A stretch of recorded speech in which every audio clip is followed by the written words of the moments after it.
I call members to order, and the first item on our agenda this afternoon is questions to the First Minister. And the first question is from Hugh Davis. What discussions has the First Minister had with the Minister for Economy and Transport on Pencord road and rail capacity issues? Thank the member for the question. I'm aware from my discussions with him that the Minister for Economy and Transport met with Assembly members, councillors and members of Parliament on Monday to discuss road and rail capacity in relation to Pencoed.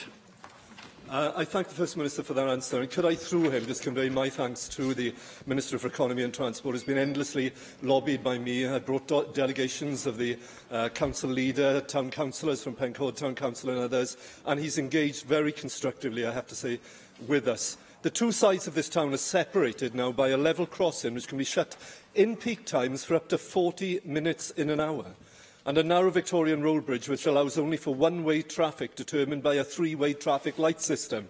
This can lead to utter gridlock in the town, immense frustration for residents and businesses, air pollution and congestion, and a dead hand on housing and wider economic development. It's also notorious, by the way, the level crossing, for its accidents and its close shaves with pedestrians and traffic, and of course the stretch is unfortunately also infamous for fatalities through suicide. So the recently announced £60,000 grant from the Welsh Government Transport Grant to take forward a feasibility study into resolving these issues is an important step forward, and we truly thank the Welsh Government for this. First Minister, we spent several years to get to a point where we now have all the right players at the table. Network Rail, Bridgend County Borough Council, Pencord Town Council, local councillors, a Member of Parliament, and even an observer presence. I'm sure the member is coming to his question. I am. And even an observer presence from the Wales office as well. But would he agree with me that if public support, and only after proper consultation, a significant multi-million-pound scheme were to proceed, this would need all those players to play their part? And I wonder what the Welsh Government could do to encourage Westminster and the Department of Transport to step up to the mark as well. Well, thank the member for that supplementary question. And Llywydd, returning early this morning from Tata Steel, where the Minister and I had been with David Rees celebrating the refit of the new Blast Furnace 5, and discussing that matter, we took the opportunity to go off the road and to see the site of the level crossing. And once you see it for yourself, you absolutely understand the points that Hugh Davis is making. And I wanted to pay tribute to the indefatigable way in which I know that he has pursued this issue, not just in this Assembly, but when he was a Member of Parliament as well, attempting to get a solution to what is, as members have heard, a very real blight on the need to bring about improvement in that area. I am very glad that the Welsh Government has been able to put some money on the table to break the deadlock that otherwise was there. But the member is completely right in saying that our money, the £60,000 we have put forward for the feasibility study, will only really bear fruit when the results of the feasibility study are funded, and for that we will need the help of the Department of Transport in London as well as our own resources. Bethan Syed. Well, I'll have to check my email because I don't think I was invited to that meeting on Monday as a Regional Assembly member. And we all know there's a dire lack of investment in South Wales West train lines. A report received by the Economy Infrastructure Committee by Roland Pittard noted that there was, and I quote, a long history of promises of a half-hourly service from Maesteg, and suggests that bus routes to the area are pretty shambolic as well. What is your government going to do to increase public transport accessibility to people in my region who have been waiting for quite some time for progress in this area? Well, I'm sure the member will have welcomed the plans that have already been published for a Sunday service from Maesteg to Cardiff, stopping at Pencoed, which will begin this year. She will have welcomed the fact that from the autumn of this year there will be upgraded rolling stock, producing a 45% increase in capacity on morning journeys from Maesteg, and I know that she will have welcomed the fact that by December 2023, the running time between Cardiff and Maesteg will have been reduced from 55 minutes to 46 minutes as a result of decisions made by this Welsh Labour Government. Question 2. Question 2, Jenny Rathbone. What is the Welsh Government's strategy for reducing the cost of agency working in their National Health Service? Thank the member for that question. A new control framework has enabled a reduction in £30 million in agency working costs in the Welsh NHS over the last financial year. A set of priority actions from that work has been identified for the second phase of our action in this area. Thank you very much, First Minister. Clearly, we have to replace people if members of staff become sick, and particularly at very short notice. But it seems that there is an issue with the use of agencies who don't passport on what the Health Board is paying for those staff, as opposed to having bank workers who are able to come in at short notice. So I think there's a particular issue here around the cost of agency working, which some health boards are managing much less efficiently than others. So I'm glad to hear about the new strategic plan that the government has, because I'm sure this money could be better spent on patients. Thank the member for that supplementary question. She's quite right to point to the fact that there are different sorts of agency spending. Some agency spending, where staff are brought in to cover parental leave or study leave, for example, is planned agency spending and is necessary in any large organisation, such as the NHS. The plan has been drawn up to bear down on the costs of non-planned use of agency staff, and there, as Jenny Rathbone has said, some health boards have already made greater progress than others. Cardiff and Vale Health Board, in the area that she represents, spends on agency 1.8% of its pay costs as a whole, and that is the lowest percentage of any local health board in Wales. The second phase of the work that I mentioned in my opening answer will involve all health boards in Wales learning from one another, but it will also, in the way the member said, consider the benefits of an all-Wales staff bank, so that we can use the staff that we have more directly under our employment in order to bring down costs, but also to provide a better service. David Melding. First Minister, I'm sure you'll want to commend the work of the Auditor General, who has pointed out that 82% of this spend is to cover for vacancies. And he also says there's a real issue of skill shortages and poor data, especially the lack of consistent and comparable data, which is impeding the leadership that we need from the health boards. What are you going to do with his observations there, and how soon might we see better performance in this important area? Thank David Melding for that, and I do of course welcome the report of the WAO. It was that report that highlighted the fact that there had been a reduction of £30 million in the cost of agency working staff in the last year in the NHS, and it was a balanced account of the achievements that have been made in Wales, but also pointing to new ways in which we can address skill shortages and costs in the future. In the second phase that I mentioned already, there will be further development of data collection to provide standardised national data to enable benchmarking and monitoring of improvement in spend directly in response to some of the work that the Auditor General summed up in his report. Helen Mary-Jones. Thank you, Llywydd. And I'm sure that the First Minister will be aware that one of the issues leading to the problems with agency staffing is problems with retention in the nursing workforce. One of the reasons for these problems of retention in some cases is a lack of flexibility. And I'm aware of a number of cases where nurses have asked for flexible working patterns on the wards where they're employed. The local health boards have been unable to provide or unwilling to provide those flexible working patterns. Those nurses have then left their positions, gone to work for agencies, and ended up in exactly the same wards, doing exactly the same work, costing the National Health Service more money, but receiving the flexibility that they've asked for to enable them, for example, to balance their family responsibilities with working in the NHS. This is obviously, if there's one case of this is too many, I'm sure the First Minister would agree with me. A number of such cases have been drawn to my attention. What more can the First Minister do, working with the Minister for Health, to ensure that local health boards take a more flexible and pragmatic approach to providing nursing staff with flexible working opportunities to promote promote the retention of these highly skilled members of staff directly in our national health rather than employing them through agencies? Well, Llywydd, I do agree directly with the main point that Helen Mary-Jones has made. If you think of staffing in the NHS, here are three consecutive issues that you have to think about. First of all, there is training of new staff to come into the NHS, and for the 5th year in a row, we have record spend in supporting health professional education and training in Wales, with record numbers of people being trained to come into the nursing profession in Wales. The second issue is recruitment. Having trained people, you have to recruit them.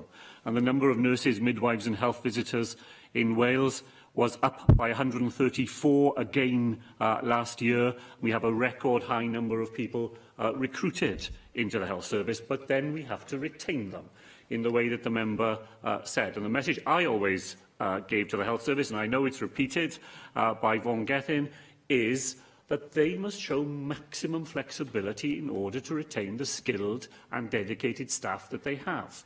And the question should not be, how does this person fit into the health board's patterns, but what can the health board do to enable that person's needs to be responded to flexibly in order that we can retain that person who has been often expensively trained, where investment has been made in them while they work for the health service, and where there is every reason why a local health board should do everything they can in as flexible a way as they can to go on retaining the service of that person for as long as they possibly can. Questions now from the party leaders. Plaid Cymru leader Adam Price. Thank you, Llywydd. First Minister, during your first winter in charge as Health Minister, 80% of those attending A&E departments were accepted or transferred or released within 24 hours. That is lower than the target of 95% last month. Only 77.8% of people were seen within 4 hours. This is the worst record for any December to date. Can you explain why the performance of A&E departments during your tenure as Health Minister and then as Finance Minister and now as First Minister has gone from bad to worse? Well, Llywydd, that is a very partial and unfair description of the work that emergency departments in Wales have done over this winter. It is certainly true that the number of people entering A&E departments on an emergency basis was the highest ever on record in the month of December. And despite that, the system has been more resilient in this winter than the year before. We have seen reductions in delayed transfers of care. We have seen reductions in delays in ambulance handovers. We have seen improvements in the resilience of the system, with fewer hospitals declaring themselves to be under the greatest level of pressure. The member is true in picking one example where the system has been under greatest strain, and that is seeing people within the 4-hour target. In fact, the majority of health boards in Wales have improved their performance there.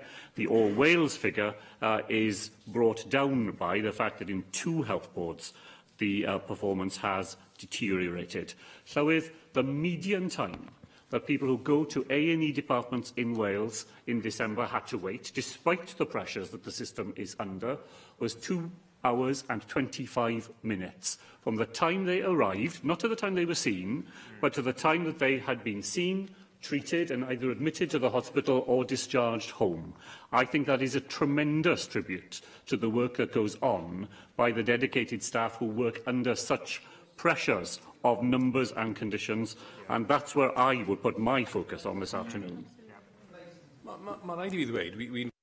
I have to say that I regret the First Minister's answer. The performance in England, which is already ahead of Wales, has continued to improve over the last 12 months, whilst the performance figures for Scotland are consistently over 90% in terms of people being seen within the target time. Now, in looking under the surface and looking underneath that national figure, then we see even more complex examples in terms of performance. Ysbyty Maelor in Wrexham is the A&E department which is performing worst in the UK, across the UK. There, almost 50% of people had to wait over 4 hours to be seen. Ysbyty Glan Clwyd in St Asaph is the third worst in the UK. And almost 700 people last month had to wait over 12 hours there.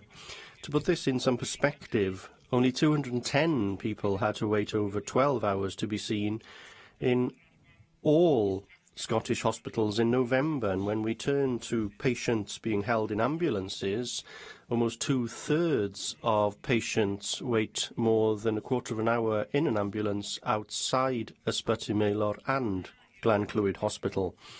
Are these failings so grave now that they endanger life? Well, so it is unacceptable that people are kept waiting in some places in the way that the member described, and the performance at the Wrexham and Maelor Hospital is not acceptable to the Welsh NHS, not acceptable to the Minister, and not acceptable to the board of Betsy Cadwaladr either, and huge efforts are going on to make sure that the position there is improved for the future. The member chooses to point today to England as his preferred comparison for Wales. Let me tell him what the Royal College of Emergency Medicine said in this January, about the performance in England, where the college said bed occupancy remains close to 95%, and conditions for patients and staff in emergency departments in England are very tough indeed. And they're very tough in Wales too. But there is no easy answer to point to somewhere which has everything right. We know that isn't the case. On the whole, the performance across Wales in this winter has been an improvement on where we were last year, and where there are problems, we will tackle them. Well, I asked you, First Minister, whether this situation puts lives at risk. Well, you didn't answer that point, and over the last year, the coroner in North Wales has presented a notice to the NHS in Wales in order to prevent deaths in future at 4 different occasions. In these reports, the coroner draws specific attention to concerns about ambulance being held back, a shortage of staff and delays in providing treatment in A&E departments. And in his most recent report, in the case of Gladys May Williams, John Gittins, the Chief Coroner for North Wales, said that there is no signal that progress is being made, despite the fact that he voiced concern time and time again. He also said that he's extremely concerned that the lives of patients are being put at risk as a result of this. Yesterday, before the Public Accounts Committee, Andrew Goodall, the Chief Executive of NHS Wales, admitted that the performance of A&E departments in Betsy Cadwaladr were unacceptable, and that they had deteriorated since you put the board under special measures in June 2015. That's 3.5 years ago, and that was partly as a result of losing sight on the performance of A&E, because it wasn't an area that you prioritised for intervention from the outset. Do you regret that now? Do you accept that the scale of this problem is so grave that we must have an independent review as a matter of urgency to look at the condition of emergency care across the whole of Wales, starting in North Wales? Or, as happened in the case of Tawel Van, do we have to wait for further pain and unnecessary suffering before you will be willing to take responsibility and to take action? I've already said that we accept that performance in some parts of the NHS has not been acceptable. We are aware of that because the checks and balances in the NHS, the reports we get from people such as coroners, such as HIW, from within the system itself, give us the information that we need in order to be able to focus on those places where the general improvement we have seen in the NHS in Wales over this winter has not been apparent. I absolutely do not agree that what we need is another report into the Welsh NHS. We know the things that need to be done. We know where the pinch points are to be found. The job is to get on and make sure that the general improvements are shared elsewhere and everywhere, and we don't need months and months taken up in another inquiry of the sort the member suggests to give us that information. Arweinydd. Leader of the Welsh Conservatives, Paul Davies. Diolch, Llywydd. First Minister, a recent survey by the Holocaust Memorial Trust brought to light the disturbing fact that 1 in 20 people in the UK do not believe the Holocaust really happened. In light of this, what is the Welsh Government doing to ensure that this denial and the prevalence of anti-Semitism is addressed, and that we work to keep the devastating memory of the Holocaust relevant so that future generations can learn from history? Well, Llywydd, can I begin by agreeing with what the member has said? It is shocking to read that figure. Very hard indeed to credit how it can be true that that number of people would have been captured by that sense of denial of one of the most awful occurrences of the whole of the 20th century. The job of addressing it falls partly to government, of course, and this government will want to do everything we can. And I was very pleased to be able to join other members of this Assembly at the Holocaust Memorial service here in Cardiff at the end of last week, an immensely dignified occasion where we heard directly from some people still alive who were caught up in those shocking events. We will want to do what we can, but the problem, as I'm sure the Leader of the Opposition would acknowledge, is wider than government. It is a cultural issue more broadly in our society, and the need to mobilise a whole range of different actions that can be taken to make sure that we never accept that people who were the victims of those dreadful events are either forgotten or, at the worst, are blamed themselves for what took place. I agree with you, First Minister. We all have a responsibility.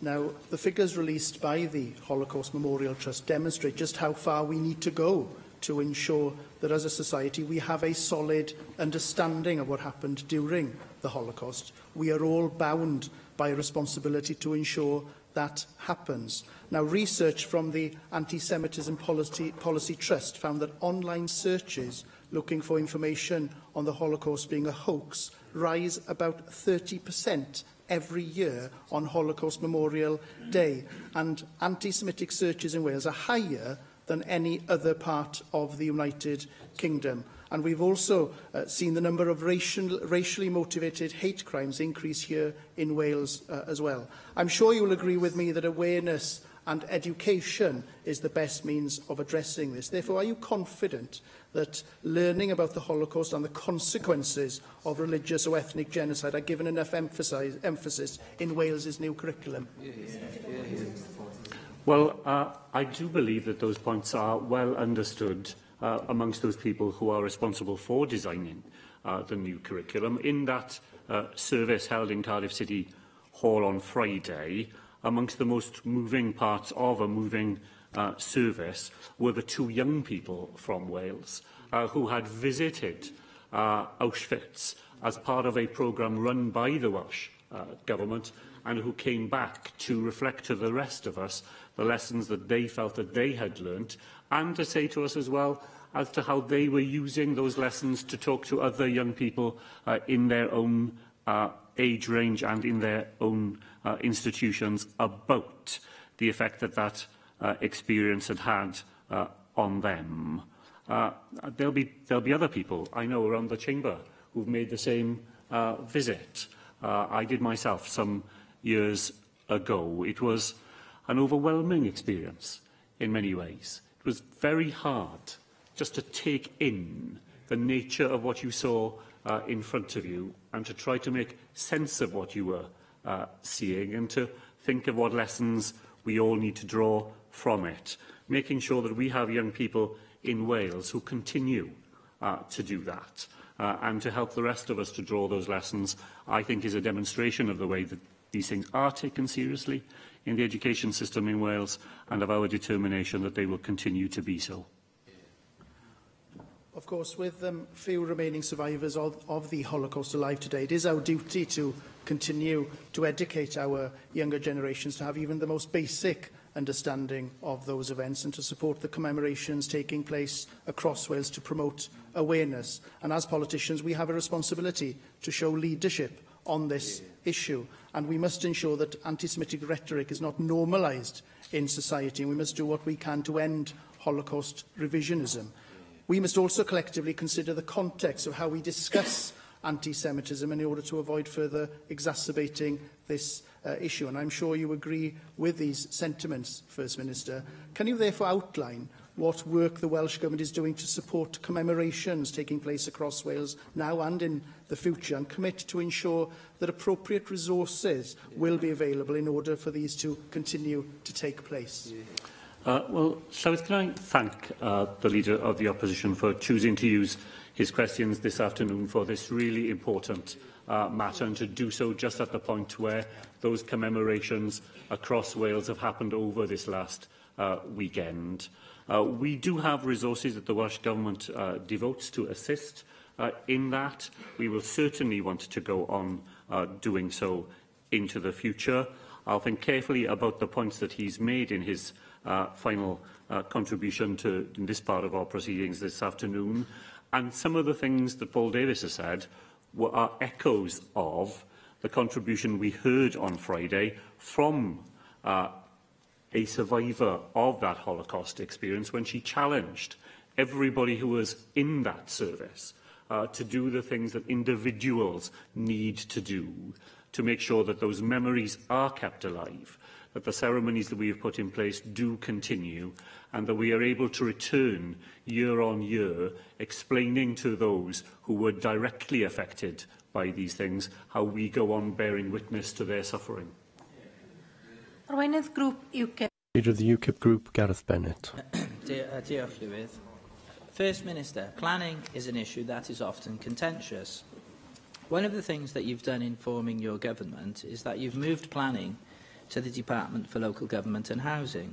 I think that move is theoretically a good thing, to have the same minister responsible for housing, for local government and for planning. This could hopefully lead to a more joined-up approach. Now, I wonder, does this move signify that your government believes that the planning process in Wales has to be more responsive to the wishes of local people?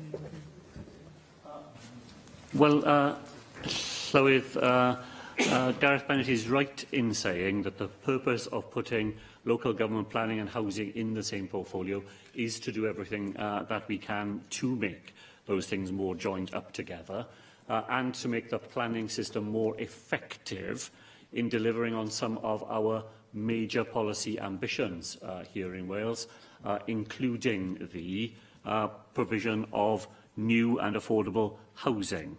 And that indeed does lie behind the decision to bring those matters together in the one portfolio. Yes, I see that you need to make things more effective in terms of your objectives as a government. Sometimes that may cause conflict with the need to be responsive to public opinion. So to look at a case in point that arose recently, one of many that I could raise, we have the Hendy Wind Farm development proposed for an area of mid-Wales near Llandrindod Wells. A wind farm of some size that was rejected by local people who submitted hundreds of objections to the plan. It was also rejected by Powys County Council, which also voted against the scheme. And additionally, the planning inspector declared against the scheme when he made his report. It does seem odd, therefore, given this opposition from almost all quarters, that your Welsh Government has been trying to railroad this development through. Now, I'm not asking you to comment on this particular case, but do you think it is wise in future for your government to take decisions which can have a huge environmental impact on a local area and which seem to totally fly in the face of local democracy? The member is right. I'm not going to comment on the individual case. There is an important point behind what he is saying, which is that any of these matters is a balance between many different factors at play. The planning process is designed to try and achieve that balance, but any person or interest group taking part in any particular example will have strong views. In the end, these things have to be reconciled, and they end up being reconciled in a particular decision. Not everybody will agree with that. It's impossible to imagine that they would. But I think that the planning policy we have in Wales and the policies that were recently refreshed by my colleague Leslie Griffiths when she was responsible for this matter offer us the best opportunity to make sure that the process is able to hear from all of those who have an interest in a matter, to weigh up the different outcomes that are being pursued, and then, in the end, to make a decision to allow a matter to be moved forward. I think, First Minister, of course, theoretically you're right. There is a need for balance, but I'm not sure how much balance there has been in this particular case. Of course, we're not necessarily just looking at that case. But I do think that there is an issue of local democracy at stake here, and I do feel that the people who live near Hendy do need more than warm words. They actually need to feel that the Welsh Government is likely to listen to them and to listen to their concerns. Of course, UKIP's position is that we support local referenda for major planning decisions so that local residents do have the final say. Now, do you think if the Welsh Government proceeds with this turbine plan that the residents in Hendy and in other theoretical cases where there are similar planning issues, do you really think they're going to believe that the Welsh Government is listening to them? And do you think that people anywhere else in Wales facing planning problems would feel that the Welsh Government was listening to them? Well, so with any constituency member of this Assembly will be very familiar with instances in their own constituencies where people with strongly held views and differing views about particular planning applications will come to put those views to you. People whose views prevail go away feeling that the system has worked very well and that their voices were heard. People whose views are not on the winning side tend to go away feeling that the system hasn't delivered what they were hoping from it. That's just inevitable when you have matters on which people have strongly held but differing points of view. The system we have is one with proper checks and balances in it that aims to provide all those people with strong views an opportunity to have those views heard, that takes into account expert advice alongside all of those things. I would much rather that we went about these matters in that careful and considered way than to have a series of referendums around Wales in which a winner-takes-all result will leave even more people disillusioned with the process than the system that we've explored so far this afternoon. Question 3 and Question 3, Andrew Arty-Davies. Will the First Minister make a statement on the role of task and finish groups in developing ministerial responsibilities? So task and finish groups do not generally have a role in the development of ministerial responsibilities, but play an important part in informing the discharge of those responsibilities. Thank you for that answer, First Minister. In the recent scrutiny of the International Relations Minister, she indicated she'd set up a task and finish group to advise her on her ministerial responsibilities. The member for Blaenau Gwent, in questioning the Minister at that time, said that the paper she submitted was some kind of narrative lacking any ambition or vision, and in particular, under cross-examination from my colleague David Melding, the Minister conceded that actually the steer that you had given on as First Minister, the expectation for that role was not the clearest and the role was a little uncertain. Can you clarify today, First Minister, what your ambition is for this role, or is your government constrained by the ambition of setting up task and finish groups? Well, we are very ambitious for the role that my colleague Eluned Morgan is fulfilling, and she's absolutely right to say to you that it is a developmental role. I said to her when I was in a position to invite her to take up this responsibility that I thought it was the most exciting offer that I will be making to any member of the government that afternoon, because I was asking her to take on a job where part of her job would be to create the terms on which she would discharge the remit that I gave her. And the remit that I gave her, I think, is a really important one, designed deliberately at Llywydd to make sure that in the Brexit context, the context that the questioner has been so keen to create, that Wales's profile in the world, that our standing in those parts of Europe where we have worked so hard over 40 years to form relationships with other regional governments, that standing and stature of Wales is sustained under the pressures that Brexit will bring. I'm very glad that my colleague Lynette Morgan has had the opportunity to explore these things in front of the committee, because that will strengthen our ability to make sure that that vitally important job is being discharged in the most effective way. And I have every confidence that the member is exploring these matters with the committee and others, and with her Task and Finish group, with exactly that in mind. Cwestiwn 4. Question 4, John Griffiths. Will the First Minister set out his priorities for the environment in Wales? Thank the member for that question. Amongst my priorities is the production and implementation of a strengthened nature recovery action plan, demonstrating the practical action needed to reverse the decline in biodiversity in Wales. First Minister, most people in Wales live in urban areas, and many of our inner urban areas lack sufficient green space.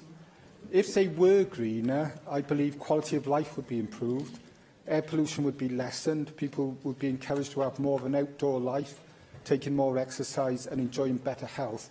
And they would also, I think, feel more strongly linked with nature, so that would increase their appreciation of nature, their understanding of nature and their valuing of it, which I think would feed through to many desirable environmental behaviours, such as not littering as much, less fly tipping, more participation in recycling schemes, and enjoying nature further afield outside their immediate areas. So, with those benefits in mind, I wonder what early action Welsh Government will take to make our inner urban areas greener and more enjoyable for our local communities. Well, Llywyd, I'm sure that John Griffiths is right when he points to the many different benefits that would come from a renewed focus on making the very most of the opportunities that there are in our urban areas to contribute to reversing the decline in our basic ecosystem and to make it resilient again. Those of us who live in the inner city of Cardiff are very well aware of actions that are already happening where local people are recolonising bits of green space that had otherwise been neglected, turning them into places where a greater diversity of natural species are to be found, making them more attractive to local residents to visit, planting fruit and vegetables in there as well, and doing all the things that John Griffiths said in answer to the question. I know that he will be interested to know that on Monday of this week, my colleague Leslie Griffiths was able to announce the first set of projects to benefit from the new funding stream that a number of us around this chamber debated during the passage of the landfill disposal tax in Wales, when we set up a new community scheme. 27 projects worth £1 million were announced by my colleague on Monday, and that included the Waste Savers Charitable Trust in Newport, who will benefit from £42,000 for a scheme that will increase awareness of reusing matters in the local community, contributing to a better environment in a different way. All of these things have an important part to play in achieving the sort of inner urban revival, as far as the environment is concerned, that John Griffiths has often championed in this chamber. Mohammed Ashkar. Madam Presiding Officer, First Minister, National Resources Wales is key to delivering the Welsh Government's policy priorities for the environment. Last month, the results of staff consultation on plans by NRW to recognise the agencies were leaked to the BBC. The BBC reported that 62% of staff were strongly opposed to the reorganisation plans and were highly critical of the process. A week ago, 10 timber firms said, in their word, no confidence in the ability of National Resources Wales to manage forestry, following a damning report by the Public Accounts Committee into timber sales. First Minister, why is this that your government still has confidence in National Resources Wales to deliver your environmental priorities when it is clear that Assembly members timber companies and NRW staff themselves do not. Thank you. Well, thank you, Llywyd. The confidence that we have in NRW comes from the new Chief Executive that we have in place, the very distinguished interim chair that is now in charge of the board of the organisation, the renewal of the board that my colleague Leslie Griffiths carried out towards the end of last year. NRW does enormously important work in all parts of Wales. It has a very dedicated staff group who carry out things that matter every day to people in Wales, let alone at times when there are emergencies such as flood protection work. As far as the specific matter that the member raised in relation to a letter from a group of timber organisations, NRW met that group earlier this week. Officials of the Welsh Government will meet them on Thursday of this week. That is in advance of a meeting which we hope will be possible between the Minister and that group before the 11th of February, when the PAC will return to this matter. And there's to be a debate on the floor of this Assembly in this area in February as well. There will be ample opportunity there for us to be able to share with members the steps that our NRW are taking, with help from the Welsh Government, to put itself in an even stronger position to discharge the very significant responsibilities it has. Question 5, Mike Hedges. Question 5, Mike Hedges. To make a statement on PFI contracts with public bodies in Wales that are funded by the Welsh Government. Llywyd, there are 23 historic PFI contracts with Welsh public bodies currently operational in Wales. The annual service payment for these schemes totals around £105 million. These schemes must be the subject of regular review, and arrangements for that review will be set out shortly. This is an issue I've raised regularly with the First Minister when he was Cabinet Secretary for Finance. I believe PFI schemes are expensive and a waste of public money and are taking money out of revenue. Will the First Minister undertake a cost-benefit analysis for all the schemes currently paid for by Assembly-funded public bodies in Wales, and then consider using Investor Safe to buy out those where it would be beneficial to do so, which I believe would probably be most of them? Well, thank Mike Hedges for that question and for the regular advice that he has provided on this matter, advice which, as he knows, is consistent with the approach that successive Welsh governments have taken since devolution. In Wales, citizens pay about £40 per head each year as a result of PFI schemes, and that's about a fifth of what citizens in other parts of the United Kingdom have to pay. I agree with what Mike Hedges has said, Llywyd, that there should be a review of historic PFI schemes, and the Welsh Government will shortly be writing out to all contracting authorities in Wales to make sure that that happens, and that it happens every year. In the first instance, it is for those contracting authorities to review the contracts and to see where there may be potential scope to make savings on their annual service payments. In order to incentivise that practice, the policy we will pursue will be that that authority will be able to retain any savings that it generates in that way. In cases where an authority is considering early termination of the contract, then there will need to be a dialogue between that authority and the Welsh Government, and we may be able to look at measures such as our Investor Save fund to assist them in doing just that. Nick Ramsey.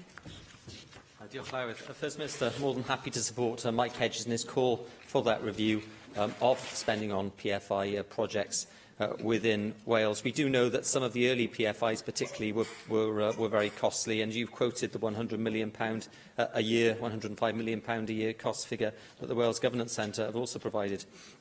Whilst I appreciate that your government is certainly sceptical of PFIs, you are supportive of the mutual investment model. Can you tell us what lessons have been learned from some of those problems with early PFI projects to make sure that the way that the Welsh Government works with the private sector to deliver initiatives using the MIM model don't encounter over the longer term some of the problems that PFI faced in the past? Well, thank the member for that question and for the interest that he has taken in the mutual investment model, which is indeed designed to make sure that we learn the lessons from the past. It incorporates the best of the Scottish non-distributing model, and I noted with interest, Llywyd, that the First Minister of Scotland referred to developing their ideas on the basis of our model as they look to invest further in infrastructure projects in Scotland. So the mutual investment model will not, for example, be used to finance soft services such as cleaning and catering, and they were often at the heart of the inexpensive and inflexible contracts in the historic PFI model, nor will MIM be used to finance capital equipment. A public interest director will be appointed by the Welsh Government to manage a public shareholding, which we intend to take in each MIM scheme, ensuring that the public sector participates in any return on the investment that we are making. As well as being of interest to the First Minister of Scotland, Llywyd, the United Nations, which has recently produced a compendium of innovative finance schemes, People First schemes it's called, highlights the MIM as a model of a way of doing things that promotes well-being, value for money and transparency in the way that the scheme has been structured. Question 6, Darren. Question 6, Darren Mills. Will the First Minister make a statement on his priorities for transport in 2019? Thank the member. An updated version of the National Transport Finance Plan will be published in February 2019. It will set out the Welsh Government's priorities across the range of transport modalities. Very grateful for that answer, First Minister. One of the priorities that I think your government should adopt is to protect the existing transport infrastructure. We had some very stormy weather over the weekend, and this was particularly visible on the old Colwyn sea defences and the promenade in my own constituency, which were further undermined by those storms this weekend, and indeed were washing cars towards the danger of the open sea. I would be very grateful if you could bring forward some investment in order to address the problems with those sea defences. As you will be aware, they protect vital railway infrastructure and the A55 trunk road. These are not considered to be sufficiently high in terms of priority by your government at the moment. Will you review this as soon as you can, because we are on borrowed time? We've been warned time and time again by engineers that these are looking at catastrophic failure and beyond their shelf life. We need action now before lives are lost. Well, thank the member for drawing attention to that again. I'm familiar from previous occasions when he's highlighted this matter about the old Colwyn sea defences, and of course I'm concerned to hear what he said about further undermining of them over the weekend. The issue, as the member knows, is this. We are committed to doing something in that area, working with the local authority. But the greatest beneficiaries from the work that needs to be carried out will not be individual residents, of whom there are relatively few that will be protected by improved sea defences. The major beneficiaries will be Network Rail and Dŵr Cymru, and they have to come to the table to provide a contribution as well. If the public purse is to be invested in this, and the member always makes a strong case for why that should be so, then other organisations which will benefit from the money that the Welsh public will put up will also have to be at the table. And anything that we can do and that he can do to persuade them to come to the table in that way will help to advance the timing of the case which he makes again today. Rhys Iorwerth. Thank you. The First Minister will be aware that I am very supportive of dualling the Britannia crossing between the mainland and Anglesey, and I'm grateful for the support that the Welsh Government has shown for that proposal. Does the First Minister agree with me that the most recent announcement on the suspension of the Wylfa Newydd project strengthens rather than weakens the argument for dualling that crossing, because the resilience of the crossing is crucial for promoting economic development on Anglesey, as well as being important for the safety and security of that crossing between the island and the mainland more generally? A question. Well, may I thank the member for the question, and I agree that the delay or the pause in the Wylfa scheme does create a new context for the bridge too. And as Rhys Iorwerth knows, the Minister before Christmas announced the way forward that he favoured, or the preferred way forward, and I have heard from the Minister that the work that's already ongoing will continue. Cwestiwn 7, Helen Mary. Question 7, Helen Mary Jones. Llywydd, will the First Minister make a statement about progress on the preparation of legislation to remove the defence of reasonable chastisement? Thank the member. Legislation to remove the defence of reasonable punishment will be published this year. The legislation will help achieve our aim of supporting children's rights in Wales. I'm grateful to the First Minister for his statement, but I'm sure that he will understand that some of us are a little frustrated with the timetable, bearing in mind that it is a good 15 years since this legislature first, in principle, expressed its wish to remove this unjustifiable defence. Can the First Minister provide us with reassurances that there will be sufficient time in the lifetime of this Assembly for this crucial legislation for the children of Wales to finally be passed?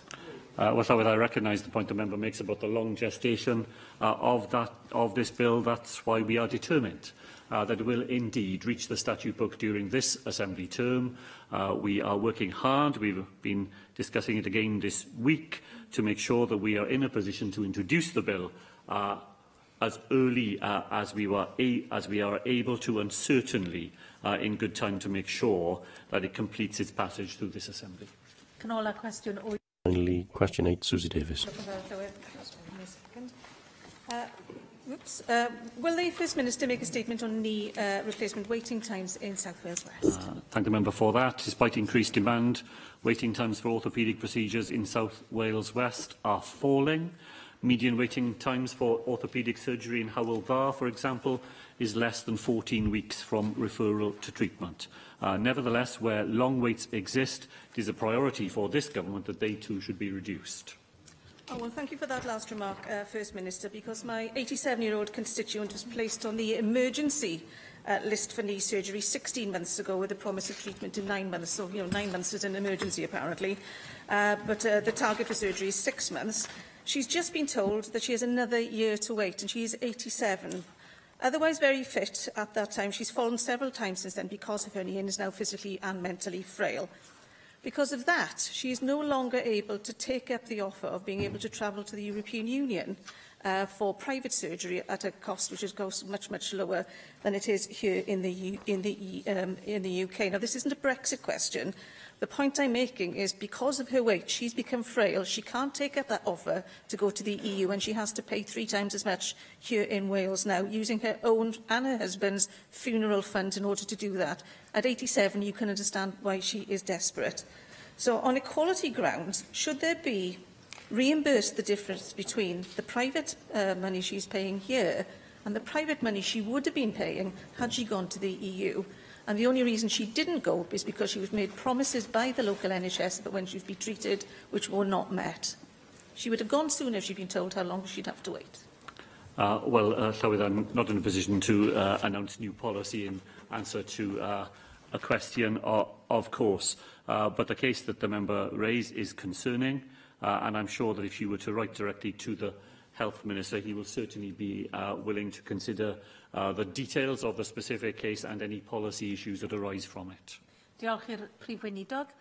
I thank the First Minister. The next item is the business statement and announcement, and I call on the Minister for Finance and Trefnydd, Rebecca Evans. There are 2 changes to this week's business. Tomorrow, the Government seeks to schedule a debate on the prospects for a Brexit deal following the House of Commons vote. To enable this to happen, I will propose a motion to suspend the necessary standing orders as the final item of business this evening. Draft business for the next 3 weeks is set out on the business statement and announcement, which can be found amongst the meeting papers available to members electronically. Darren Miller. Diolch, Llywydd. Can I call for 2 statements today, please?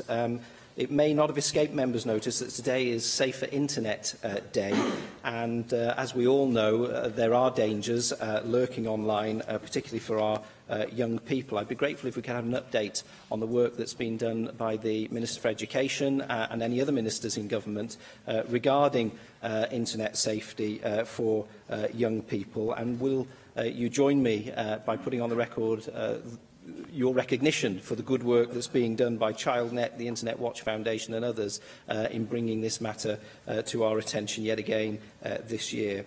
Can I also call for an update from the Minister for Health and Social Services in relation to perinatal mental health?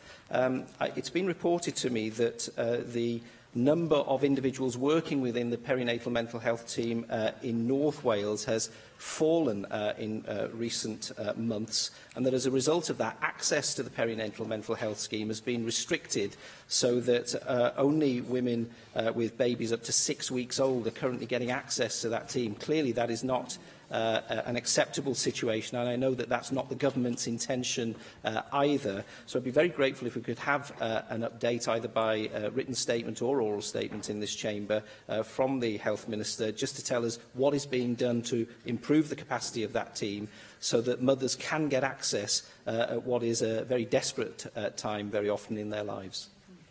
Thank you for raising both of these important issues this afternoon. Certainly on the issue of internet safety, I know that the Minister for Education would be pleased to provide a statement, and I would certainly put on record the Government's thanks to organisations such as ChildNet and the Internet Watch Foundation for the important work that they do in this area. And of course we have the short debate at the end of plenary tomorrow, which has been tabled by Bethan Syed, and we'd have the opportunity to look at issues relating to internet safety there as well. On the matter of perinatal mental health, clearly a hugely important issue, and I know that the Health Minister will be pleased to write to you with the update that you require. Dai Lloyd. Diolch yn fawr, Llywydd. Trefnydd, I've had to raise the issue of pay inequality for medical histopathology trainees in Wales on a number of occasions in this chamber. You will recall I first raised this issue in a written question back in November 2016, yet the issue remains unresolved. Over the course of the 5 years of training as doctors between ST1 and ST5, histopathology doctor trainees in England will earn nearly £60,000 more than their Welsh equivalents. Now, I'm sure that we all agree that doctors who decide to train in Wales deserve parity with their counterparts across the border doing the same training, doing the same work. Trainees have told me that they feel that by deciding to work in Wales, they are being financially punished for that decision. The workforce are disillusioned, demoralised because of the way that they've been treated and ignored by this Welsh Government. We hear so often of the need to attract medics to Wales due to shortages, yet this is how we treat those who actually choose to study here. Despite being aware of the gap, the Welsh Government has done absolutely nothing about the situation. It is disgraceful. Back in October 2018, when I last raised this issue, the then Leader of the House stated that the Health Minister would be prepared to bring forward a statement on the matter. The frustration among the trainees is palpable, and having had to wait more than 2.5 years for action, I would respectfully suggest that action needs to be taken sooner rather than later. Could I therefore ask the Minister for Health to bring forward a statement, be it written or oral, on this issue and take action on this matter by putting Welsh medical trainees on an equal footing to those in England? This issue is very much tied up with the doctors' contract negotiations which are currently underway, and I know that the Health Minister is meeting with the BMA in the next few weeks and would certainly expect this issue to be discussed at that meeting. Hugh Ranker-Davies. Very good news on the announcement on the first round of funds with the new Welsh successor to the landfill tax. But could we have a statement on what can be done to actively encourage those areas that are within those 5-mile circles around landfill areas who have not yet applied for funding, including places in my own patch such as Llanharan, Llanhari, Cefn Cribwr and Coetrahane and others. And on that matter, it's good to see that the WCVA, who administer the fund on behalf of Welsh Government, are in fact taking part in Chris Elmore and our fundraising event in my state Celtic on the 15th of March, so people can come there. Could we also have a debate on how we can encourage people to use public transport to actually leave Cardiff to go back to the valleys after seeing events late at night? Because at the moment, anybody living in Pencoed who's been to the Welsh National Opera, or me having been to see Stiff Little Fingers in the Tramshed or whatever, we have to catch the train at 10:30 or sometimes earlier to get back. Well, that means the choice is, frankly, it's leave the concert early, or it's a taxi, or it's or get a friend to run you back. It's not good enough. When you can go to Bristol at 1:30 in the morning, or Swansea at 1:20 in the morning, or Pontypridd at 11:30, but at 10:30 you have to leave to go anywhere on the line to Maesteg. So could we have a debate on that? Because the Welsh Government's drive to get people out of their cars into public transport is laudable. We need to make it happen with timetabling. Thank you for raising these issues, and certainly it is exciting now that we've been able to see the fruits of the landfill disposal tax benefiting community schemes in the areas which are eligible. The first window, as you know, has been announced this last week, but the application now for the second round of funding has just closed, so we will be looking to make some announcements on that in due course. And the number of applications that we had in that second round has increased, and I would certainly hope that there will be increases in future rounds as well. The WCPA is monitoring the applications that are made, and they're certainly targeting those eligible areas where there have been smaller numbers of applications received in each of those funding cycles in conjunction with the local county voluntary councils. So there will be certainly communications going out to those areas to ensure that communities which can be making the most of this scheme are benefiting. And I know that the Minister with responsibility for transport will be bringing forward a statement on railways very shortly, so there will be opportunity to explore some of the issues which you've described. Vicky Howells. Diolch, Llywydd. Trefnydd, I'd like to request two statements today. Firstly, I'd like to thank the Minister for Health for his written statement updating AMs on maternity services in Cwm Taf. I'm also grateful to the Minister for meeting with myself and other AMs to discuss this, and I've also had frank and useful conversations with the Chair of the Health Board. However, could we have an oral statement in government time so that AMs can really scrutinise what is, after all, such an important issue for my constituents who should be able to expect safe, good quality maternity services? Secondly, at lunchtime today, I attended the USDOR campaign event for better pay, and I was horrified to find out there that people on universal credit could lose out on a week's rent during 2019 to 20. This is due to the way that the DUP and social landlords calculate in different ways the number of weeks in that year, due to the financial year having 53 Mondays. Now, the net effect could be that if you are on UC, you could lose a week's rent, and this could have serious repercussions, for example, for tenants of Trevalis, a social landlord in my constituency, who pay their rent weekly. Could we have a statement from Welsh Government on its response to this and how it's working with social landlords to make sure that people on universal credit don't lose out? Thank you for raising both of these issues. With regard to the first, on Cwm Taf maternity services, I know that we're now currently awaiting the full recommendations within the full report, which are due in the spring, and the Health Minister has committed to update members with more information on receipt of that report and those recommendations. On the second issue of universal credit, as you know, Welsh Government has time and time again raised our concerns with regard to the fundamental flaws of universal credit, and this is another example of how it is failing people within our communities in Wales. The Deputy Minister for Housing and Local Government has committed to raise this issue with the Minister for Employment in the UK Government. Mohammed Ashkar. Presiding Officer, Minister, may I ask for a statement from the Welsh Government on proposals to relax planning laws to allow taller mobile phone masts to be built in Wales? Restrictions on mast heights were relaxed in England and Scotland in 2016, so that masts up to 25 metres do not have to go through the full planning process.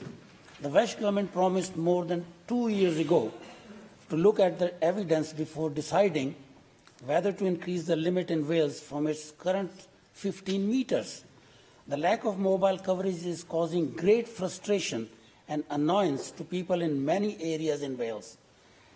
May we have a statement from the Welsh Government on when they are likely to come to a decision on this important issue to improve mobile coverage in Wales, please?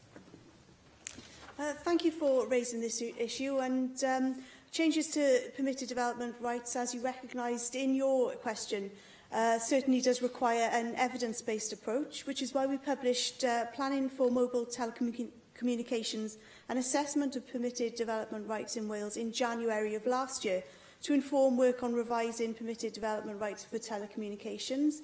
Amendments to permitted development rights on telecommunications are expected to take effect towards the end of spring this year. However, it's important, I think, to recognise that taller masts do not provide a single solution to the issue of improving mobile service and coverage across Wales, because, of course, our topography and our population distribution does make a complete mobile coverage very challenging, and I'm sure that we all recognise that on our travels around the country.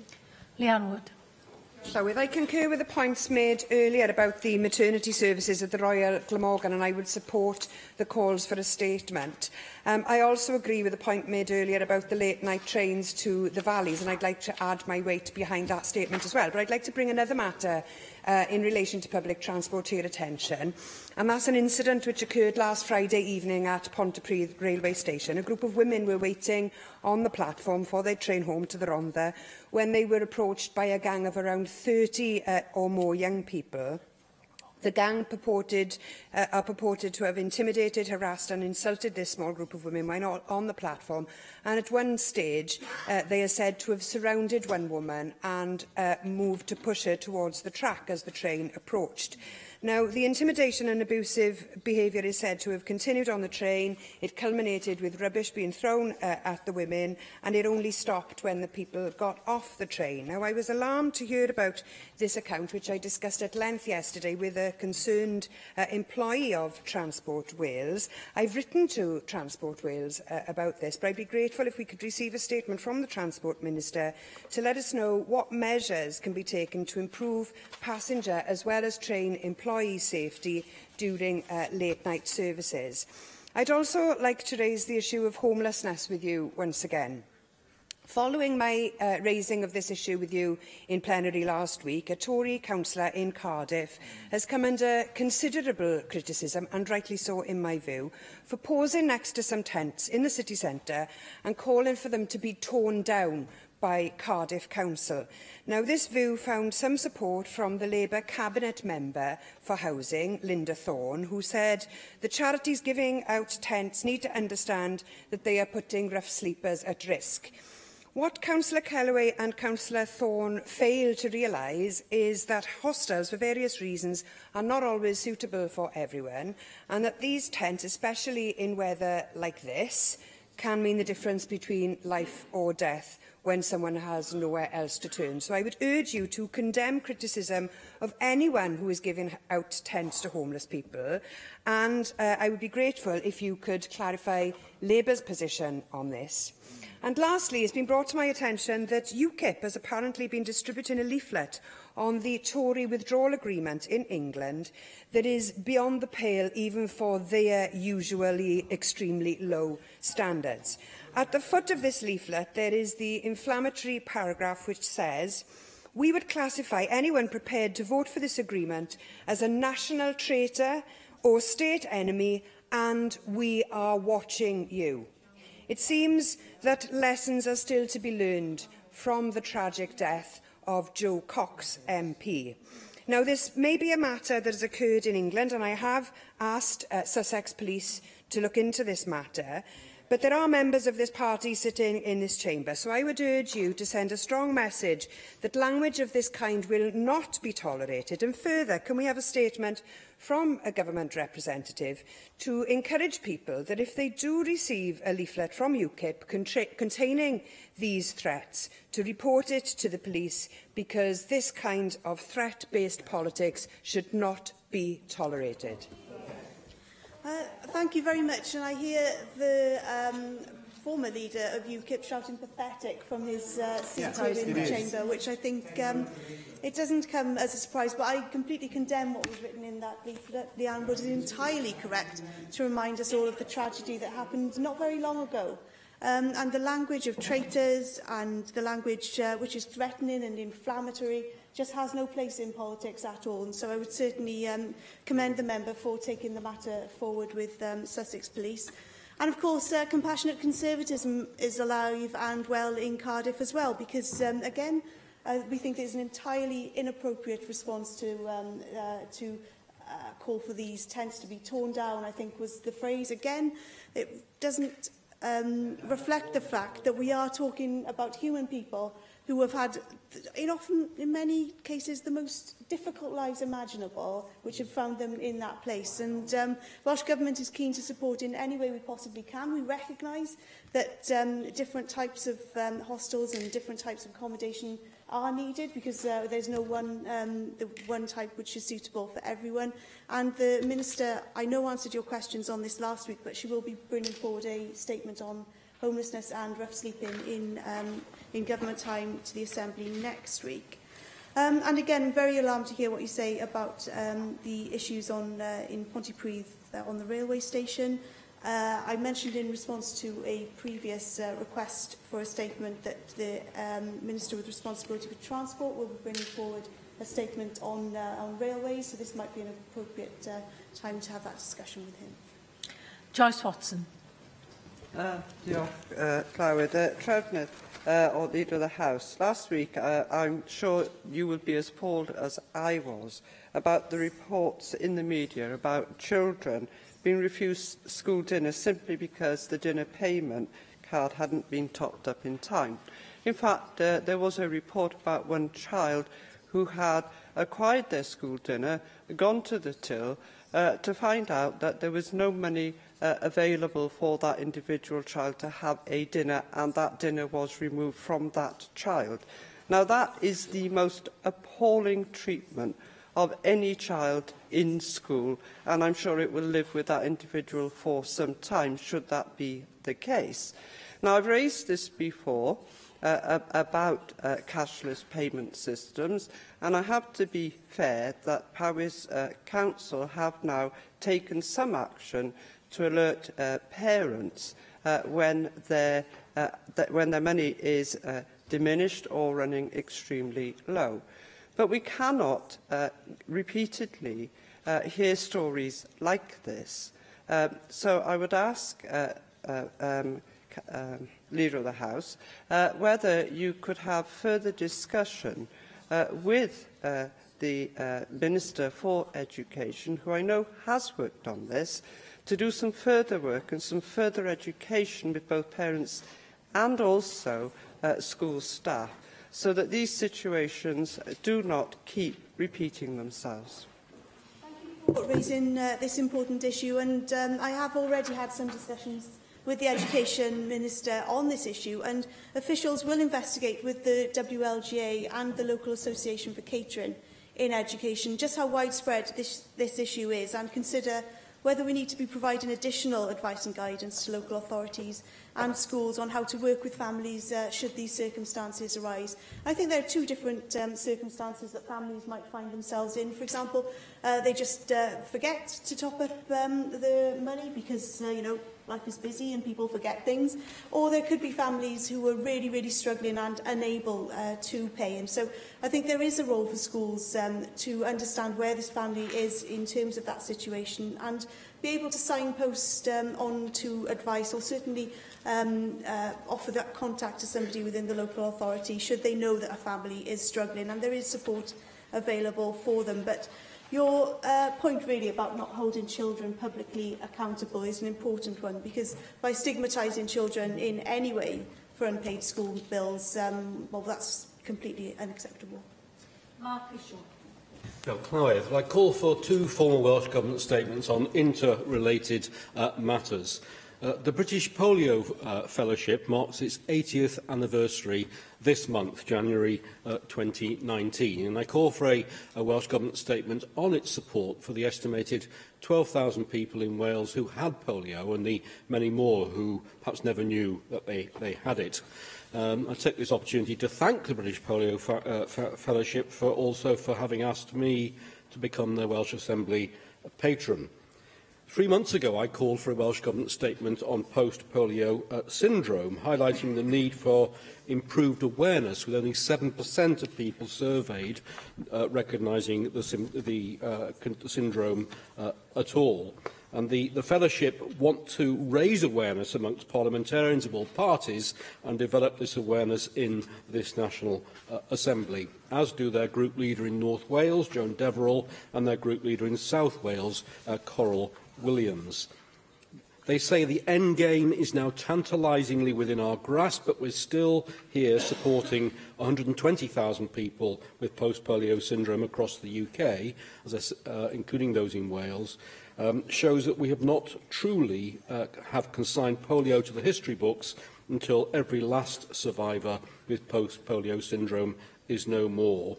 British Polio has invaluable world-leading knowledge of how to treat post-polio syndrome with careful self-management and defined care pathways, and independent living is possible. As their national UK chair states, what a wonderful present it would be if the charity's 80th anniversary is finally the year the world sees the global eradication of polio, with the end game now seemingly within reach. I call for a statement accordingly. Now, when I recently met the group leader for the British Polio Fellowship in North Wales, she also raised with me concerns about a cluster of cases of a new virus, flaccid myelitis, in Glasgow, and the need for Wales to prepare for this, because parents are already asking them about this and raising their concerns. Now, acute flaccid paralysis and acute flaccid myelitis cause weakness of the arms, legs or face. In the past, the acute flaccid paralysis was commonly due to poliovirus infection. Public Health England has seen an increase in reports of acute neurological conditions linked to this, with the majority of cases in children. Increases have also been reported in Europe and the USA. Public Health England declared a national incident last November 2018, to investigate this apparent increase in cases, and all cases are being investigated to exclude polio and also identify other potential causes, including non-polio enterovirus infections. But we've been unable to find any reference to any discussion of this issue in Wales. Given the rising concern in England, in Scotland, in Europe and the USA, I call for a Welsh Government statement accordingly. Thank you very much for raising this issue, and we would certainly share that aspiration that this is in the 80th year of the British Polio Fellowship, where we could see the end game being in reach, as you described it. And I know that you will do sterling work in terms of raising this issue amongst Assembly members right across the chamber, as you are doing this afternoon. With regard to the cluster of cases of a new virus which you've talked about, can I suggest that the Health Minister has some discussion with Public Health Wales to explore the issue as to how it might be best addressed in Wales, and then to write to you with the conclusions of that discussion? Helen Mary-Jones. Thank you, Llywydd. May I ask the Trefnydd to discuss with the Minister for the Economy whether it's possible to issue a further statement, preferably an oral statement to this Assembly, following the announcement made that the Schaefer plant in Llanelli is in fact going to close. I'm grateful to the Minister for his written statement yesterday, but we'd appreciate an oral statement because I, and I'm sure other members who represent, particularly those who represent that area, would like to be able to ask more about the specifics of the support that's going to be provided to the 220 workers and their families who are facing redundancies. I'm sure that the Welsh Government is very well aware that these are not the kind of jobs that we can afford to lose from Llanelli or indeed from anywhere in Wales. So we'd appreciate the opportunity to ask more about the specifics of support and of what work the Welsh Government will be doing with the local authority and with others to try and find suitable replacement employment, both for individuals but employment opportunities. And I'd also appreciate the opportunity to ask the Minister what lessons may have been learnt from this process. Was there anything more that the Welsh Government could have done to work with this company, perhaps at an early stage, to persuade them to stay, and to explore further what may need to be done in the post-Brexit environment to work with international companies to make sure that jobs of this quality are not lost? Thank you very much. And obviously the news that the Schaeffler plant in Llanelli will now, it seems, definitely close is extremely upsetting for the workforce and for their families, and indeed the wider communities in the area. And our thoughts, of course, are very much with those who have been affected by by what is a really big blow to the area and to individuals.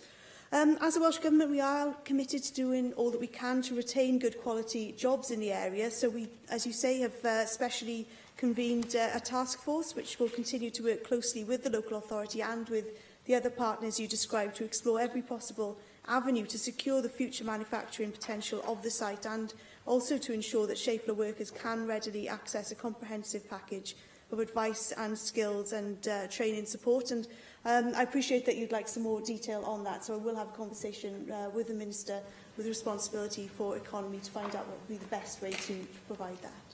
Jane Bryant. Diolch, Llywydd. First, I'd like to ask for two statements, Minister. Firstly, I was glad to sponsor the launch of USDOR's Time for Better Pay campaign at lunchtime to end work poverty. USDOR surveyed over 10,500 members to understand the issues that they face as a result of low pay, short-hour contracts and insecure work. Some of the results in this report are quite shocking. For example, 2/3 of workers feel worse off now than they did 5 years ago. 3/4 of workers are relying on loans and borrowing to pay essential bills. 2/3 of workers say financial worries are impacting their mental health. And 6 in 10 workers have been unable to go away on holiday in the past year.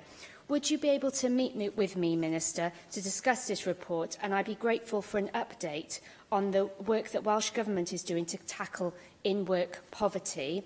And secondly, this week is Independent Venue Week. And these venues give artists their first experience of playing to live audiences, and they're the backbone of the live music scene.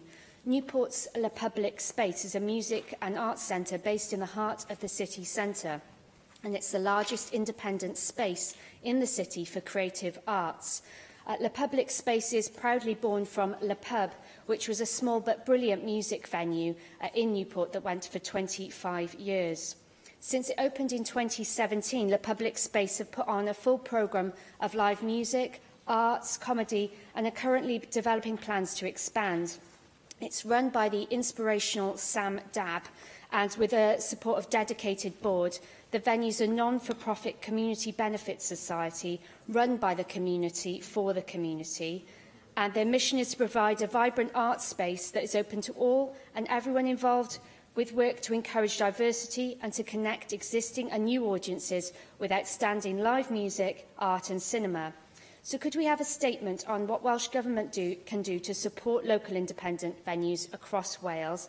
And could the Minister suggest that the Culture Minister, who I note is here, looks at Le Public Space as a fantastic example of an independent venue? Thank you very much for raising both of these issues, and certainly grassroots music venues are a crucial part of our talent pipeline here in Wales in terms of the music industry. And I think Le Public Space is a perfect example of how these businesses can not only adapt but also thrive as well in quite challenging circumstances, but also really contribute to the cultural life of our urban areas as well, and giving Welsh talent their first opportunity to access their first audiences as well. So we've really identified the value of grassroots music venues to the cultural life of Wales. Creative Industries officials are commissioning a mapping exercise of grassroots music venues across Wales, and that research study will provide a geographical map of these venues across the whole of the country, identifying clusters, for example. They'll consider their viability in terms of transport access and audience, and consider the role in the nighttime economy in the areas as well, and make some recommendations for potential interventions or improvements that Welsh Government can take. And I know that the public space will be one of those venues which will be looked at. With regards to the report which has been launched today by USDOR, and I thank you very much for allowing this to happen here in the Assembly through your sponsorship of it. I'd like to pay tribute to the work that USDOR does in terms of being a really strong voice for its members. I think that this report is particularly hard-hitting. It tells us the impact that low pay has on people, that unsteady jobs have on people, and that unfair contracts have on people.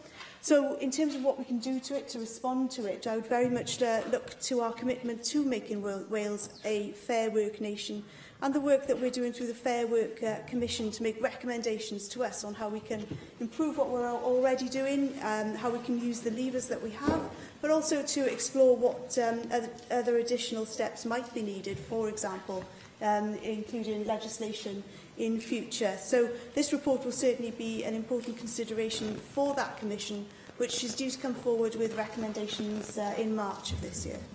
Bethan Syed.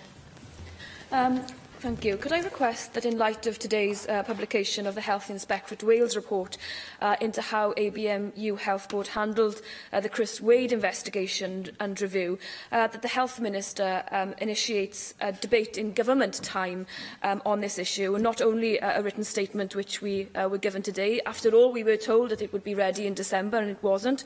So I, if nobody else, has waited a long while for this report to come out.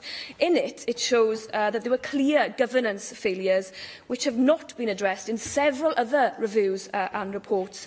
And this review has repercussions not only for ABMU but for other health boards. So I would like to see a debate on the floor of this chamber so that we can scrutinise the leadership of ABMU under its current chairmanship, and also understand what exactly the Welsh Government is going to do differently that it hasn't done to date in all the other reviews that have happened in relation to this case and also to very serious cases in ABMU.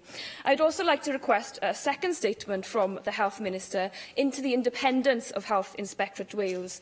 Yesterday, a member of staff at Health Inspectorate Wales told my office that a copy of the review would be made available under embargo from 6 p.m. yesterday, which it was. My staff asked HIW why the report was not being given to us until 6 p.m, and we were told that it was out of respect for families so that they could see the report first. However, today I've been shown an email from a journalist which showed that they were sent the report at 9 o'clock yesterday before Assembly members in this national institution, using the families and those suffering as a ruse not to show it to AMs to evade scrutiny. I find that shocking. I find that totally unacceptable. Therefore, I would like to have a report, a statement from the Welsh Government to show how this happened and why AMs are not being respected when these reports are coming out.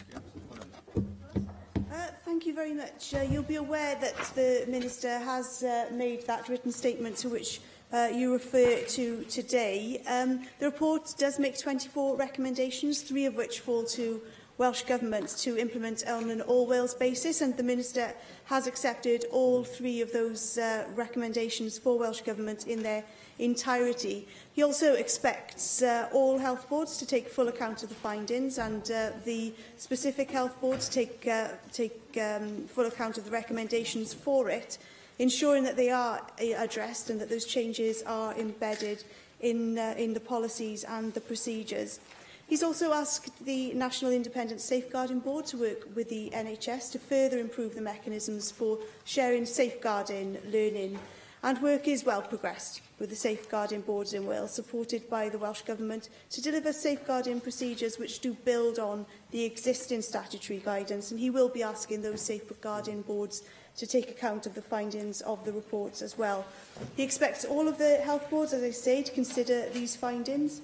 Clearly, this is a very difficult day for the women involved in the case and for their families, and our thoughts are with them, and I'm grateful to the member for raising this. And of course, probably the earliest opportunity that she will have to raise it on the floor with the Minister would be through topical questions, and the Minister would be happy to take one should it be agreed.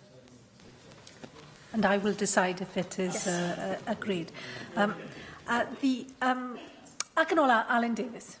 Alan Davis. Thank you very much, Presiding Officer. Minister, I'd like to ask for 3 statements from the Government, please. I'd like to ask for a statement from the Government on urban traffic management. I attended a public meeting in my constituency in Beaufort on Friday evening, and I was astonished to hear people talking there about the dangers they face in their daily lives along the roads through the community. I heard about children being knocked over, about people being unable to walk on pavements, about people being afraid to cross the road. Clearly, people can't be expected to live in these circumstances. And so I would like to understand from the Welsh Government what policies and what processes does the Government have in place to prioritise supervise and to manage traffic in urban environments. The people of Beaufort can't be expected to live the lives they are living, and it's important that the government is able to create the structures and the frameworks within which decisions can be taken to enable them to live their lives. I'd like to ask for a statement from the government on the future of buses and bus policy as well. I heard the news on the weekend about the cuts to services in Cardiff. This is something we've seen a number of times in Blaenau Gwent, and bus services serving the communities of Blaenau Gwent and linking Blaenau Gwent with communities elsewhere, with social, shopping, work opportunities, are simply falling to pieces. Now, it appears to me that if we are unable to run a bus service serving the capital of Wales in an urban, densely populated area, then the crisis facing bus services elsewhere must be so much greater. I would like to see a statement from the government on what it intends to do to solve and to react and to respond to this crisis. I'm aware that there is a consultation being undertaken at the moment, and I'm aware that the government intends to legislate on this matter before the end of this Assembly. But that's going to be 3 or possibly 4 years before we have a resolution of this matter. I don't believe that we can wait that long. I believe that we need a response from the government early and within the next few weeks or months to respond to what I believe is a real crisis facing bus services up and down Wales. I would also want to ask for a statement from the government on the designation of SSIs and other special places. I attended a public inquiry on Friday morning in Blaenavon alongside the member for Torfaen, my good friend Lynn Needle, and we both spoke at that in public inquiry about the potentially disastrous and destructive application to quarry in an area called the Canyons, which borders both our constituencies. Now, whilst I wouldn't expect the government to comment upon any live planning inquiry, what I would expect the government to be able to do is to give an explanation of its policy and approach to the designation of areas in general. It isn't so long ago that I was standing here launching the Valleys Regional Park and talking about the government's ambitions and wishes to see us being able to enjoy the landscape and the heritage of the valleys of South Wales. And now we see a business that wants to destroy that heritage and that landscape. The two are completely incompatible. So I hope that the government will be able to make a statement on this matter as well.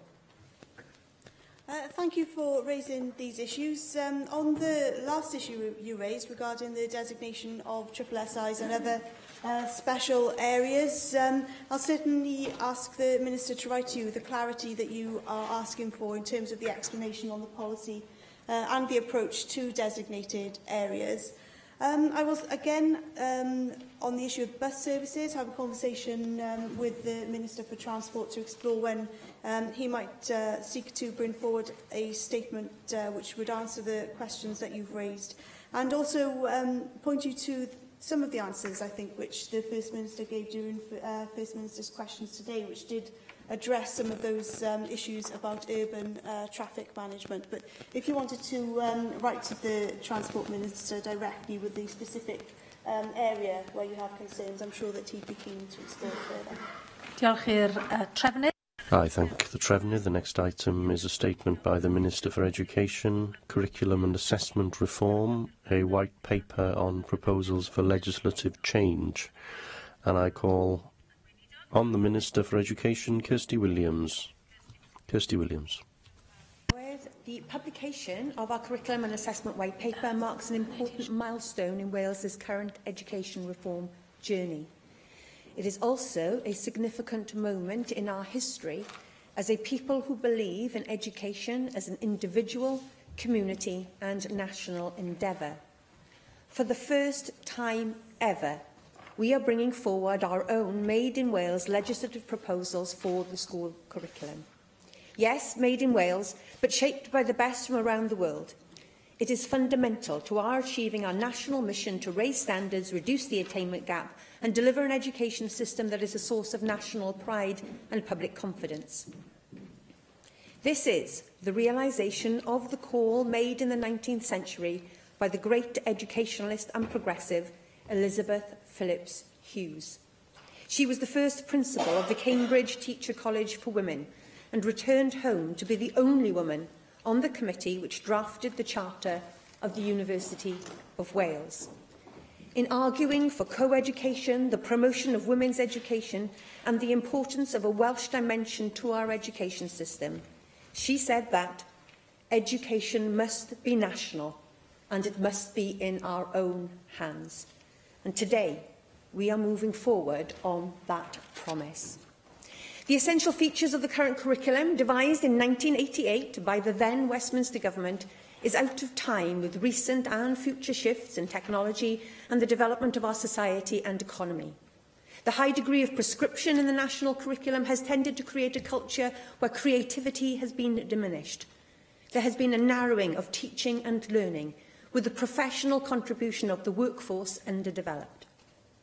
I am absolutely clear that to raise standards for all and expand opportunities, we need to empower schools and teachers by moving away from a narrow, inflexible and crowded curriculum.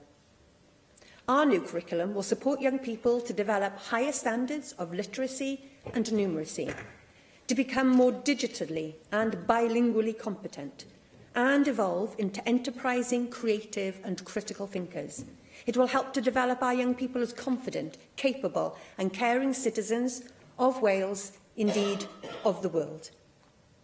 Since 2016, we have been working with our network of pioneer schools, experts and a wide range of stakeholders to develop a new curriculum. And I consider this to be a key strength of our reforms. Reforms for the people of Wales, shaped by the people of Wales. This approach has allowed us to keep schools and learners at the very centre and heart of our developments. It has promoted ownership of the reforms, which is key in ensuring the changes we are making are right and are sustainable. You will already be aware of the majority of the proposed legislative changes as they reflect and stay true to the recommendations set out in Successful Futures, the cornerstone of our curriculum reform. We are proposing to legislate to ensure the 4 purposes set out in Successful Futures will be at the core of the new curriculum, with learners benefiting from a broad spectrum of learning. We're returning to the fundamentals of education by introducing areas of learning and experience covering the humanities, health and well-being, science and technology, languages, literacy and communication, expressive arts and maths. This means that we're moving away from the days of a narrow curriculum and onto a different approach of teaching and learning, a curriculum where we break down traditional subject boundaries and give teachers the flexibility to approach different issues from different angles. By using this approach, practitioners will be able to use their professionalism and expert knowledge to create and design lessons that stretch our learners, stretch their learning, stretch their abilities, and crucially, stretch their horizons. The White Paper proposes that the new curriculum be organised as a continuum of learning from the ages of 3 to 16. The emphasis is on a seamless transition with references to key stages removed. Instead, progression will be signalled through progression steps at 5 points in the learning continuum, relating broadly to expectations at the ages of 5, 8, 11, 14 and 16. They will act as a roadmap for each learner's development, allowing for individual abilities, experiences and rates of learning and understanding. And I intend to legislate to define these steps. As a proud bilingual country, English and Welsh will of course remain statutory, as will religious studies and relationships and sexuality education. Alongside this, the cross-curriculum responsibilities of literacy, numeracy and digital competency will be statutory up until the age of 16. Presiding Officer, this is an exciting time for education in Wales. Not only are we developing a curriculum that ensures our learners are equipped to meet the needs of the future, we are also developing a curriculum through genuine collaboration with our schools and key stakeholders. We need to ensure that our legislation, as set out in the White Paper, enables us to realise and not to stifle our ambitions. I'm asking for members in the Chamber today and for people across Wales to contribute over the coming weeks and months. The White Paper is ambitious and far-reaching, but we will only reach those high standards through a genuine national mission and conversation. The content and detail of the new curriculum will, of course, be published in draft in April of this year. Today is about laying the foundations, consulting on the legislation that paves the way for the new curriculum, its principles, its freedoms and its structures that will support it. Thank you. Susie Davis. Diolch Llywydd, and can I thank you, Minister? You're quite right. This is going to be a sea change for Wales, because there's always a risk with the sea change that people might end up drowning. And while, of course, you have the full sort of general principle policy support of everybody in this chamber, I hope the big test of all this is going to be what is deliverable practically, and will it deliver the results that we want to see? I'm glad that we're actually talking about a piece of legislation here, so I'm going to mention that very much in this context. I was pleased to see that the overarching principles, and have been for a while, are clearer than what we have in existing legislation at the moment. You want to move away from a prescriptive system. I believe you when you say that, and we as Welsh Conservatives, of course, have always said that we want teachers to be free to teach, and that we shouldn't have over-prescription here. But of course that comes then with a greater responsibility on visible accountability. The quality of teachers and teaching, which I think is probably the greatest factor, and I probably won't talk too much about that today though, and an improvement of standards of attainment and achievements which young people themselves believe to be valuable, as well as what Wales as a society believes will be valuable for us as a nation, and particularly for our economy. So we're talking now about what will be effective to deliver this in a way that helps us raise rounded citizens who can achieve for themselves and their country. Which is why I wanted to ask really why the word responsibilities only appears once in what our young people will achieve through the 6 areas of learning. Because I think it's great to see words like confidence and resilience and, the ability to be participants, I think, or to participate in decisions. But if our education is not helping people to move on from just respecting the needs of other people, which is a stated aim, to actually thinking they might have a responsibility in helping people meet those needs, then I think we might struggle with truly co-productive policy making in future. And actually, I think that's where we need to see a sea change, a game changer, if you like, in public policy in the future, amongst other changes. Now, I'm sure that you'll say that my point is covered by the AOLEs, but it would be great if you could actually pinpoint how you think that would be the case. But what's not clear to me either at the moment is how these good citizen parts of the curriculum, if you like, will be weighted against the examinable areas of work. Because I welcome absolutely this need to reduce gaming that can go on in the current system.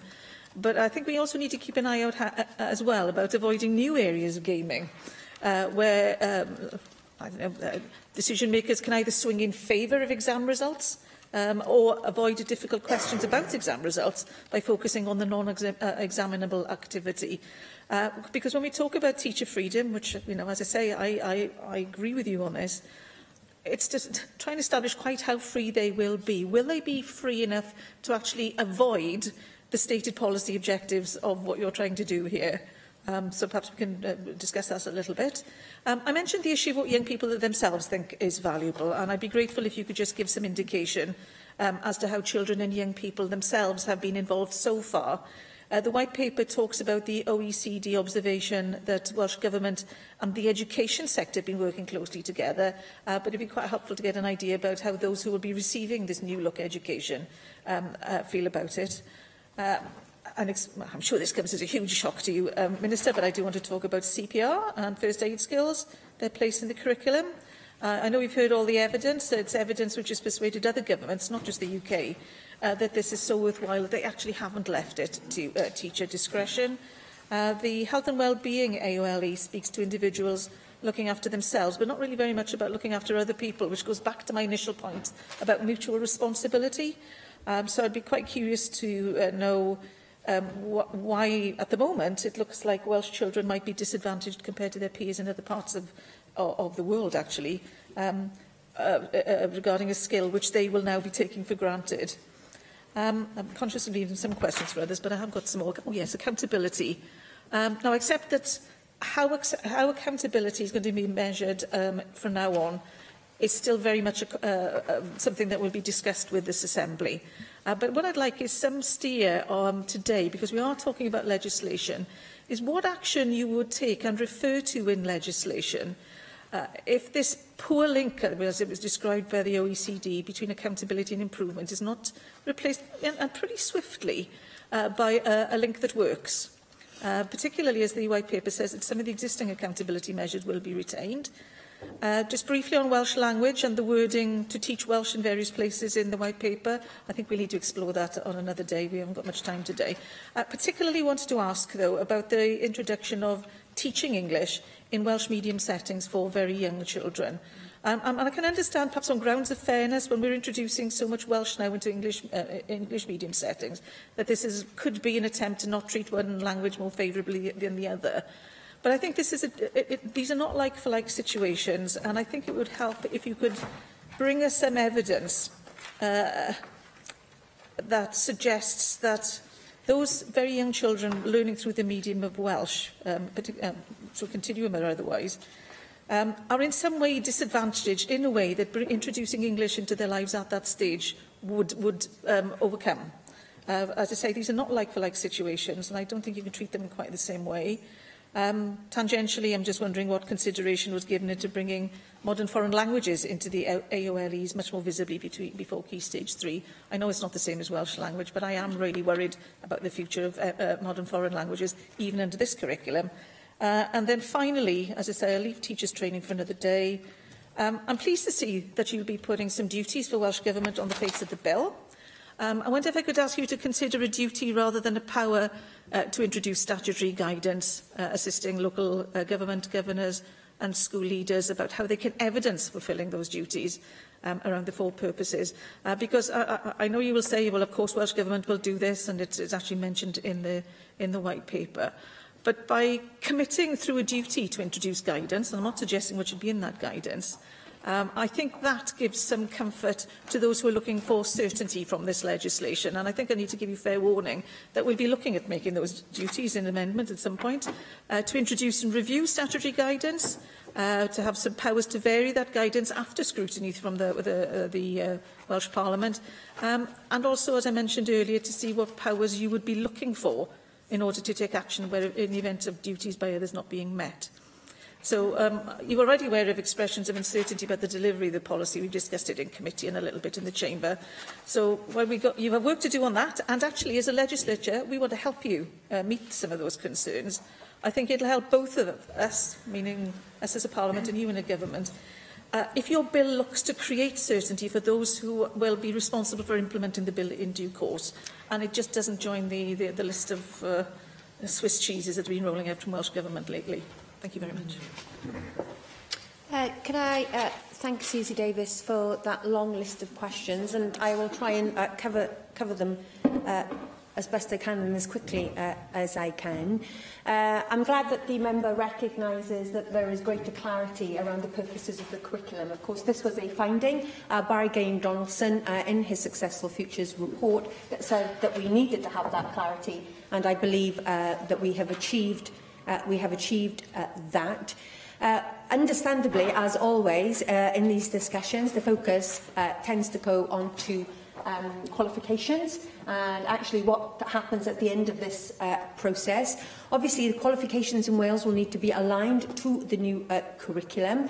One of the things that we have been very careful to do during this entire process is to engage Qualifications Wales so that there is early sight from our qualifications body about what they will need to do to make sure that that alignment is real. That's also one of the reasons why I took the decision to delay the rollout of the curriculum. Originally, it had been conceived that there would be a big bang approach and the entire system would move to the new curriculum overnight. Clearly, that potentially was particularly full of jeopardy for those students that were reaching the end of their compulsory education, working towards those high-stakes examinations, and that's why we've made the decision to roll it out. So, of course, qualifications that related to this new curriculum will actually not be sat until 2026. It does seem like a long way away, but we're already in the planning process for what this new curriculum change will mean for qualifications. I'm anticipating, presiding officer, that Susie Davis and I will have long debates about duties, statutory guidance, and of course we will, as the legislation is actually drafted and comes forward, I will look forward to engaging in those. We've been quite clear about the duties that will be on the face of the bill, duties to the Welsh Government and duties to schools and individual head teachers and governing bodies and what will be required of them. But I'm keen to consider views that will come forward during the consultation paper here, first of all, and then when we move forward to the legislation. And I will enter those discussions with an open mind. The member asked what role children have had in the process to date. Let me give you a very clear example. You will be aware that we, from my statement and previous statements that I've made, that we will be placing a relationship and sexuality education on the face of the bill. That is in response to the recommendation by the specialist group that reported and the weight of evidence that young people themselves gave to that process about how important this was. Actually, this is an example of the departure away from successful futures. This is a new addition, but we're doing it because the weight of evidence from young people themselves that fed into that process said they wanted to see this change, and we've listened to that. And that's just one example. Clearly, there have been other examples where young people have been engaged, but crucially, we will be doing a specific body of work when the AOLEs are published at Easter, when there is something tangible to go out and discuss with children and young people.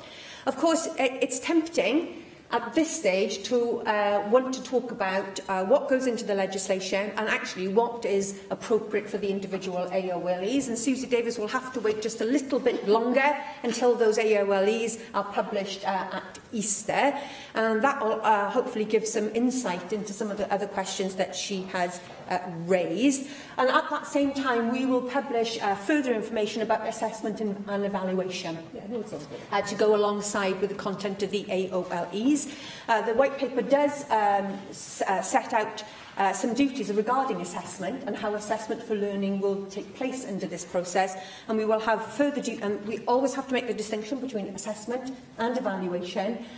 They are two different things designed for two different purposes in our education system, and further details will be published on the evaluation and the high stakes and the accountability measures later on in the spring. Can I come to the issue of language? Clearly, there is nothing in these proposals that will undermine the issue which I think the member was referring to with regards to immersion, especially for our youngest children in Welsh medium. I'm sure the member, who I believe is a supporter of the foundation phase, will be aware of the current guidance that is available to foundation phase practitioners. It says that children should be helped to develop an awareness of Wales as a country with two languages, and language skills learnt in one language should support the development of and the knowledge of and skills of another language. That's already in our foundation phase guidance, which all foundation phase settings are expected to deliver upon. And there is nothing in this paper that I believe will undermine that. My commitment to the language, and as an important part of our education system, is a personal one. For the choices that I have made, positive choices I've made for my own children. I've got 3 towards the government's target for 2050 who will be bilingual because of the opportunities of Welsh medium education. It's a professional commitment and it is a policy commitment. I am very proud that we are reforming the education system so that every child, every single child, is going to have a more equal chance to be a bilingual citizen of this nation and to learn even more languages at an early age. Because, like you, I share your concerns about MFL. I'm sorry if we haven't made it clear in the statement. Of course, Key Stage 3 will go. There will be no key stages in the new process. And actually, what we're hoping to do is to bring other languages earlier into a child's educational journey whilst they are in primary school. And that means modern foreign languages, that means ancient civilization languages, The previous minister, I know, had a particular passion for Latin. We are also looking at community languages, so those are languages that are spoken in different parts of our community, and also British Sign Language. And schools will have the opportunity, and indeed they will be required, to be able to bring those experiences into the primary sector. Because I think leaving it to secondary school, to expose children to other communication, other languages, is too late, and has led to some of the problems that we've seen in terms of take-up. And I think that just about covers the points that the member has raised, but I'm grateful for the spirit of cooperation and the willingness to engage in this process. As I said, it's a national mission, and we are a national assembly, and I'm sure all members will want to contribute. Sian Gwenllian. Diolch. Thank you, Llywydd. I would like to pursue three important aspects today: workforce training, assessment arrangements, and the impact of these changes on qualifications. These don't directly relate to the white paper, of course, but they are part of the bigger picture in terms of the huge change that's occurring. And the new curriculum will mean a transformational change to teaching methods. What are the government's proposals for re-educating the workforce? And I'm using the word re-educating or retraining in order to convey the level of the task and the change. And I think that does so more effectively than the term professional development, because schools are calling out for concrete information about when this will happen. That is to say, when this major retraining will occur. Will it happen during school hours, out with school hours, on additional inset days? How will it be done? We do need an idea about the financial investment that will be allocated to this, more detail if you like. You've allocated £100,000 for ongoing development or continuous development, but is that sufficient? Releasing teachers is expensive. It all needs to be planned very carefully beforehand, and we need to recognise the scale of the task facing us, and we need to emphasise that this includes classroom teachers, classroom assistants, and school leaders. I am aware that CPD won't be part of the white paper, but I do think that the questions raised by teachers and unions are very pertinent indeed. My second question is on assessment arrangements, and you have mentioned that you will publish further detail on that in the spring. At the moment, before we have that information, teachers are concerned that they don't have a clear idea of the nature for the assessment methods that will run alongside the curriculum. We know about the annual adaptive tests, and we know about significant changes in terms of the broader accountability issues, but in terms of the progress steps and the attainment, it'd be good to have more clarity on all of this, and I assume that the intention is to move away from teacher assessment as it currently stands at the moment. Now, another huge question where nobody seems to be able to tackle at the moment is what will the impact of the changes to the curriculum be on qualifications, as Susie alluded to when you did start to answer the question. But we do need clarity very soon on this issue. You said that 2026 is a long way off, but no, it isn't, because the first cohort of pupils which will have followed the new curriculum, those in Year 7 in September 2022, will reach Year 10, and they will start GCSE courses in September 2025. Now, working back from that point, the schedules for those courses will have to have been published by 2024 so that teachers have time for preparation. There is huge work to be done, first of all, by Qualifications Wales in terms of setting the criteria, and then by the WJEC and any other awarding bodies who may be interested in qualifications in terms of drawing up those qualifications and going through the validation processes.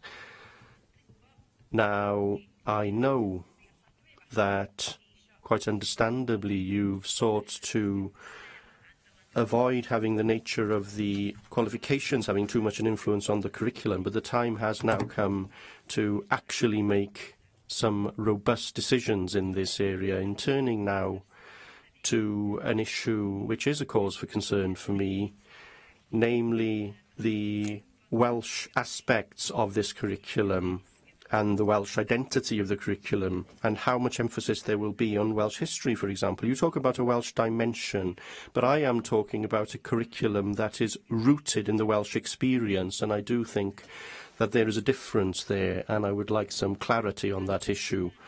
There are questions about the framework for the Welsh language and what the assessment arrangements will be there, and there is a major question which isn't being answered at the moment, is what the nature of the qualification or qualifications will be in terms of the Welsh language.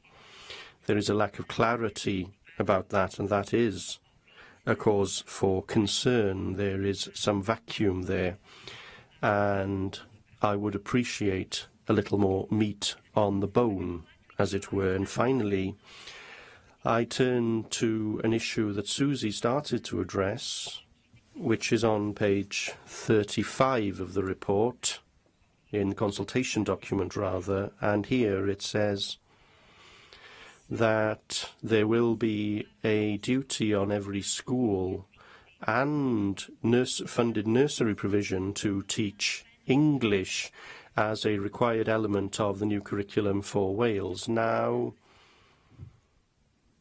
that strikes me as being very strange in these days, where the Cylchoedd Meithrin run by Mudiad Ysgolion Meithrin do provide their provision through the medium of Welsh.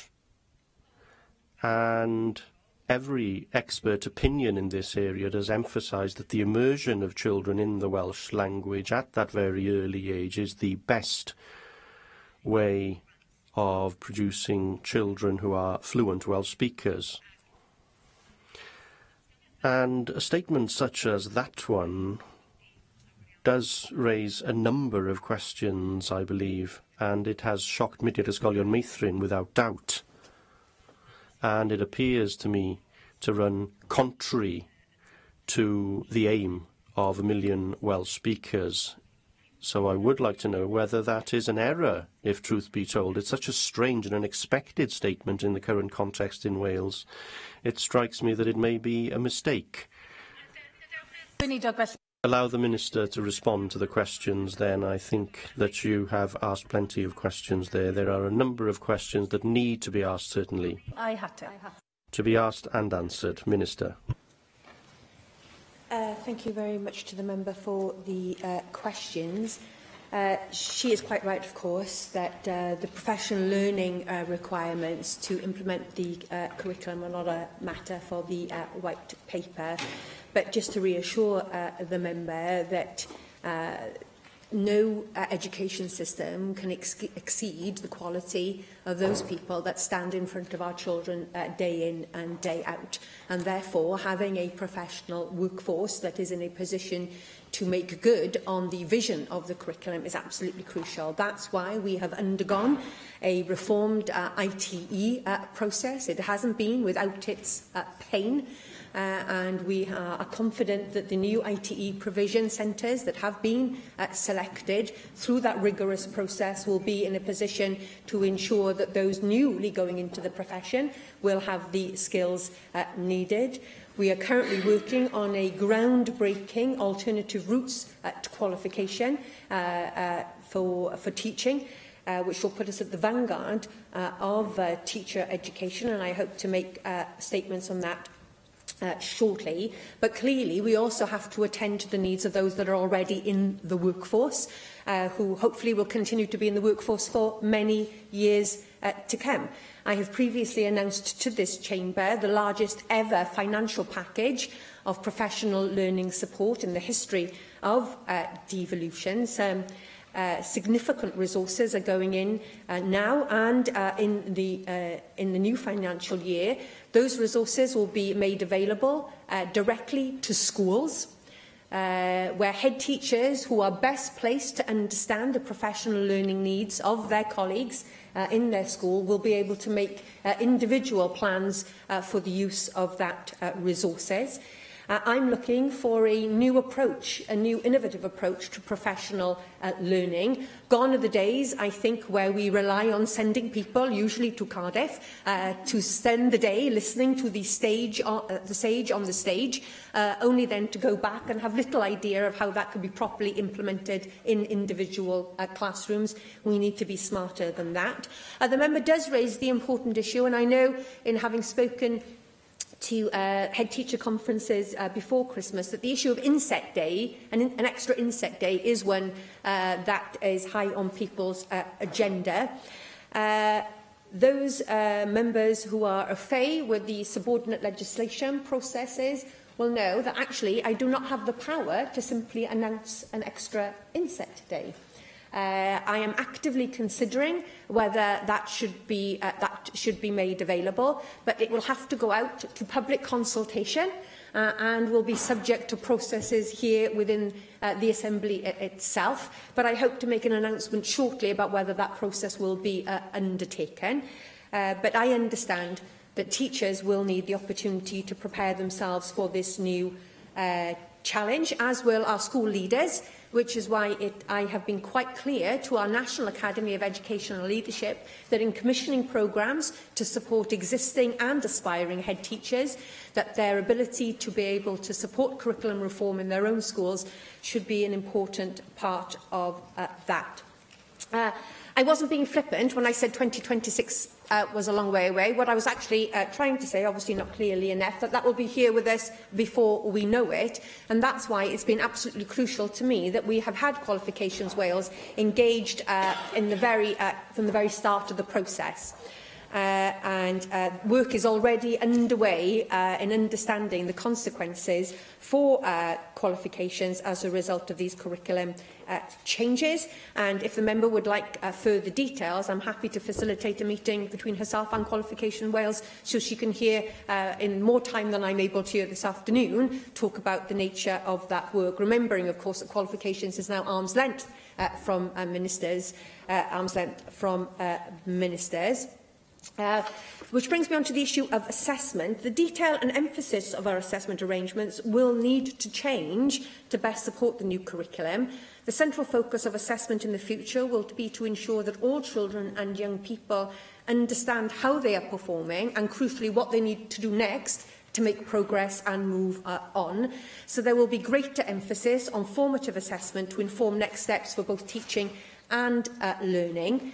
To strengthen the relationship between the curriculum and assessment and to give a focus on each child's progress, there will no longer be levels. Instead, assessment will be based on the achievement outcomes, which will be published alongside the contents of the AOLEs, and they will expressly set out what achievement looks like in each of those 6 areas of learning and experience. And what I do propose, and is included in the white paper, I propose that head teachers will have a duty to set achievement outcomes to support all children and young people at their school to progress along the continuum of learning. And to ensure that there will be consistency between schools, we propose that they have to have regard to the achievement outcomes, which, as I said, will be published later on this year. So there will be a continued focus on teacher assessment and assessment for learning, alongside our other assessment regimes, such as the online adaptive testing. With regards to evaluation, which, as I said earlier, is different, and that is how we hold the system to account, both individual schools and the system as a whole. Details of that will be published later on.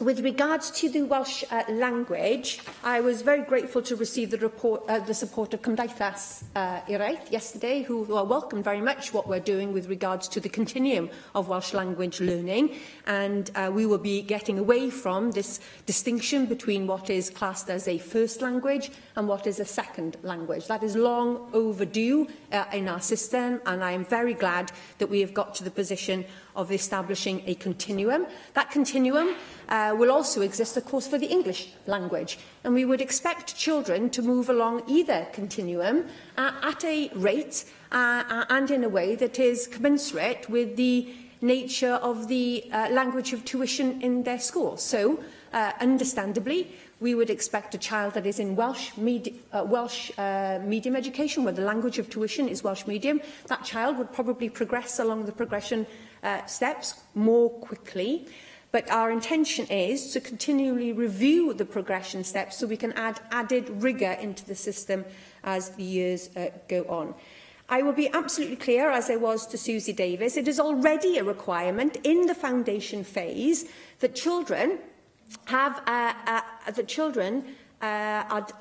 to develop an awareness of both of our languages, and language skills learned in one language support the development of knowledge and skills in another language.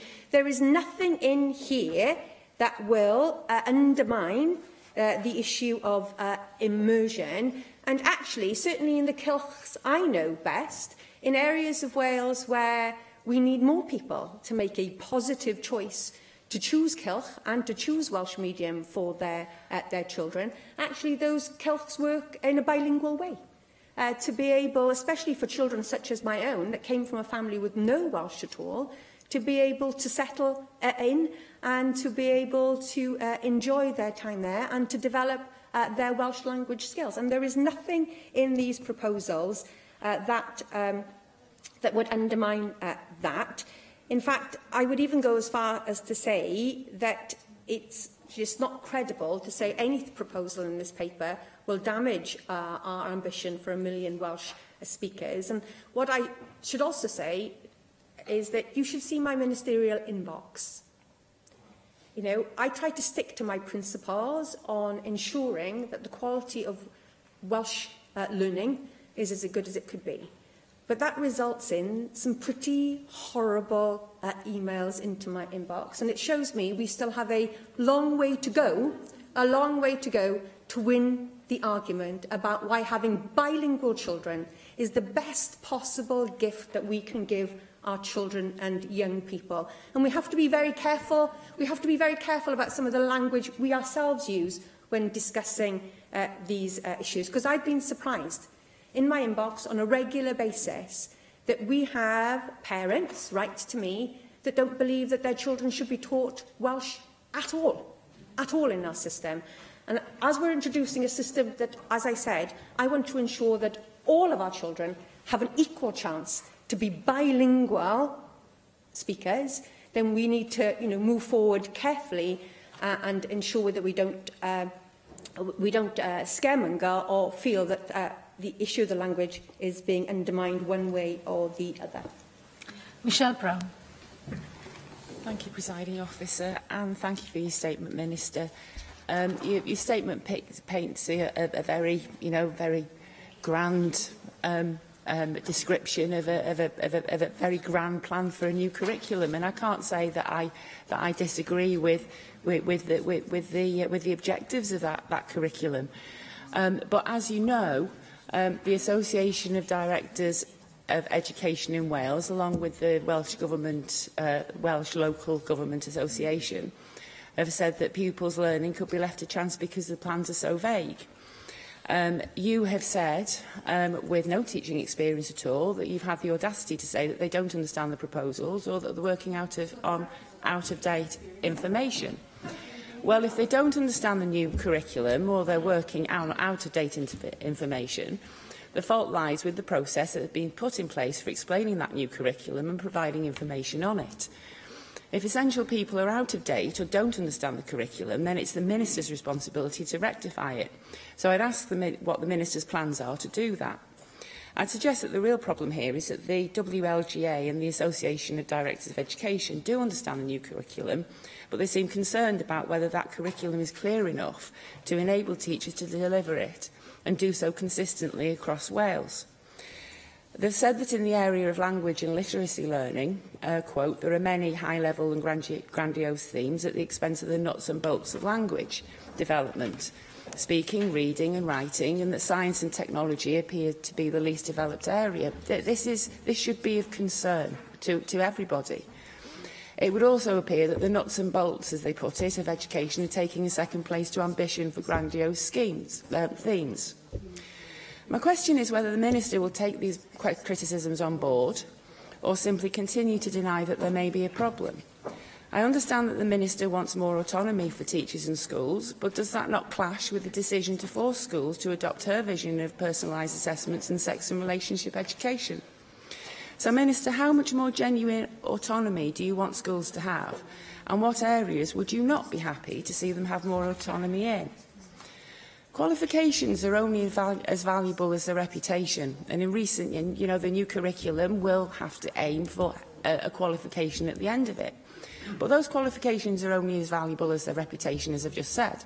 And in recent years, we've seen employers lose a certain amount of faith in some university degrees, and some universities questioning the value of some exams taken at school. So to what extent have you tested how the new curriculum is being received and regarded by universities and employers, inside and outside Wales?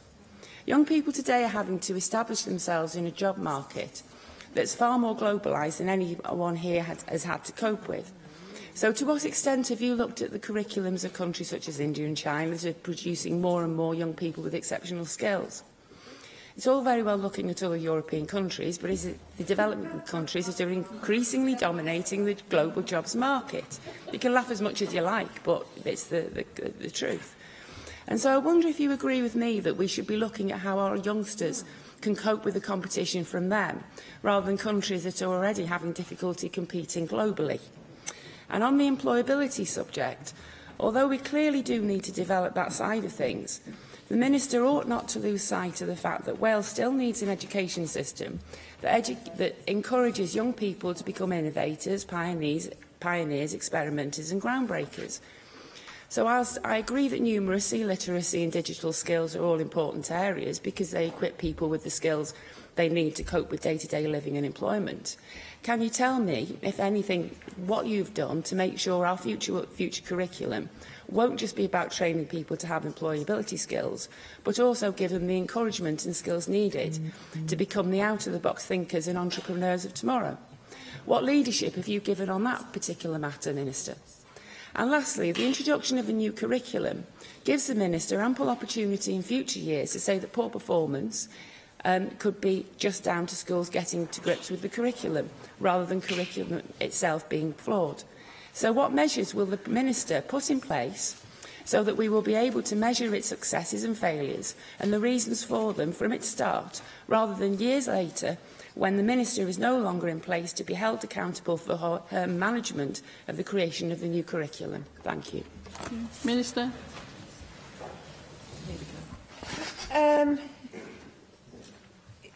The member began by asking about how do I respond to issues raised by the WLGA and ADU. Well, of course, we rehearsed these at length at the recent meeting of the CYPE committee, and my views haven't changed. Indeed, they've only been reinforced. The following Monday, I was at an event where I sat next to two of our directors of local education authorities, and both denied that they had any sight of that paper and were unaware as to whom had written it. Can I just say, but clearly, I do take on board, I do take on board that if there is a lack of clarity from the Association of Directors or the WLGA, then we must redouble our efforts to work alongside them. And I hope that is happening today. There is a change board being chaired by the Welsh Government's Director of Education, and I hope both ADU and the WLGA are in attendance as the change board finally signs off on all the AOLEs. The member asks whether I have considered globalisation. Well, globalisation is one of the driving factors about why we need to reform the curriculum. This is one of the reasons why we are having to do what we are doing to ensure that we have equipped our children to be those competitors in a global world. And I would just refer, the member asks about whether issues around creativity and critical thinking are part of this process. I would refer the member to the 4 purposes, the duty of which the Welsh Government and our schools will have at the forefront of our mind when developing individual curriculi. Now, the member does make a very important point about the ability of Welsh qualifications to be a passport to opportunities anywhere in the world. I am absolutely confident that by working alongside Qualifications Wales, who have the legal responsibility to create and to police those qualifications, we will in no way be disadvantaging Welsh children and young people. Their ability to use these qualifications as a passport, as I said, to universities, work experiences, employment opportunities, anywhere in the globe, they will not be stopped because of these qualifications.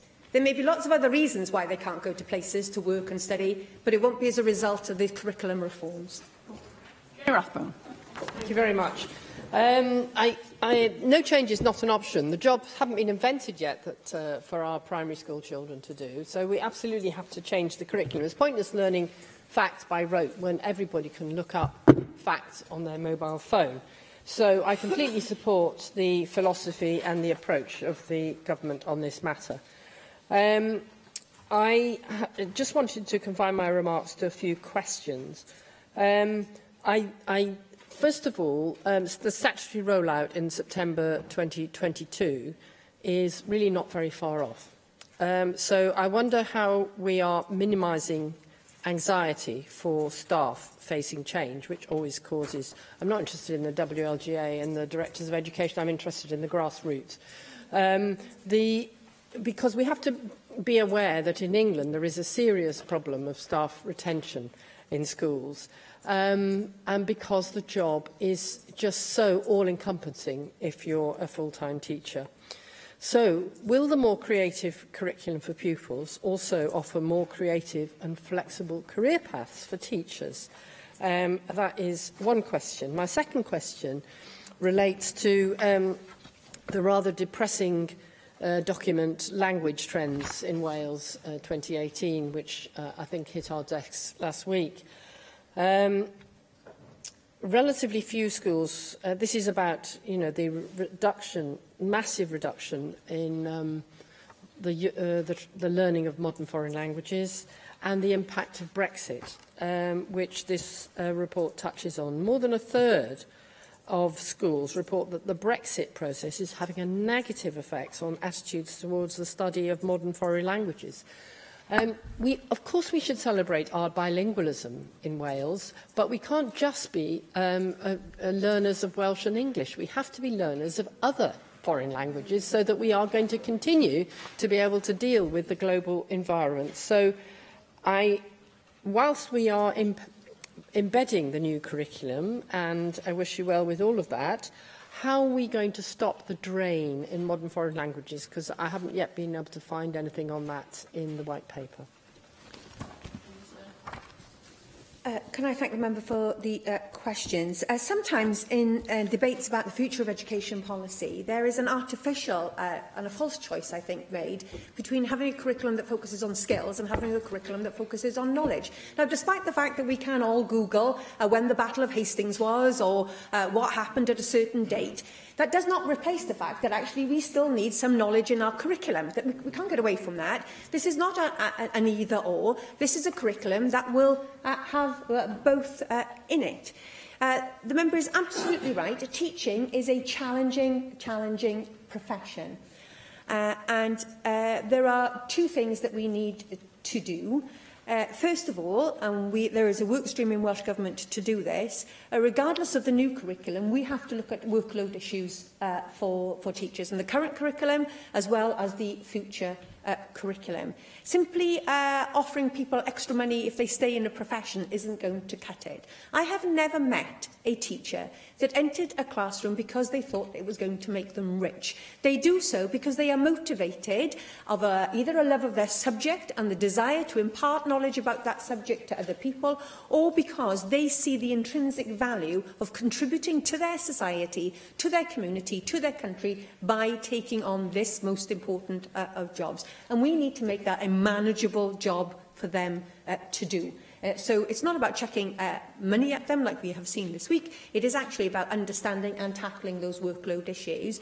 But I do believe that the curriculum changes that we're working on here will make Wales an attractive place to be a teacher, because we will acknowledge their skills, their creativity and their ability to shape lessons that truly fit the children in front of them, and not simply to have to work from a tick list that a politician somewhere said they had to teach. And what we also do know from looking at international studies by the OECD, one of the ways in which you can remove stress from those working in the profession is to up the levels of autonomy. Those practitioners that have higher levels of autonomy in systems such as Finland, where there is high autonomy for individual teachers, that's where you have higher levels of satisfaction with the profession, and you have better retention rates and less people moving away. And this is part of the process that we're in, is giving greater autonomy and flexibilities for teachers in their individual classrooms. Now, I think with regards to MFL, I don't think that there is a dissenting voice. Well, I don't know what UKIP think, but there is not a dissenting voice, I feel, on behalf of the Conservative Party or Plaid Cymru or on these benches here about the importance of MFL. We all share that. Of course, the issue is, if you're a bilingual person, once you've learnt 2 languages, the 3rd, 4th, 5th, 6th, 7th actually is easier to learn. So actually, as a system as a whole, by having a bilingual system, we put our children in a better cognitive place to actually acquire other languages. But you are absolutely right. We do see a continuing challenge in persuading young people to take those languages on when they become optional subjects, usually in most schools at the age of 14. And I've seen that in my own family. I've seen that challenge in my own family. What we're doing here in our new curriculum is actually bringing exposure to other languages, community languages here in Cardiff, recognition for those children that speak different languages at home, recognising community languages, modern foreign languages, the classical languages and BSL, bringing that, and the expectation in the new curriculum is that will be brought down into what we would call the primary ages. And actually that early exposure, rather than leaving it to 11, which is where most children, not all children, because we have some fantastic primary schools who are doing wonderful work with French, Spanish, German, Chinese, by bringing that down so that all children in the primary age have exposure to that language, I hope that would make a real difference in changing attitudes towards and a passion for and an understanding that acquiring multiple languages is actually a personally growing thing to do, but actually has huge economic opportunities arise out of it if you are able to do that. Di Lloyd. Thank you, Deputy Presiding Officer. For a statement, and actually welcome lots of the comments and obviously the tenure of the contributions this afternoon. Obviously, concentrating on the historical connotations in the first place, it was the Reverend Griffith Jones of Llanddowror in Carmarthenshire who established circulating Sunday schools in the 18th century as a template for all modern schools. And such was the success of those circulating schools, it made Wales one of the most literate of European countries of all at that time in the mid-18th century, such that Catherine the Great, the Empress of Russia, sent an envoy here to little old Wales to discover how those schools operated.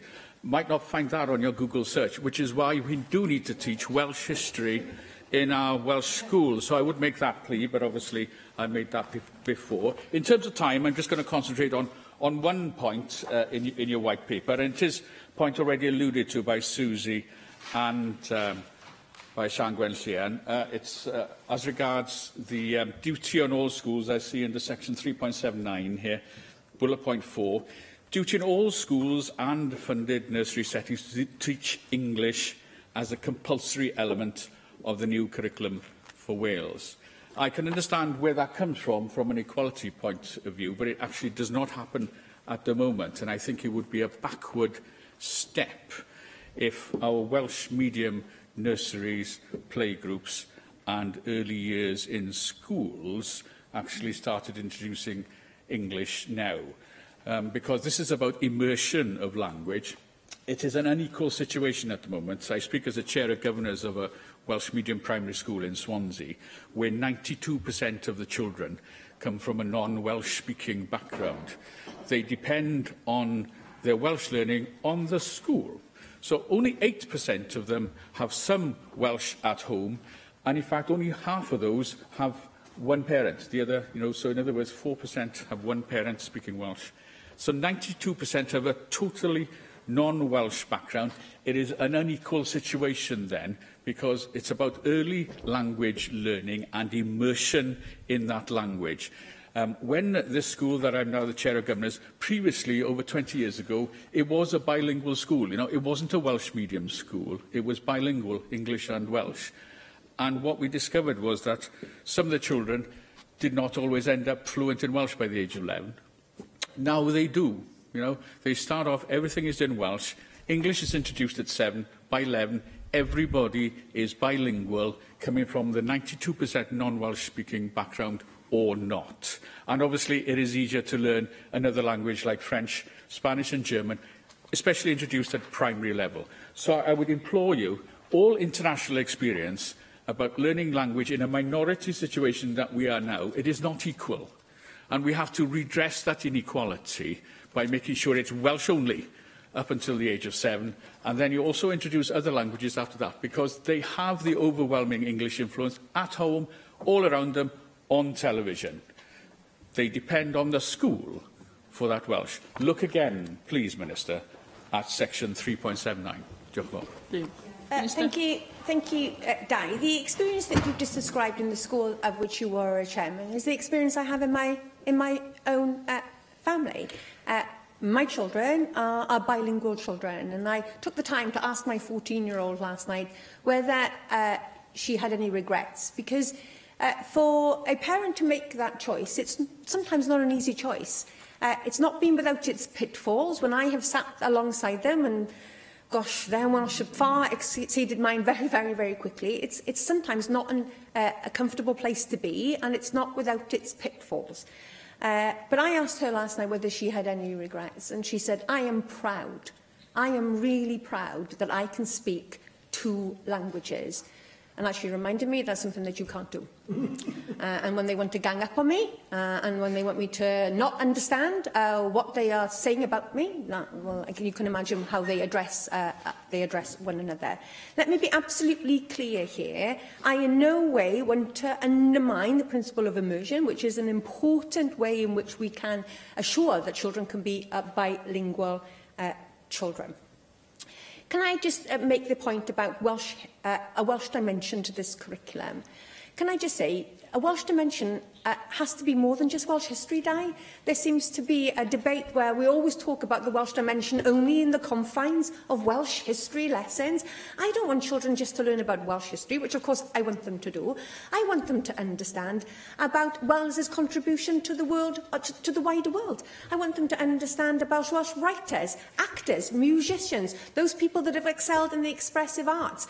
The fact that it is a Welshman in Geneva that is running the Hadron Collider. So I don't want the Welsh dimension simply to be the preserve of Welsh history lessons. I want the Welsh dimension of our curriculum to stretch right across every single area of experience and learning, because there is no area of learning and experience where Wales hasn't got a proud story to tell about its contribution to all those very, very important aspects. And we cannot confine it just to learning about our history. I have 2 more speakers, and as you can see, we are going over, but I will call those 2 speakers, but I would ask them to be brief and just to cover additional points that may not have already been raised. Dawn Bowden. Thank you, Deputy Presiding Officer, and I will cut my preamble to the question. I briefly wanted, therefore, Minister, if I could, to focus on one of the 4 purposes that are set out in the proposed structural changes to the curriculum, that of ensuring that our children are ethical, informed citizens, and particularly that they're knowledgeable about their culture, community, society in the world now and in the past. And the objectives of this purpose are clearly laudable, but I'd like to follow on, I think, from the point that Paul Davis made earlier in his contribution to when he was asking the FM questions regarding the lack of knowledge, or even denial, actually, about the Holocaust. And having just spent the last week reflecting on Holocaust and genocide and how the conditions for that can be created through ignorance and prejudice, and knowing, as we all do, that populism and intolerance is on the rise, I'd be interested to know what specifically we're likely to see in the new curriculum that will ensure that we do see a more tolerant,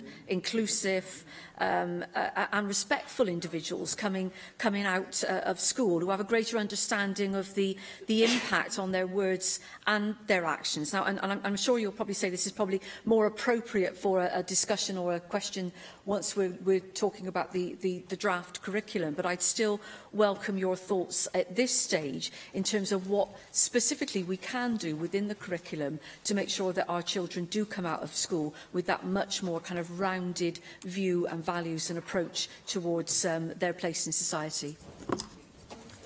Can I thank Dawn Bowden for that question?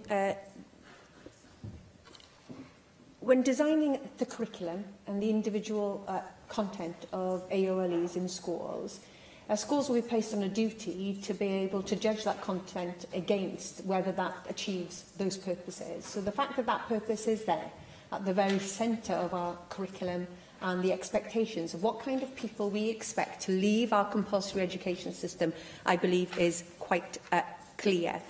I know that over the weekend the member has been deeply involved with issues around the remembrance of the Holocaust, and I was very pleased last week to use my official communications channel to promote and highlight the fantastic resources that the Holocaust Education Trust have, and to promote those, their use of those resources in Welsh schools. Can I give you a very practical example of how this is already happening with regards to our DCF, our Digital Competence Framework? Sometimes people think when we talk about the DCF, we're only talking about how you use a computer, but it goes way beyond that. One of the things that we're working on the DCF is the ability to spot fake news, to be able to go online, see a piece of information, and to be able to ask yourselves those critical questions about whether this is true or false, or how you can go and find out other information so you can collaborate what you've just read. And that ability to interrogate information that is made available on social media networks, I think, is now more important than it has ever been. And that's, for instance, a crucial point of what we're currently working on with the Digital Competence Framework. And, of course, that will be a statutory part of the curriculum going forward. Finally, Rhiannon Passmore. Thank you, Minister. There is indeed great potential and opportunity within this new curriculum, and I believe great prizes. I do welcome very much the strategic intention around early and pre-language linguistic development across Wales. We need that linguistic development. We can be a bilingual nation to a greater extent, but we need to be a multilingual nation to take our true place in the world. And I won't talk about the areas of experiential learning around music and the arts today. Can you outline for me how you believe the role of the Education Improvement Consortia will play out in delivery and potentially helping to implement the new curriculum in Wales?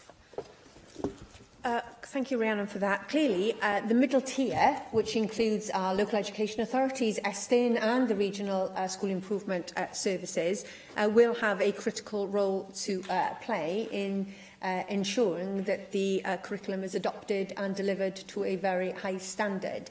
What I would like to do is to reassure schools that we will be using this period of time between the publication of the AOLEs and the passage of this legislation and the statutory rollout in 2022 to make sure that all aspects of our education system are up to speed and that any judgments that the School Improvement Service may or may not make as regard to the effectiveness of a school, the personnel that they deploy to that school will be well versed in the principles, the pedagogical principles and the ethos of this curriculum. Thank you very much, Minister. Item 4 on the agenda this afternoon is a statement by the Minister for Health and Social Services, Healthy Weight, Healthy Wales, our national ambitions to prevent and reduce obesity in Wales. And I call on the Minister for Health and Social Services to deliver the statement. Vaughan Gething. Thank you, Deputy Presiding Officer.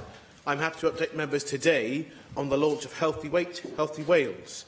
I had the pleasure of launching a consultation with stakeholders on the 17th of January.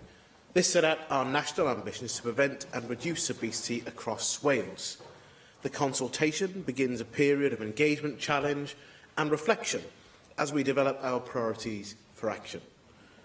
Obesity is one of the greatest public health challenges of our generation, and the Assembly, of course, agreed to make the production of this strategy a statutory requirement through the passage of our Public Health Act 2017. We know that the UK has one of the highest levels of obesity in Western Europe. The challenge of tackling obesity is one that faces countries across the world, so we are no exception here in Wales. 27% of our 4 to 5-year-olds and 60% of our adults are either overweight or obese. High rates of overweight or obese 4 and 5-year-olds are a matter of national concern. This government is not prepared to stand by and do nothing.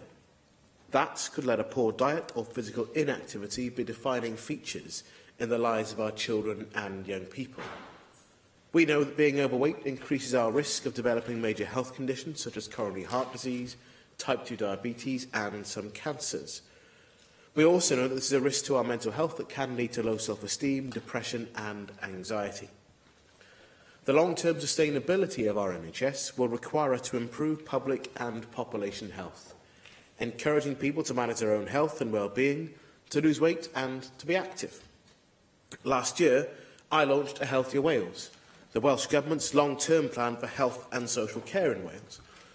The plan sets the scene for how all healthcare issues will be approached in Wales from now on. In that plan, I outlined a vision for the people of Wales to live longer, healthier and happier lives. Being a healthy weight is a key component to achieving that vision. To develop the consultation, Public Health Wales has undertaken extensive research to develop a strong case for change, and that has been published in parallel. And this has led to the development of 4 key themes. Leadership and enabling is our first theme. We recognise that a coherent systems approach at both the national and a local level will be essential. Too often in the past, great plans have failed to deliver their intended outcomes because of a lack of understanding of how the policy will be implemented. And I look forward to hearing from partners about how we can ensure that we deliver measures which are co-produced with communities and which are scalable, evidence-based and evaluated on an ongoing basis to drive the continuous improvement we know we need to see. The Healthy Environment theme considers how we can provide greater opportunities in a person's everyday life to enable them to make healthier choices. We want to ensure that our lived environments, from our daily shop, eating choices, daily commutes or leisure time, can be geared to support us to move more and to eat healthier. Our proposals here include bringing forward legislation for the first time to help tackle obesity. This includes on price promotions, calorie labelling on foods, eating out of the home and banning the sale of energy drinks to children. I also want us to work proactively with industry to drive change through reformulation and to limit the advertising of unhealthy foods. Developing healthy weight environments through applying an infrastructure could help us to create real opportunities to encourage healthier options on our high streets and to increase opportunities for daily physical activity. Where we spend our time can often dictate the food and activity choices we make, and politicians will know that themselves. In the Healthy Settings theme, we consider how changes in our education, work and leisure could help us to maintain a healthy weight. We spend a large amount of our time in education, work or in public settings, all of which can play a key role to nudge us towards making unhealthy choices. In particular, we are proposing strength and support for early years and school settings to enable healthy eating and daily physical activity opportunities. However, I am also clear that schools in particular cannot pick up the sole burden of tackling childhood obesity. They are an important part of the solution. However, through our third Healthy People theme of the consultation, we want to consider how we can motivate and support communities and individuals to attain and maintain a healthy body weight. That includes considering key points in our lives where we know additional support could be best placed. Crucially, we want to embed healthy eating and activity habits from the beginning. For example, helping women to manage their weight in pregnancy through the first 1,000 days of their child's life and providing the support that people need. We will work with health boards to ensure that we have a consistent clinical pathway in place as well. There are strong links to the levels of obesity within areas of higher deprivation, and we want to consider how we close the health inequalities gap. Our proposals set out how we want to work with communities to increase support. In particular, we want to think about how interventions with children and families can be targeted and facilitated in a way that helps to achieve positive and sustainable lifestyle choices. During the consultation, we will hold a number of consultation events across Wales, including discussions with members of the public in town centres, colleges and places of work. We're committed to publish a final strategy in October of this year. So I welcome your views today across the Chamber, and I look forward to working proactively across the Chamber to ensure that we develop a set of proposals and actions which should put Wales at the forefront of efforts to prevent and then to reduce obesity. Thank you. Darren Miller. Thank you, Deputy Presiding Officer, and can I thank the Minister for his statement today and for giving us an advance copy of it. Obesity, as we know, is a major public health challenge in Wales, and you've referred to a number of important statistics today and the impact that obesity can have on people's health, including, very importantly, their mental health and well-being. We know that back in 2017, Minister, the Welsh Obesity Alliance made 18 recommendations on their views of how to tackle obesity and to address the assumption that, and I quote, being overweight has become normal in Wales. And that, of course, is something which you repeat in your consultation document. A number of people have been, a number of issues have been incorporated into your strategy from the recommendations that the Welsh Obesity Alliance made, and I'm very pleased to see those referred to, and I'm very pleased to see that the government is consulting on taking action to address them.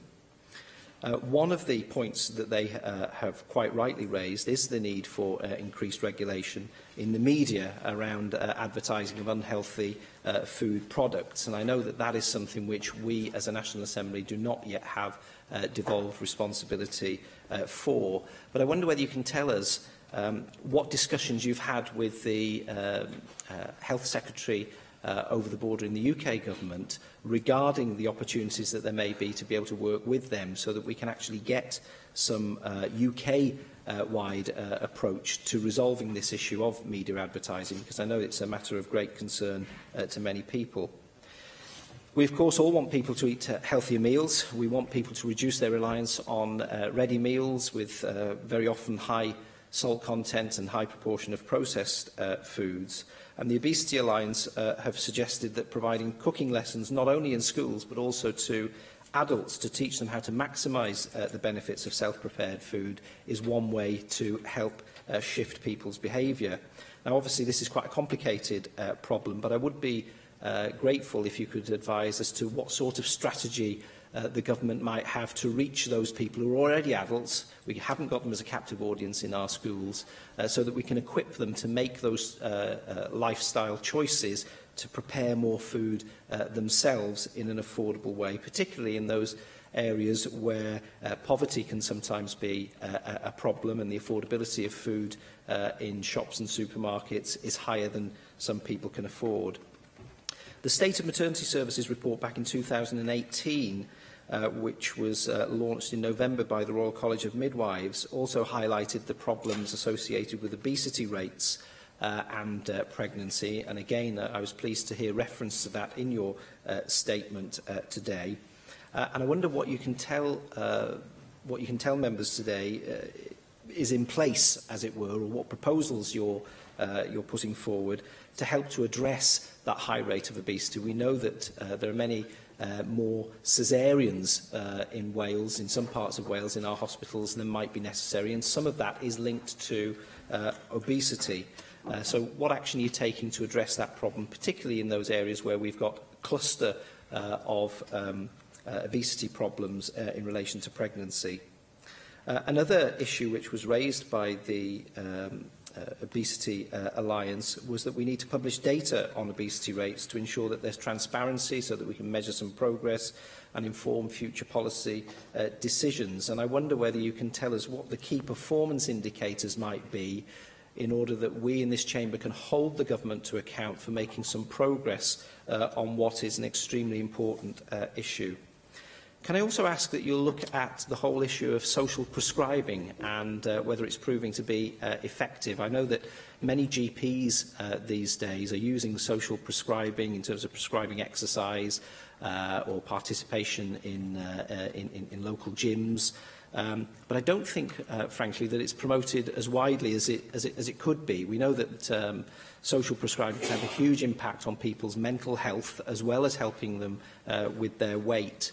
And I'd be grateful to know what the prevalence of the use of social prescribing actually is in Wales, and whether you can give us any information on how we as Assembly members can hold our own local health boards and GP services in our own areas to account for the delivery against that.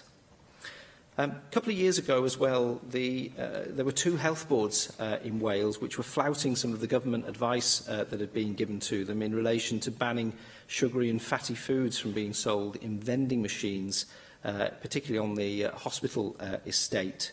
There was data at that time which showed that Abertawe Bro Morgannwg's Morriston Hospital had 18 vending machines which were selling soft drinks, sweets, etc. And Singleton and the Princess of Wales hospitals, also operating in that health board area, also had 16 soft drinks machines between them. Cwm Taf said that 6 of its hospitals also offered canned drinks, chocolate and sweets via 37 vending machines. You made reference in your statement to the need for leadership to be shown, and I'm not sure that that represents the sort of leadership that either you or I want to see the NHS actually having. So can you confirm that sugary drinks, chocolate, other unhealthy snacks in vending machines in hospitals will be obliterated by your government in the future? But I just want to put on record, we do welcome the publication of this statement. We want to engage positively with you to address what is a problem in Wales, and you have our full support with the consultation which is underway. Thank you.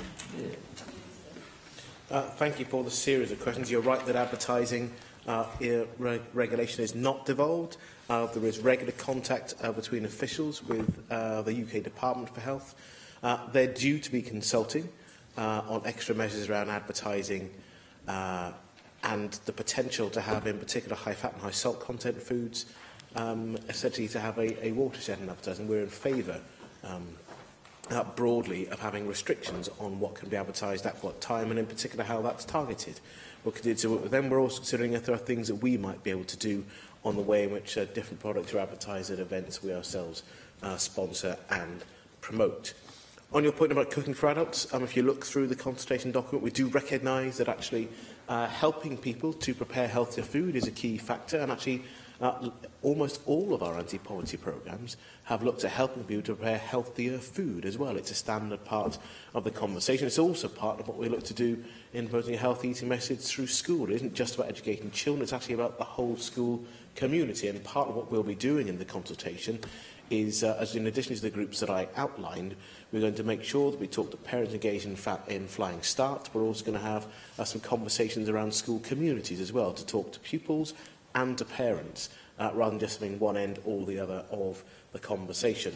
On obesity and pregnancy, this comes back to the general challenge that we have on having a healthy weight through life. If you just want to have that conversation immediately before pregnancy or when someone is already pregnant, then there are still things you can do to help people to manage their weight, but actually we want to get ahead of that to try and make sure we're having a broader conversation rather than loading this into antenatal education. But of course, the reality is that we've increased our midwifery numbers to make sure we're birth rate plus compliant, and that is largely driven by the additional complexity in delivery of birth. That's partly because women tend to be older now when they give birth, but also because of the challenges of obesity too. So there is a challenge of making sure that babies are safely delivered, and we have responded to that by increasing substantially and then sustaining the investment in midwifery training numbers. But like I said, in this, I think we're more interested in how we make every contact count, where people have contact with health professionals, and the more general cultural change that we want to see develop. And that is about working with people. And it's why we're not referring to this as an obesity strategy, because actually the language and the framing in the conversation really matters. If people feel they're being judged, they're unlikely to engage, including those people who do want help to make a difference. And in terms of the measures that we want to adopt, well, that's part of the point about having the consultation, to see what works, and then when we have that, and when we deliver a strategy, be clear about how will we have milestones and benchmarks to understand if we are generally making progress, and what is that the government should be measured on, and what is that we want to set ambitions for the country on. And that's a broader question here, because the government on its own can't resolve this issue. If we could, then we certainly would have done by now. And on your point about social prescribing, I've made a number of statements in the Chamber about social prescribing, about its use not just in, for example, the National Excise Referral Scheme, but the additional investments we've made together with the third sector, primarily targeted at mental health. And I will update the Chamber again when we have evaluation on the projects that I've already announced. And your broader point about obliterating vending machines. There is always a challenge about the balance in what we do, and I expect to come from the consultation some measures that will be challenging about how we take that forward. There will be very strong views on either side if we simply say hospitals may not sell chocolate, for example. We know that other people simply buy that in other places as well. So it's part of the cultural change. But if you look at the way that health boards have moved over the last few years, actually, the food that you will see being made available within our hospital sites has markedly improved. And there's a much greater awareness of the offer, and that it is a healthier offer as well. I expect that movement to continue, but I look forward generally to what members here and outside have to say during the consultation. Mary Jones. Thank you, Deputy Chair, and I'm very pleased to welcome the Minister's statement today and the progress that is being made on this very important piece of work, which of course arises out of a Plaid Cymru amendment to the original legislation. And I associate myself with everything that the Minister has said himself and that Darren Miller has said about the importance of this issue to the health and well-being of our community. This is such a wide-ranging potential agenda, and I can only touch on a small number of issues today. But as Darren Miller has said, I would like to assure the Minister that Plaid Cymru will be keen to support him in the progress of this work and to cooperate in any way that is appropriate. First question I want to raise with the Minister is the issue of pace on this work. Now, I think it's very important to take time to do it right, but I'm sure that the Minister will agree with me that every day that we are not taking the actions we need to take is a day too long. So I'd seek the Minister's assurance today that the October timetable will not be allowed to slip, and that he will take personal responsibility for ensuring that it doesn't, given the importance of the issues. And again, in terms of evaluating the progress on the strategy once it's in place, I would put it to the Minister that we will need specific targets. We will need a national target about how we're going to reduce the percentages the Minister's rightly highlighted of our fellow citizens who are either obese or overweight. But we'll also need specific targets for specific organisations to act on, because as the Minister has rightly said himself, we don't need any more warm words on these issues, and we do know that what gets measured gets done. With regard to the Minister's Healthy Environment heading and the suggestions for legislation, I wonder if the Minister will give further consideration to how the planning system might be used to ensure, for example, that we no longer have so many fast food outlets really close to schools. As I understand it at the moment, there is no capacity for local authorities to limit these on health grounds, and I really think that many of us would very strongly support a limit. The Minister will be aware that this is actually particularly an issue in poorer communities where young people may choose to buy chips rather than pay for a healthier school dinner so that they have a little bit more money in their pockets. With regard to healthier settings, I seek the Minister's reassurance that there will be a lot of emphasis here in physical activity in schools. He'll be aware of the Health, Wellbeing and the Health, Social Services and Sport Committee's report with regard to physical activity? And will he ensure, working with the Minister for Education, who's here, that this will be built into the new curriculum? And I'm particularly keen to see that we take steps to ensure that teachers, especially in primary schools, have the skills and the confidence to build physical confidence and physical activity into what they do with children at that very early age.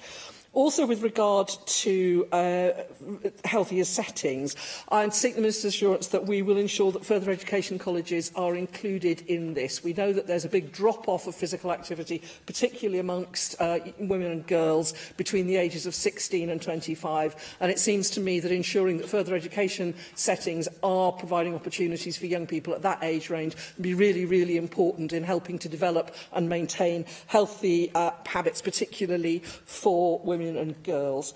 The Minister's statement rightly highlights that levels of obesity are linked to areas of higher deprivation, and I hope that the Minister will take on board that the strategy should look at access to healthy foods. I would submit, Deputy Presiding Officer, that there are not very many mothers and fathers in Wales who do not know that an apple is better for their child than chips, but the truth is that potatoes are cheaper than apples. So will he consider exploring, as the strategy is developed, access to healthier foods? I'm thinking particularly of food cooperatives, some innovative work I saw in the Llanelli area where you've got local farmers coming together with local communities, picking up on Darren Miller's point about needing cooking skills, of course, but using the surplus produce that would otherwise be thrown away to provide at very low cost to local communities. Just two very brief further points. With regard to healthier people, I'm very pleased to see the Minister's reference to the first 1,000 days.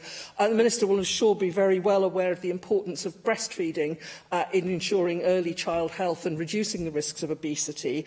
I believe it's very important that we promote that positively to women, but also that we don't put pressure on them. And I think it will be a crucial part of this strategy to ensure that there is support for women going forward, not pressure, because we know that's unhelpful, but support for women going forward. And finally, I'd like to pick up on the Minister's own point about the tone of the way in which we discuss these issues with our fellow citizens. The Minister is very right to say that if people feel judged, they will not cooperate, they won't participate, they will just, in fact, at a high risk, turn to comfort eating. But I'd also add to what the Minister has said that it's very important that there's nothing in the tone of these discussions that can contribute to the kind of anxiety about weight and body image that we know has such a terrible effect, particularly on young women, but increasingly also on young men, and that if it's not properly managed can lead to eating disorders. The Minister's referred himself to the impact of obesity and weight issues on mental health. That is, of course, true for people who carry too much weight, but it can also go the other way. So I'm seeking the Minister's assurance today that when we look at the language we use, we don't put ourselves in a position where we risk worsening that agenda. I'm happy to confirm the commitment I've already given for an October date for the strategy to be published, and I expect it to have milestones and measures, but they're to be very smart milestones, measures and targets, not aspirational ones. I'm really keen to actually have something that is achievable, as well as measures where we can track our progress, so people can see the progress that we are making, not just as the government and public services, but actually how we're influencing and helping to change behaviour, because much of what we're talking about really is how we help to change people's behaviour, as well as one of the points you made about how we make healthier choices easier choices. That's really important for us as well. And on one of those points, of course, unfortunately, it is not at all clear, in fact the majority view is, that we don't have the powers to have public health considerations as a legitimate planning construct, so we can't restrict the number of fast food outlets around schools, leisure centres, or other areas. I think that is a problem. It is an area that the Welsh Government argued with the UK Government over with the passage of the last Wales Act. That power was deliberately retained by the UK Government. I think we will be able to make much more progress if we could take that into account as a legitimate planning consideration. And I think that we would all be much better off for it. But that still does not mean that when we consider planning healthy environments, taking advantage of what we have, that we can't, there isn't more that we can do already in the way we deliver services and the way we plan new developments. On your broader point about healthy settings, And the activity in schools, and there's a point here about health literacy as part of the new curriculum. We've just had a statement lasting over an hour with questions about the development of the new curriculum. We were very clear about the role of health and health literacy within that new curriculum. And to be clear about activity in schools, we're not just talking about the Daily Mile, and we're not just talking about sport in schools as well, because people like me who loved and enjoyed sport, one group of people, but actually there are others who never liked it at all. But we still need to understand that activity is an important part of getting around and getting on. That doesn't mean to say we're going to say that everyone has to go out and be brutalised by wearing far too little clothing on a cold day and having someone shout at you. That is not a great way to make people fall in love with either sport or any other form of physical activity. It's how we normalise activity that I think matters. And on your point about cultural change, of course, that is exactly what we're looking to achieve. And I'm sure that the member for Llanelli will be taking forward his continuing interest in active travel, for example. I mentioned that in the statement, how we get around and move around. That will really matter too. But also, I'm sure you'll recall, of course, the Healthy and Active Fund with £5 million that I was very happy to launch with my colleague, the Deputy Minister for Culture. No, it's a slightly updated title, isn't it? Deputy Minister for Welsh Language and International Affairs. No? That's the Minister. That's the Minister. Lord Ellis Thomas, anyway, and I launched the £5 million Healthy and Active Fund, and that's about making use of all the assets that we have. And again, it's looking to promote cultural change as well, to make the best use of all the opportunities for greater physical activity. And finally, on your points about breastfeeding, it's a regular topic you return to in the Chamber, and so we should do. And there's a challenge with the move from breast is best to breast is normal, and to normalise breastfeeding and to make sure that it is accepted and supported, and equally that women who make different choices about feeding their children are not judged either. And that's your final point about not judging people. I want to support people to make healthier choices, and either not wanting to tip people into a place where there are eating disorders either by overeating or undereating, but actually about how we say what is a healthy weight and a healthy mind to be able to maintain and sustain a healthy weight. And that is the focus of our attention, and is the way I want the conversation to carry on. Presiding Officer, I disagree with you on one thing, where I think you were saying that poor diet shouldn't be a defining feature. Unfortunately, it is a defining feature of Wales. We are the most obese nation in Europe, and that is a pretty shocking statistics. So we have to stop talking about it, and we actually have to do things about it. I absolutely agree with the focus on the first 1,000 days. I agree that's a very good place to start. But as you do acknowledge, we can't leave it to schools to pick up the burden of tackling childhood obesity on their own. We have to work with them. But we absolutely have to tackle food in schools. My predecessor as the member for Cardiff Central, Jenny Randerson, fought long and hard to introduce the Healthy Eating in Schools measure in 2009, and she had this vision of instituting freshly made, fresh food in schools. It simply hasn't happened. We still have the large multiple catering companies bringing in food from goodness knows where, and frankly, there is next to no monitoring going on. I was devastated to learn that Flintshire had abandoned the Food for Life programme they had instituted with the Soil Association, because that included elements of monitoring as to where the food was coming from. In none of the catering organisations now serving our local authorities is there any monitoring going on. Since 2013, Estyn has an obligation to report on food and drink, but does not inspect it. And there isn't anybody else doing it unless you've got particularly vigilant governors or school councils. So we need legislation. We cannot have catering companies flogging bottles of water in school because they simply don't provide it in a jug. This is outrageous. And we have to remember that people like Gareth Wyn-Jones struggle to make meals from fresh food when he tried to do that in Canton in West Cardiff, simply because there isn't enough fresh vegetables available within a 50-mile radius.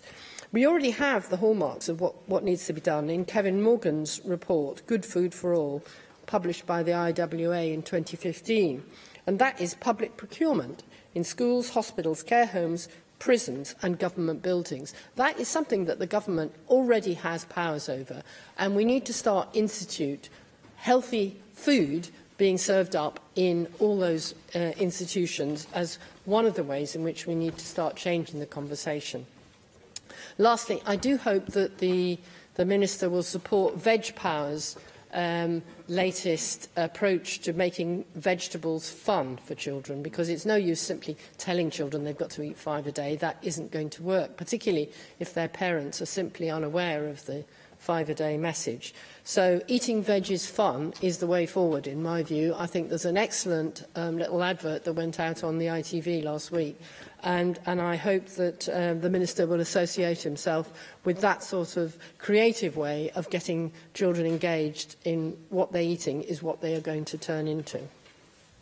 Thank you for the comments and points. I want to make clear that the Government does not accept that we should allow poor diet to continue to be a defining feature of the way people live their lives, and that must be the ambition of the Government to set out. And I recognise what you've had to say about healthy eating within schools and the challenge of procurement, about having healthy meals and adherence to the current regulations we have, and considering further legislative change, not just about the curriculum where there is legislative change needed as well. And of course we're having a consultation to flush out what the most appropriate steps are to make the biggest difference. That will require us to work together with local authorities and thinking about what is guidance, what is required to actually achieve the right outcome. But I should say that when you go into primary schools in particular, I am regularly struck by how consistent the message is about healthy eating. Messages about high sugar, high fat, high salt, and the way that your final point is about the normalisation of making healthy food, and that it's fun to eat healthy food as opposed to something something that is an act of penance rather than something you should actually enjoy. I know this for my own child in the school system, and the term's current project is scrumptious. So they're looking to try out new and different tastes and flavours to make them interesting and to normalise that at an early age. And I'm delighted to say he is in particular enjoying this theme of his learning journey, and I wish that other children have the same opportunity. So again, we look at what we do, how we do it, and how we make it more consistent to make the real cultural change we're all looking to achieve. Gareth Bennett. Diolch, Deputy Llywydd, and thanks, Minister, for your statement today. Obesity is an important issue, as all the speakers have made clear, and it's going to become more and more of a problem financially unless we can get to grips with it. I think I don't disagree with anything that anyone else has said in the chamber today, but different people are coming from different angles, and it's going to be a difficult job to bring all of these approaches together in a coherent programme. So there are difficulties ahead. Jenny Rathbone was just talking about the importance of the school diet, and she also mentioned public procurement, which is something that has cropped up recently on the Environment Committee, which is chaired by Mike Hedges, who's also a very keen proponent of using the lever of public procurement. So this is something that we could do, and it could also link into food producers in a post-Brexit environment, finding a market for their produce. So I hope that there is some way in which that idea of public procurement can feed into your programme of tackling obesity. Of course, that's only one angle. Physical activity is certainly another major issue, and the need to increase physical activity among the young. And I think it needs to be brought into schools as much as can be done. But you've actually yourself raised some of the issues that other people have also touched on, in that we can't just limit physical activity to people who are good at it, because the problem actually is getting people who are not that great at physical activity and may not think that they've got a physically very attractive body or a sporty body into getting into meaningful physical activity. Angela Burns has raised this issue before when she's spoken about it from the Conservative benches. So this is one of the problems. Now, Darren Miller was talking about social prescribing, which, of course, is another thing that we can meaningfully use. But again, the problem with social prescribing is if you're going to get people to go to gyms, the problem is if people think that they're fat, they're probably, a lot of them, going to be it's going to be difficult to get them to go to a gym because they will probably have certain anxieties about their body shape. So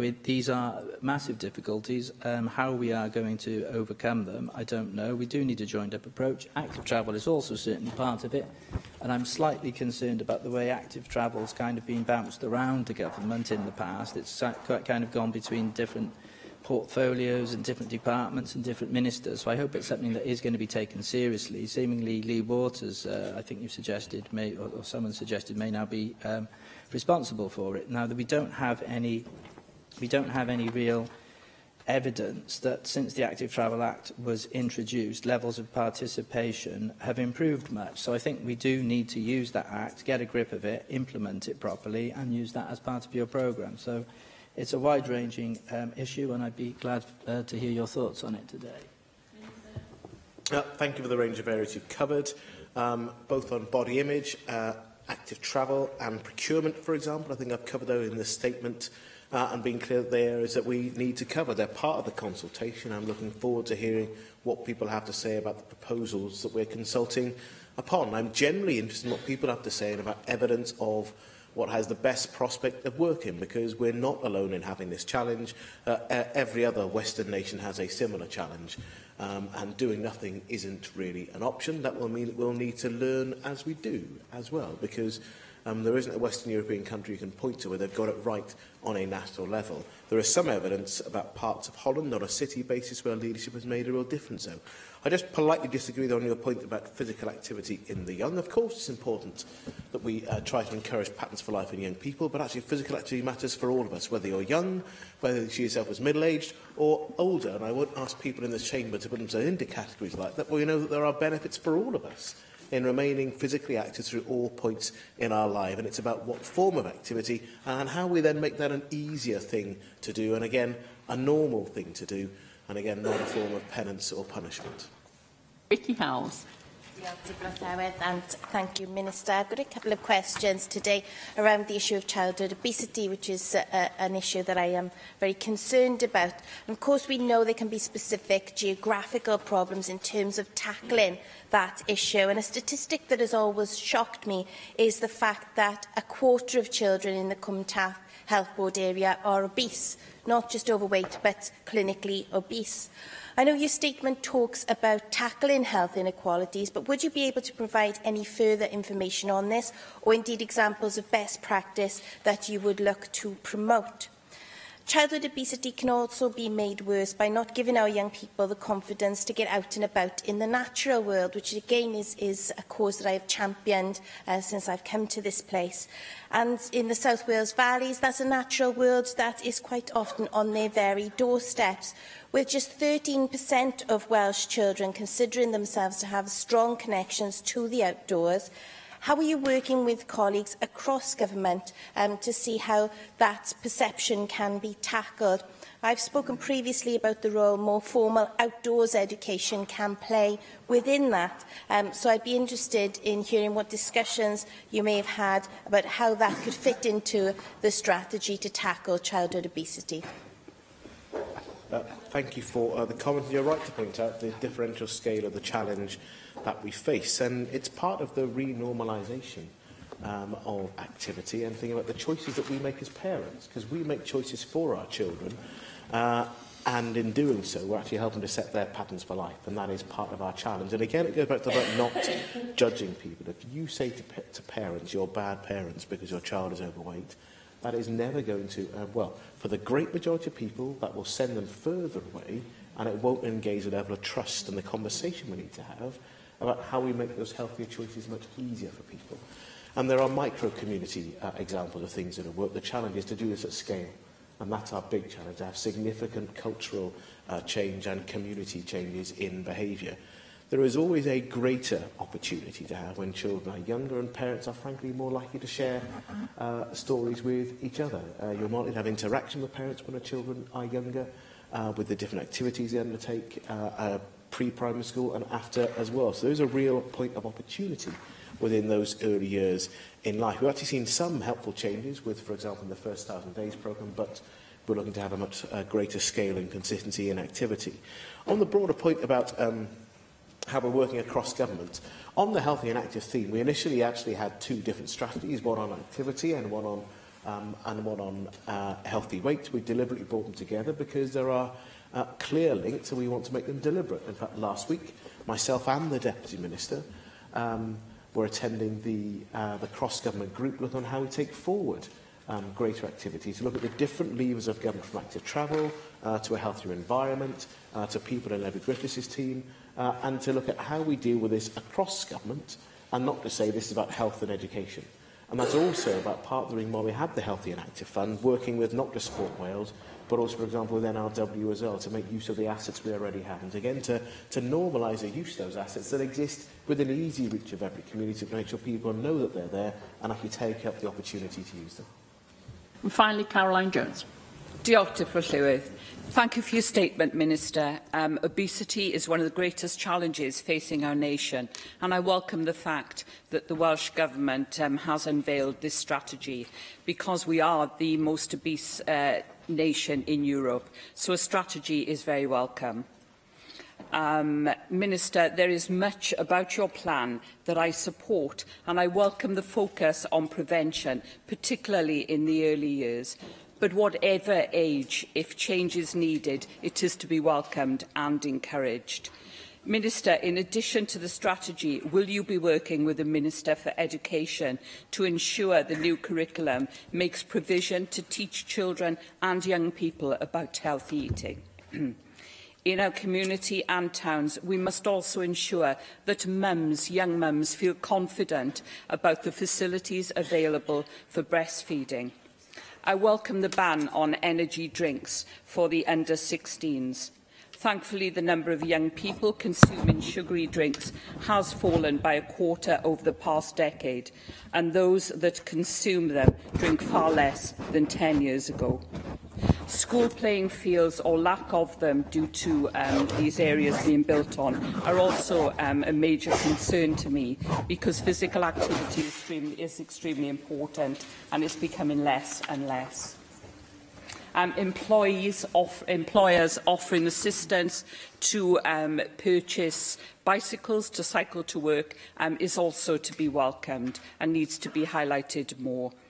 However, according to the National Diet and Nutrition Survey, fibre intake is down, as is vitamin and mineral consumption, and many people still consume much less than 5 a day. Minister, over the past year or so, we have seen increasing popularity of veganism, and while a vegan diet can be really healthy, care has to be taken to ensure the right balance of vitamins and minerals. Minister, will you be considering improvements to food labelling to help people ensure that, in addition to reducing fat, salt and sugar, they consume sufficient vitamins and minerals to maintain a healthy body? On the subject of food labelling, I have concerns about mandating calorie labelling for food purchased and eaten outside the home. While this is relatively easy for large outlets such as McDonald's or Greggs, the little local cafe may not be able to cope with the additional demands and costs. So, Minister, what consideration have you given to incentivising moves such as this, by offering, for example, a reduction of business rates to help those small businesses take this further step? And finally, Minister, while I welcome the focus on prevention, more must be done to help those who are already overweight or obese. What discussions have you had with the Royal College of GPs about ensuring GPs have the difficult conversations with their patients regarding weight? And how do you plan to address the concerns of the Royal College of Physicians that little or no progress has been made in improving specialist services for people who are already obese? Tackling health inequalities is also extremely important, as Vicky Howells has already mentioned. So thank you once again, Minister. I look forward to seeing your final strategy, and I also look forward to working with you to achieve a healthier Wales. Thank you for your comments and questions, and the broad welcome for the consultation. To try and take them in reverse order, we're clear that we'll be looking at the clinical pathway for dealing with obesity. We recognise there's more that we need to do, and again, greater consistency and learning from where that's most successful in the country. So your point about GPs having difficult conversations is actually about how contact is regular with different parts of our health and care system. So not just an issue for general practitioners, but again, how sensitively the conversation takes place and whether the offer of help and support is available. Most people actually want to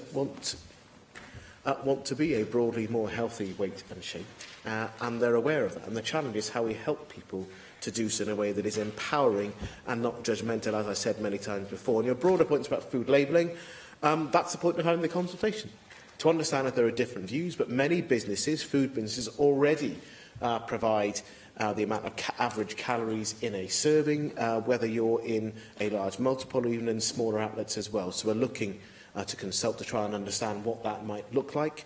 On your broader point about changing diet, that is exactly one of the reasons why we're here, not just about more fat, more sugar and more salt, but actually a lack of other points within our diet as well. On the points about energy drinks, breastfeeding and indeed the curriculum, I think, have been made in previous contributions, so I will test the patience of the presiding officer by repeating answers I've already given. Thank you very much. Item 5 is a statement by the Deputy Minister and the Chief Whip, making Wales a nation of sanctuary, and a call on the Deputy Minister and Chief Whip, Jane Hunt. Today, the Welsh Government is publishing the Nation of Sanctuary Refugee and Asylum Seeker Plan. The plan captures a range of actions to improve the lives of people seeking sanctuary in Wales, and these actions span across Welsh Government and beyond.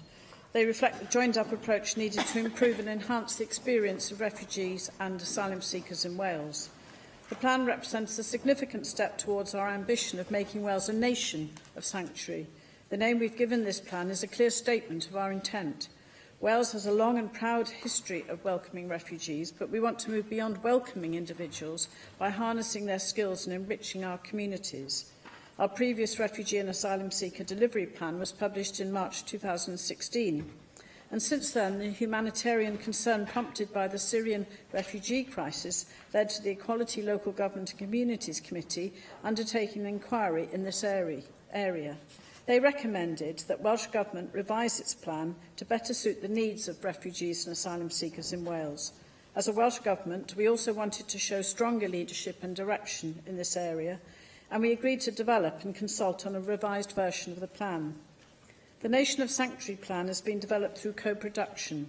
We met and listened to people seeking sanctuary and engaged with the organisations that represent them, both before and during the consultation. Their participation and views were crucial in the creation of the revised plan, and I'd like to thank all of them for dedicating their time into supporting this process. This engagement helped us to better understand the current challenges these individuals face on a daily basis, which is crucial if we're to provide effective support to address these problems. I would also like to thank the members of the Equality, Local Government and Communities Committee for their excellent report, I Used to Be Someone, and its recommendations, which created a strong basis for our discussions with those seeking sanctuary. As always, we must acknowledge that asylum and immigration policy is not devolved to the Welsh Government. We do not control many of the key levers to make a difference.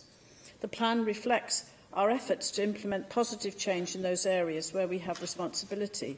It outlines our commitment to continue to work with the UK Government, local authorities, the Welsh Refugee Coalition, who I'll be meeting shortly, and people seeking sanctuary to deliver better outcomes. It is a very challenging climate for refugees and asylum seekers in the UK. The political discourse and media reporting around immigration over the last few years has heightened tensions between communities. Welsh communities have now welcomed close to 1,000 resettled Syrian refugees, with much positivity and very few negative incidents. In that time, Welsh communities have also welcomed many more refugees from across the world who arrive through the spontaneous asylum route. The Welsh Government is opposed to the two-tier system, which penalises those who arrive through the asylum route. In addition, we are also opposed to the closure of the DUB scheme, which was providing a legal route to safety for refugee children in Europe. Moreover, we continue to oppose the compliant or hostile environment policies which counter our international obligations to refugees and asylum seekers. We fundamentally believe in putting people first and not using immigration status as a barrier to support. We celebrate the support which has been given to refugees and asylum seekers regardless of their country of origin, and we aim to help them contribute to Welsh society in a variety of ways. Refugees and asylum seekers possess experience and skills which are of value to Wales. If we provide these individuals with the right support, we can unlock their potential with great benefit to this country. One of the key ways to improve support over the coming 2 years will be via our Restart Refugee Integration Project, which will deliver an ambitious integration support programme for refugees, primarily in Wales' 4 asylum dispersal clusters. The project will improve access to language tuition, employability support and local cultural knowledge to aid integration. At least 520 refugees will receive a holistic assessment of their needs and be given targeted support to help their efforts to integrate into society. The Nation of Sanctuary plan takes a holistic approach to help the integration of people seeking sanctuary. It will be supported by our soon-to-be-launched Sanctuary website. The site will provide a wealth of relevant information in one accessible location for refugees and asylum seekers. Ensuring that people seeking sanctuary can develop their knowledge of life in Wales and understand their rights and opportunities is vital to help their integration and settlement. The site includes sections on health, education and employment, as well as language and general information on the culture and history of Wales. The plan I'm launching today highlights a range of targeted and culturally appropriate support to best suit the needs of refugees and asylum seekers. We recognise the importance of designing and delivering services that take these needs into account. Mental health services, which address the difficult and individual experiences of people seeking sanctuary. Interventions to mitigate the risk of refugees and asylum seekers from falling into destitution, and actions to prevent these vulnerable individuals from being exploited. And support to ensure that refugees and asylum seekers are safeguarded, in particular unaccompanied asylum-seeking children. For example, we've provided funding to local authority social services, which aims to establish an evidence base for a guardianship service for unaccompanied asylum-seeking children. This would include any demand for such a service and what it could look like. The funding is also available for social worker training in age assessment, immigration law and cultural awareness. We believe the plan is another step in the right direction, and we will be monitored rigorously to deliver on the objectives and actions. We recognise there is more to be done. I will continue to explore new ways to provide more inclusive services for people seeking sanctuary, and we intend to maintain momentum following the publication of the report. It is in nobody's interest to prevent individuals from seeking to take up opportunities and adding to the diversity of our communities. Eligible refugees and their family members are able to access statutory student support. The Minister for Education has confirmed that our officials are also exploring possible changes to the eligibility criteria for statutory student funding to enable asylum seekers to benefit from the support available. We recognise that asylum seekers are often isolated and their mental health can deteriorate through no right to work and very little money to access the wider community. The Minister for Economy and Transport has confirmed that officials are exploring the potential for asylum seekers to become a specific group of persons to benefit from discounted bus travel. Persons aged 60 and over who are disabled and reside in Wales are already eligible to apply to the relevant local authority for a bus pass, which should entitle them to free bus travel throughout Wales. We are delighted that the UNHCR, UN High Commissioner for Refugees, representative to the UK, has provided a wholehearted endorsement of the plan. The UNHCR is the UN's refugee agency and is dedicated to saving lives and protecting the rights of people seeking sanctuary. We value the words of support and encouragement from the UNHCR, and we appreciate this acknowledgement of our efforts to improve the lives of refugees and asylum seekers in Wales. Over the next few years, we intend to build upon this plan to ensure Wales is truly a nation of sanctuary for refugees and asylum seekers, for the improvement of everybody in society. Thank you. Mark Isherwood. Excuse me. Thanks again, Deputy Minister, for your meeting me this morning to pre-brief me on this, and no doubt other colleagues from across the Chamber, and for your statement. We've long provided a safe haven for victims of persecution, violence, ethnic cleansing, genocide from across the world, and long may that remain the case, because if we ever lose that, we'd have lost our humanity and true identity. In your plan, you detail or describe or provide definitions of asylum seekers and refugees, showing that an asylum seeker is a person fleeing persecution in his or her homeland. A refugee, a person who, owing to a well-founded fear of being persecuted on grounds of race, religion, nationality, membership of a particular social group or a political opinion, is unsafe at home.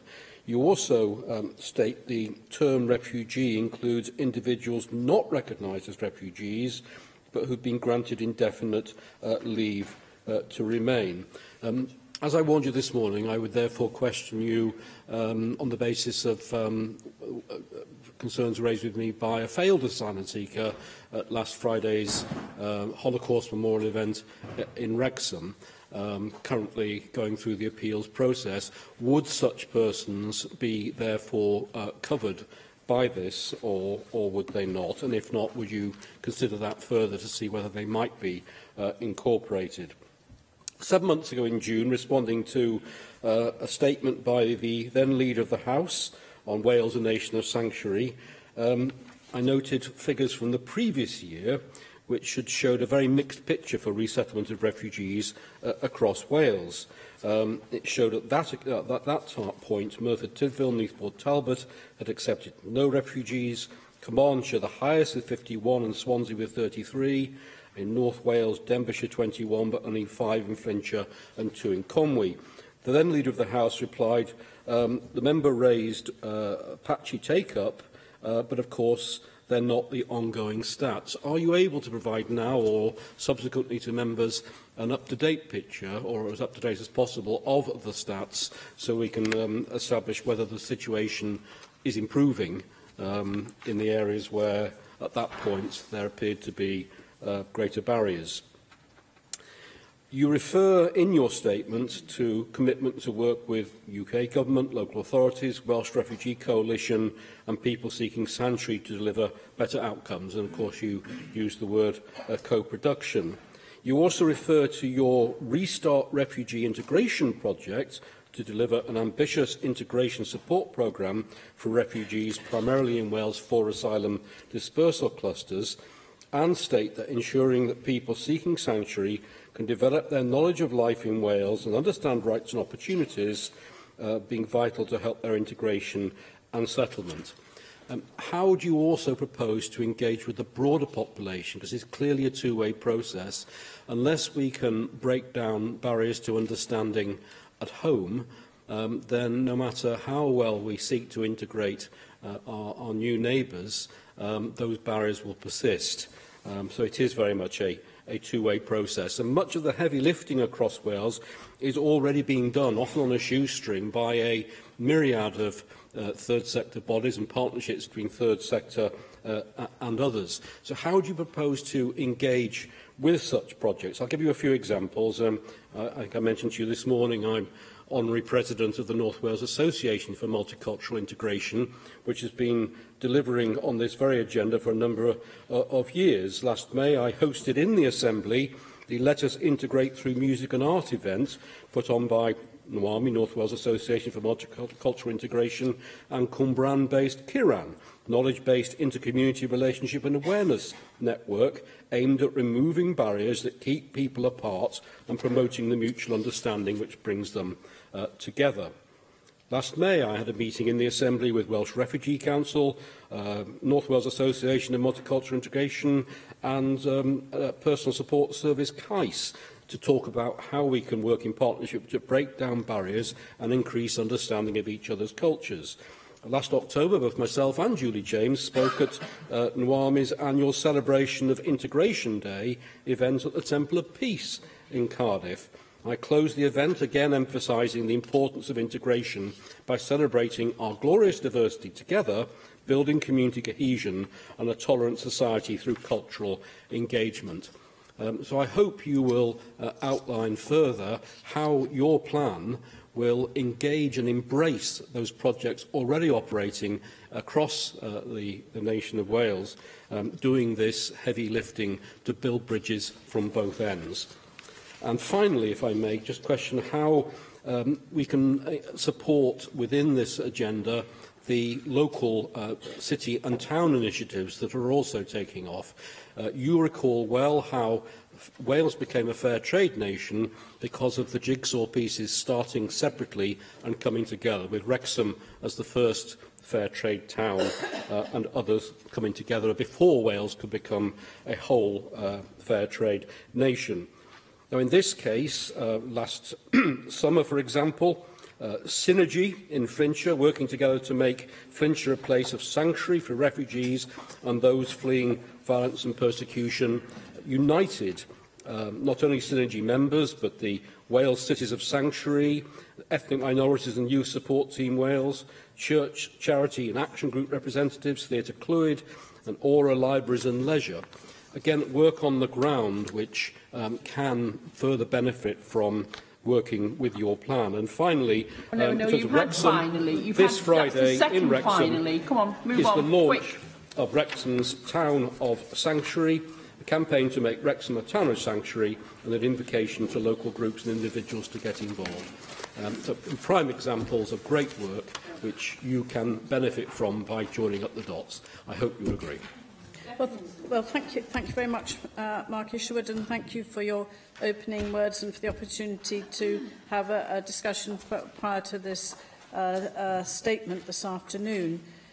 You do make a very important point about the way in which we support our refugees and asylum seekers, and I think in the plan, as you highlight our recognition of asylum seekers and refugees, we use the phrase people seeking sanctuary in our plan, and that we're using that as a term to refer to refugees or asylum seekers from any background and in any circumstances. We need to recognise these members, as we say in the plan, as people first and foremost. And of course, their immigration status is key to this in terms of their rights and their opportunities in terms of and also obligations. And so we have to recognise this in terms of well-being and protection. So you did ask that first question about the situation where there are refused asylum seekers who are maybe in the position, I think you mentioned,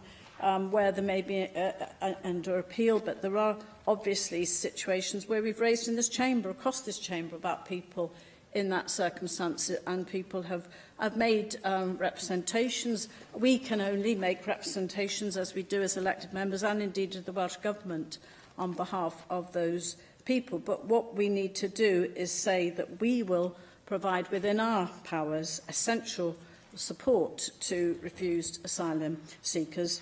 And I think that's where all of the services and all of the agencies, as you say, come together in order to provide that kind of support, because there is a danger of trafficking, exploitation, destitution, or even serious health conditions arising from people who can't claim public funds, which of course is often the circumstance. We continue to ensure that refused asylum seekers are not denied health care when entitled to the same health services as any other citizen. And the plan does contain the action to work towards preventing people seeking sanctuary, including those with no recourse to public funds, becoming human trafficking or modern slavery victims. So this is a point where we have to look at the holistic approach to within our powers to the circumstances of refugees in terms of their needs, whether they are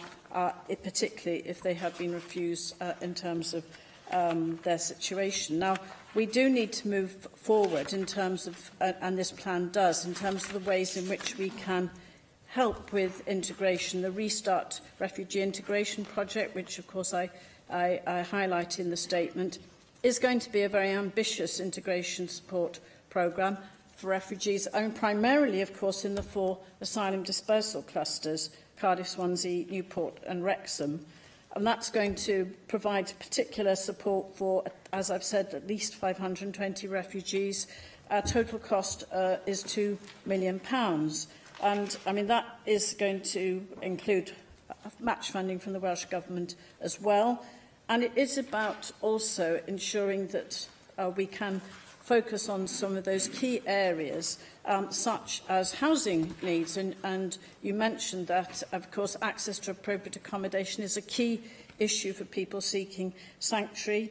And we're seeking to work more closely with the UK Government in terms of the new asylum accommodation and support contracts. But obviously, that's something where we're very dependent on UK Government cooperation. But we can work particularly in our refugee well housing project in terms of supporting and funding the Move On project after refugees receive recognition of their status.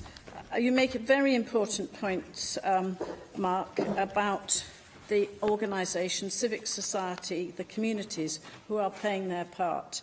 And you described that yourself in terms of the events you've attended and the organisation that you're already a patron of, a president of. I think also we need to recognise that in terms of the Welsh Refugee Coalition, there are only over 30 organisations. Many of those are all Wales organisations, some are more local. Now, you also asked the question about the statistics and updating on those statistics, which you asked the former Leader of the House in terms of her interim statement she made on the plan. And I certainly will provide the update on those statistics for you. But I think it is very welcome that we see that we are reaching nearly 1,000 refugees in terms of the Syrian displacement scheme. Now, that's something where that is those are as a result of local authorities agreeing to support and resettle Syrian refugees, and across this chamber we will all know where our local authorities are in terms of that support. But I will give you the update on that. But I'm also very keen to support, and it goes back to the community sponsorship schemes that are taking place across Wales. And I think we saw Wales highlighted in terms of the Refugees Welcome campaign, the growth of community sponsorship organisations, which actually started in West Wales in the town of Narberth and has spread. I certainly, in Penarth and also in my own constituency, Croeso Llantwit is progressing the same community sponsorship. So clearly we have a lot to develop as a result of the plan, and I thank you for your questions. Thank you. We are halfway through the statement and we've had one set of questions, and I've got a number of speakers. So, Helen Mary-Jones. Thank you, Deputy Presiding Officer. I'd like to thank the Minister very much for her statement today, and there is a great deal to be welcomed both in the action plan and in the statement. I'd like to apologise to the Minister and to the Chamber for the fact that I've stepped in at the last minute to respond to this statement because my colleague Leanne Wood has had to go home due to climatic conditions beyond her control. And so if I'm asking questions of the Minister that she's already explored, Deputy Minister, that she's already explored separately with Leanne Wood, I hope that she will forgive me and simply tell me to go and ask Leanne. First of all, I think, in all seriousness, we have to acknowledge that there are some serious barriers remaining to creating the nation of sanctuary that we all aspire to, I hope, in this chamber, or most of us at least. These barriers stem from the fact that the UK has had a deeply dysfunctional public debate on migration and including on immigration and asylum for many, many years. And I would slightly disagree with the Minister here, because this is not just in recent years. To my knowledge, this goes back 20 years at least. I can think of some very unhelpful columns written in the Sun newspaper by the then Cabinet Minister David Blunkett, for example, raising questions about civil rights lawyers and seeking to restrict the civil liberties of asylum seekers. And I do think we have to acknowledge that this is a profoundly political issue. And while nobody in this chamber could ever doubt the personal commitment of Mark Isherwood to the issues that he's just been raising with the Minister, it is incumbent upon us to point out that he sits in this chamber in the name of the party that is responsible for the hostile environment and responsible, for example, for the dreadful conditions faced by people seeking sanctuary in some of the Home Office provided accommodation, for example. I know it's traditional in this chamber, Deputy Presiding Officer, and I support that, to seek to be consensual when we can. But we cannot, I would put to the Minister, address these profoundly difficult issues unless we acknowledge the hostile environment, and I don't just mean the particular hostile environment, but the generally very difficult environment. So I'd ask the Minister, in terms of my first question, what can we all do to try and correct some of these misconceptions and some of the prejudices that have led directly to some of the challenges that people seeking sanctuary in Wales face? The Minister's statement mentions that co-production has been key to the formation of this plan, and I'd be interested to hear a little more about how asylum seekers themselves have been involved in the development of the plan and what, if anything, has changed in terms of the proposals as a result of their input, because I'm sure the Minister would agree with me that this is crucially important. Now, the Minister mentions in her response to Mark Isherwood some of the problems faced around accommodation for asylum seekers. We know that some of that is of very, very poor quality. I was encouraged to hear the Minister say that she is still seeking to be able to participate in the letting of that new contract, and I wonder if she can tell us a little bit more today about what the Welsh Government has been doing about that, because it seems to me that it is in no one's interests, not even the interests of the Home Office, that the Welsh Government should not be allowed to participate in the setting of that contract and ensuring that the accommodation provided is of the standard that we would aspire to as set out in the plan the Minister is announcing today. Linked to this issue, the Minister's statement also refers to the big issue of homelessness amongst refugees and asylum seekers, and the Minister will be very well aware of the ambitious plans launched by Crisis last year to end homelessness across the whole of the UK. I know that my colleagues have raised this with your predecessor, and I wonder to what extent the ambitions and actions suggested by Crisis have informed the accommodation issues that you raise in the report. I think it's very important that we do commit ourselves to ultimately ending homelessness, and particularly for this very, very vulnerable group of people who I am happy, and I'm sure the Minister would be happy to call our fellow citizens, because there are fellow citizens if they're here, as far as I'm concerned. May I turn briefly to two education issues? Under the ambitious and learning heading in the action plan, Action 8 refers to tackling bullying, and obviously in schools, and obviously that must be very, very welcome. I'm sure the Minister would agree with me that this bullying often arises from ignorance and prejudice that I referred to earlier on, and that is that very damaging culture that we have to seek to address. Will the Minister, or has the Minister had the opportunity to discuss with the Minister for Education how the new curriculum and the commitment in the new curriculum to helping our young people to grow up to be good citizens, how we can address some of this prejudice and discrimination through that new curriculum and indeed through other measures before the new curriculum comes in, and what measures the Welsh Government can take particularly to help challenge the rise of the far right, and I'm thinking particularly here of young people being vulnerable to those messages when they hear them on social media. There's much emphasis, very rightly, in the plan in integration and encouraging people to participate in the community. Of course, essential to that is asylum seekers being able to have access to learning English and Welsh.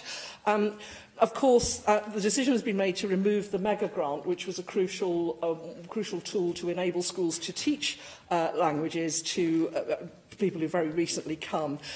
How are we going to ensure that the resources are there, particularly for schools and also for adult learners, to ensure that people can get access to learning the two languages of this country? Because without that, no attempt at integration will be possible. I pressed the Minister to work closely with the Minister for Education around the statutory student support. I think it's absolutely crucial that those changes that she mentions in her statement are made, and that asylum seekers and refugees are able to access higher education in Wales. Apart from anything else, it's not in our own interests not to use those skills. And finally, we know that over 2,000 doctors have been refused visas by the UK government in what I regard as, well, frankly, stupid and self-defeating immigration policy. We know how much we need those highly qualified professionals here in Wales.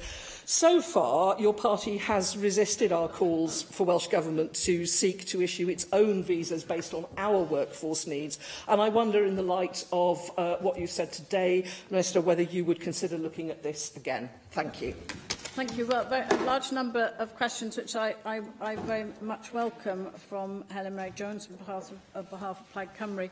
I just want to say, in terms of the engagement, the co-production, extensive consultation, 150 people seeking sanctuary engaged with us during the development of plan. But obviously, I've mentioned the coalition of organisations on the Wales Strategic Migration Partnership, Welsh Refugee Coalition, local authorities, very much engaged following the committee's report, because I used to be someone, is what we have, the committee said we must seek the views of refugees and asylum seekers, and that's what we've sought to do. Your points about issues around housing are very important, particularly because that is where the UK government has clear responsibility.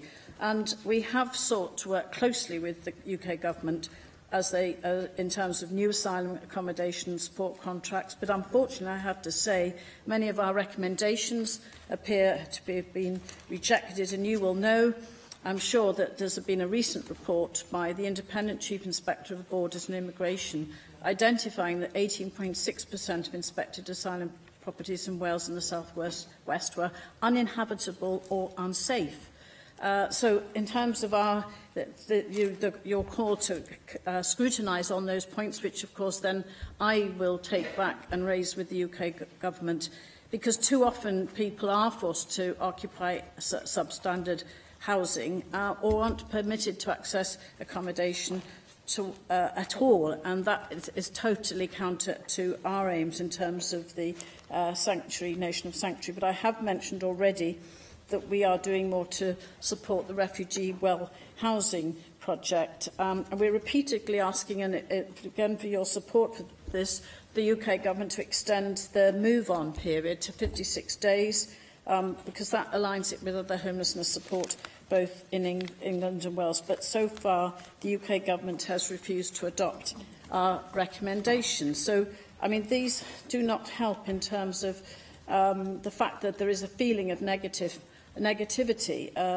even though we are seeking, and there are many ways in which we are gaining respect, as you've seen from the UN High Commissioner, in terms of the way that we're moving forward, using the powers and skills that we have, recognising the assets of people who come, how they enhance our Welsh communities, and how we've welcomed them, and counteracting the negative perceptions that, of course, are so unhelpful. And I said in my statement, a very challenging climate for refugees and asylum seekers.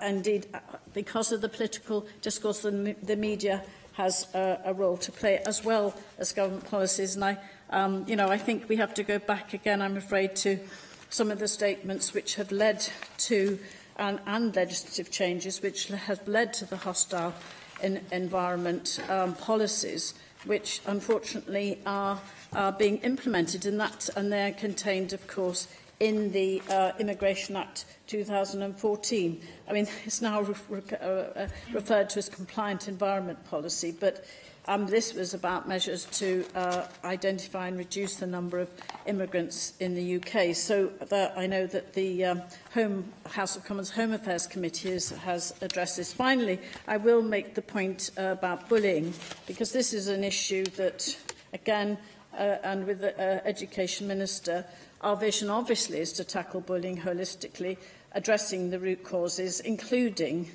those from asylum-seeking and refugee families. What's great is that Cardiff, the City of Sanctuary, and I believe that now organisations are getting accreditation. I think even Liz Vane, Comprehensive School, my colleague from Cardiff North, others are getting that kind of recognition. Schools need to be part of it. And just your final point about doctors and refusals of visas, I'm very proud of the fact that in Wales we have overcome many obstacles for refugee doctors, and I've said that in my statement, to come working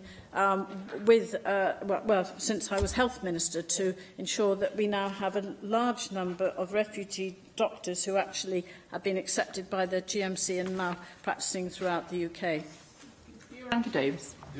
And I'll try and be really rapid here. First of all, can I just welcome the ambition and also the spirit of this statement, and also the work of the committee that I've now become a member of. The previous report, I used to be someone, I think, which has provided a foundation for some of this. I welcome this because it recognises those who are seeking sanctuary, those who are refugees, as an asset, as a gift, not a burden. Not as people, as individuals that we have to begrudgingly or reluctantly take under our wing, but actually that we see their capabilities and what they can give to us as well. And would you agree with me that actually some of the best examples of what we're doing in Wales, in individual communities, can show us the way? I spoke last year in June in Ystrad in the Miners' Welfare Hall there, as part of the Joseph Herman Foundation and a collaboration with a film unit there, where they'd worked to tell the life story of Joseph Herman, who flew the persecution of the Nazi occupation of Poland in the Second World War, to that Welsh Valley communities, knowing nobody. He settled there. He was invited there. He is now one of the most renowned Welsh-Polish artists, with his artistry on display in the National Gallery and elsewhere as well, in the foundation. But it was told by Syrian refugee children. They are the ones who told the story. And that community had once again opened its arms, the South Wales Valleys community that had opened its arms to say, we not only welcome you, we welcome you and the gifts that you bring and what you contribute to us as well. And that's what I like about this statement. It's the spirit as well as the practical implementation as well. Would she agree with me that as well as taking forward working with the UK government, which I think we need to do, would she commit to actually highlighting where they need to do signally better as well? And not only in terms of accommodation standards and the hostile environment that we've talked about, but things like the Dubs Amendment for children, refugees and asylum seekers. We need to point out as well where they are failing if we are to be a welcoming UK as well as a welcoming Wales. The Sanctuary website has been mentioned. Could I just ask for clarity on when that will be up and running? Because I think that will be very useful indeed. And could I just finally ask then, Dipra Llywyd, I also welcome it because it's not complacent. It recognises that this is a big step forward, but there is more work to be done. And it's not complacent, in which case, where are our next steps? Where could she guide us to say, both at a Wales level, but also in local communities, local authorities, third sector and other partners, where should we be looking to do more to become this welcoming nation that recognises these people for the gift that they bring to Wales, the gift they bring to our communities? Well, I'd like to thank you, Ranka Davis, for his questions and for his reporting on his experience, and particularly that experience with the Joseph Herman Foundation. I think the Miners' Welfare Hall in Ystrad and the fact that all over Wales, as I know, there are communities welcoming Syrian refugees, and it's transforming communities and as well as transforming lives for those refugees. I just want to say on the Dubs Amendment, our latest statistics show that Welsh local authorities are supporting 105 unaccompanied children seeking sanctuary, including a small number which have been resettled via the Dubs Amendment. But we have called the UK government, we've objected to the fact that the UK government closed the Dubs scheme in 2017, because we know that legal routes to safety are crucial for these children, and we'd like to do more. And again, it goes back to the UK Government to provide us with the funding for local authorities, because they also would like to do more in terms of ensuring those placements and support. And we have a guardianship scheme which is developing. That's a new development which, of course, again, we're supporting across Wales for unaccompanied children. The Sanctuary website will be launched early in this year. It's a new site. It's separate from the Welsh Government website. It's English and Welsh, but we will have text-to-speech software in terms of accessibility to many different languages. You know, this is a really important point. Sanctuary is an online resource to support refugees and asylum seekers. When I met with the chair of the Equality and Local Government and Communities Committee, John Griffiths, he challenged me. He said, you can say all these things and you can agree that you'll support recommendations, but you've actually got to deliver on them. I think he's going to be asking me that now. It's actually absolutely clear what we're up against, but we have to recognise this, as you say, as an opportunity, and the assets and the gifts that we have from those we welcome into Wales, which must truly be a nation of sanctuary. Brown. Thank you, Deputy Presiding Officer, and thank you for your statement, Deputy Minister. I welcome the statement and completely agree that we should make sure that Wales is indeed a nation of sanctuary for those who need it. As a comparatively prosperous nation, we have a moral obligation to offer sanctuary to those fleeing persecution or war, and we must do all we can to increase our capability to do so, and to offer everyone here, whether citizen, migrant, asylum seeker, refugee, a high quality of life. We cannot and should not turn our backs on our fellow citizens and human beings when they need us, and I'm sure everyone here agrees with that. In March last year, the then Leader of the House said, quote, "I'm proud of the response that Welsh communities and public authorities have made since our last refugee and asylum seeker plan was published in 2016, end quote. But how can you be government of being proud of the fact that 2 of the local authorities didn't accept a single refugee, not a single one, for resettlement in the previous year? Is that really something your government should be proud of, Deputy Minister? That same year, as a contrast, the then UKIP-controlled Thanet Council committed to resettling 8 refugee families, more than almost every local authority in Labour-controlled Wales. So my question to you, Deputy Minister, would be, what does Welsh Government intend to do to redress this imbalance, apart from publishing another plan? As I said, I believe we have a moral obligation to assist those fleeing persecution and war. But resources are finite, and everyone needs to remember that for every economic migrant who takes a place in housing, school, hospital and so on, that is one fewer place for a person with nothing, who is fleeing persecution or war, perhaps in fear for their life. This Welsh Government can claim until the cows come home that it wants immigration for reasons of fairness, but in truth it is for cynical economic reasons. It wants freedom of movement because it helps compress wages, meaning that for many the minimum wage has become the maximum available wage. Well, I happen to think that when it comes to who should be able to come into Wales, it should be about more than what is good for the profits of big business. We cannot have an open-door economic migration and fulfil the ambitions, very, very, very good ambitions set out in the Deputy Minister's statement. You can't have both, Deputy Minister. If we were to limit the number of economic migrants, we could accept more refugees and asylum seekers without causing a strain on our already breaking NHS, long housing lists and school place shortages. In short, we could help more asylum seekers and refugees if we can control economic migration. For all the talk of what a caring nation we are, in 2017, the last year I have been able to find figures for, Wales only took in 325 refugees, compared with the thousands of EU economic migrants we had to house that use our NHS and other public services. Were we not forced to take EU migrants, all coming from safe countries, I should add, who decide they want to turn up here, we could take in more refugees who need a safe place for themselves and their families. It doesn't appear to me that Welsh Labour care much at all, when Labour-controlled Wales has only settled such a small number of refugees, but continue to campaign for the freedom of movement that leads to councils only being able to take in very limited numbers of refugees and asylum seekers.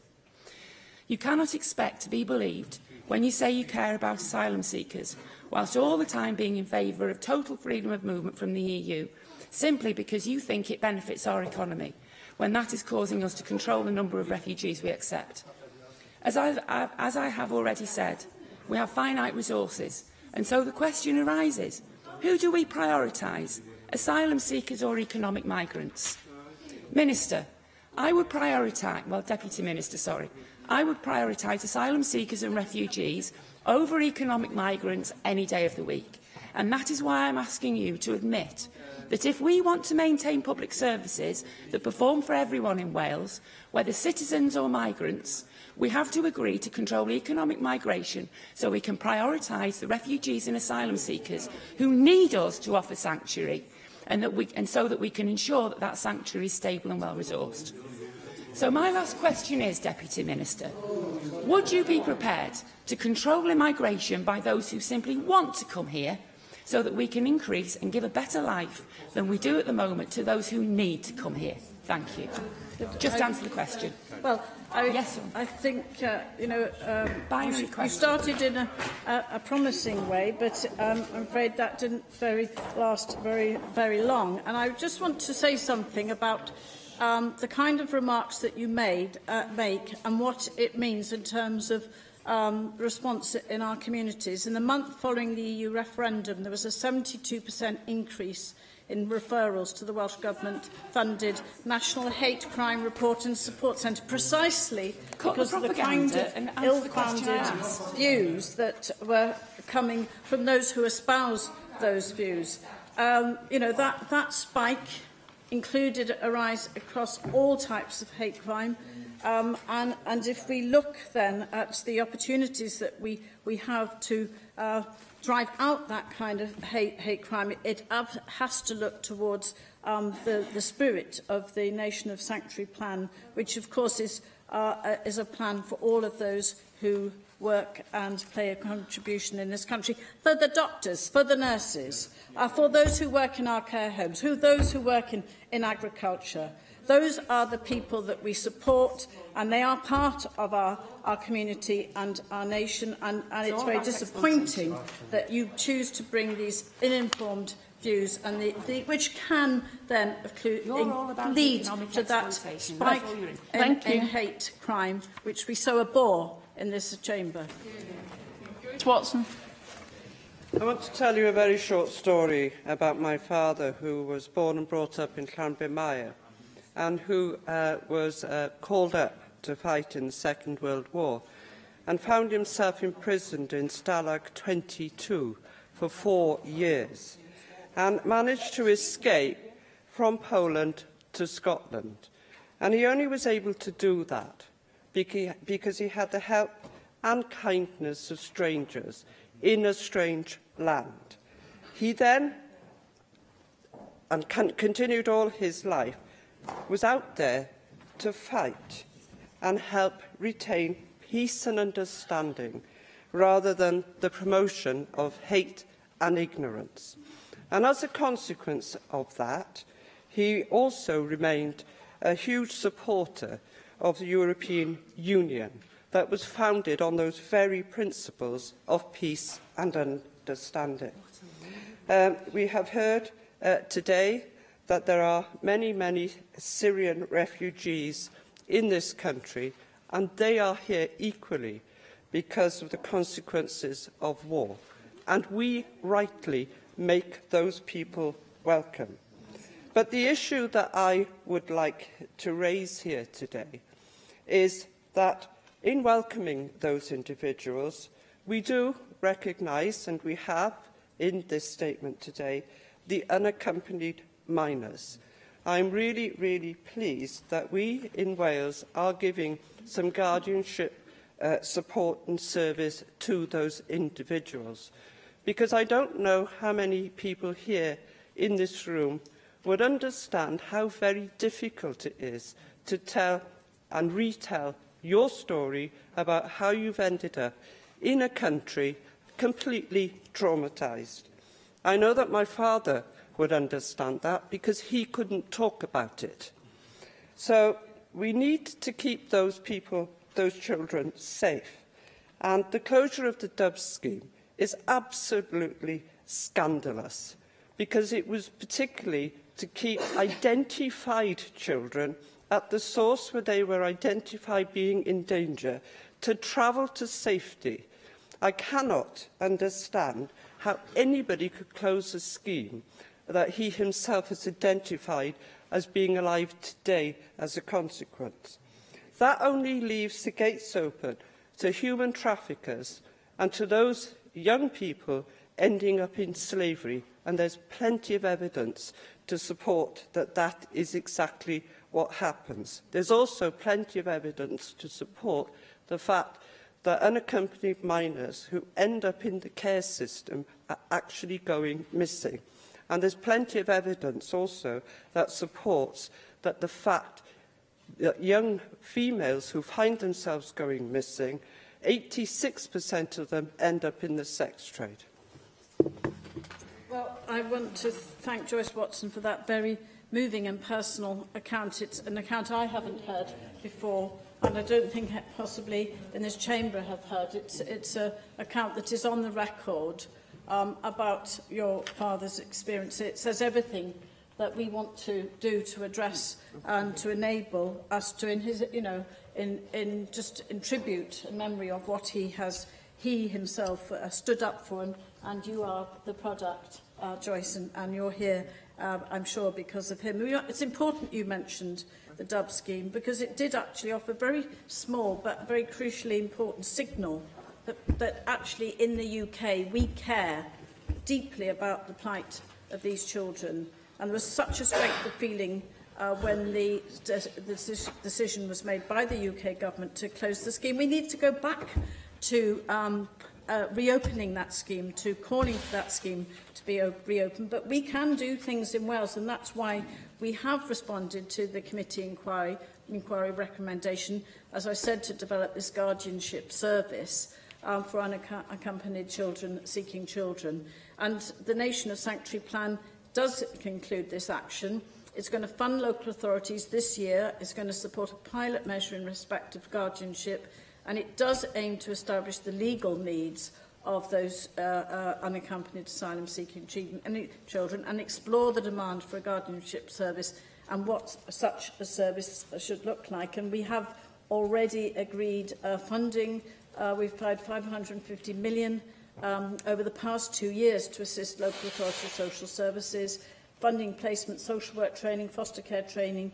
So this is a very important outcome of the committee's work and of our consultation with those in the Welsh Refugee Coalition to lead us to this point. Thank you. I will call the chair of the committee, John Griffith. It seems his report has been mentioned several times. But John, can you be just a couple of questions, or a question really? Thank you. Yes, certainly, Deputy Lewis. I very much welcome your statement today and the action plan, Deputy Minister. And I think Nation of Sanctuary is very welcome as a title, because I think it's indicative of the ambition of Welsh Government to drive progress in providing a welcome and the support and services that asylum seekers and refugees need. Just to pick up on what you said earlier, I would ask that the sort of detail around monitoring and evaluation and indicators, timeframes for delivery of actions, identified funding, lead responsibility is set out in as much detail as possible for all of the actions, because I think that's an essential discipline in ensuring delivery.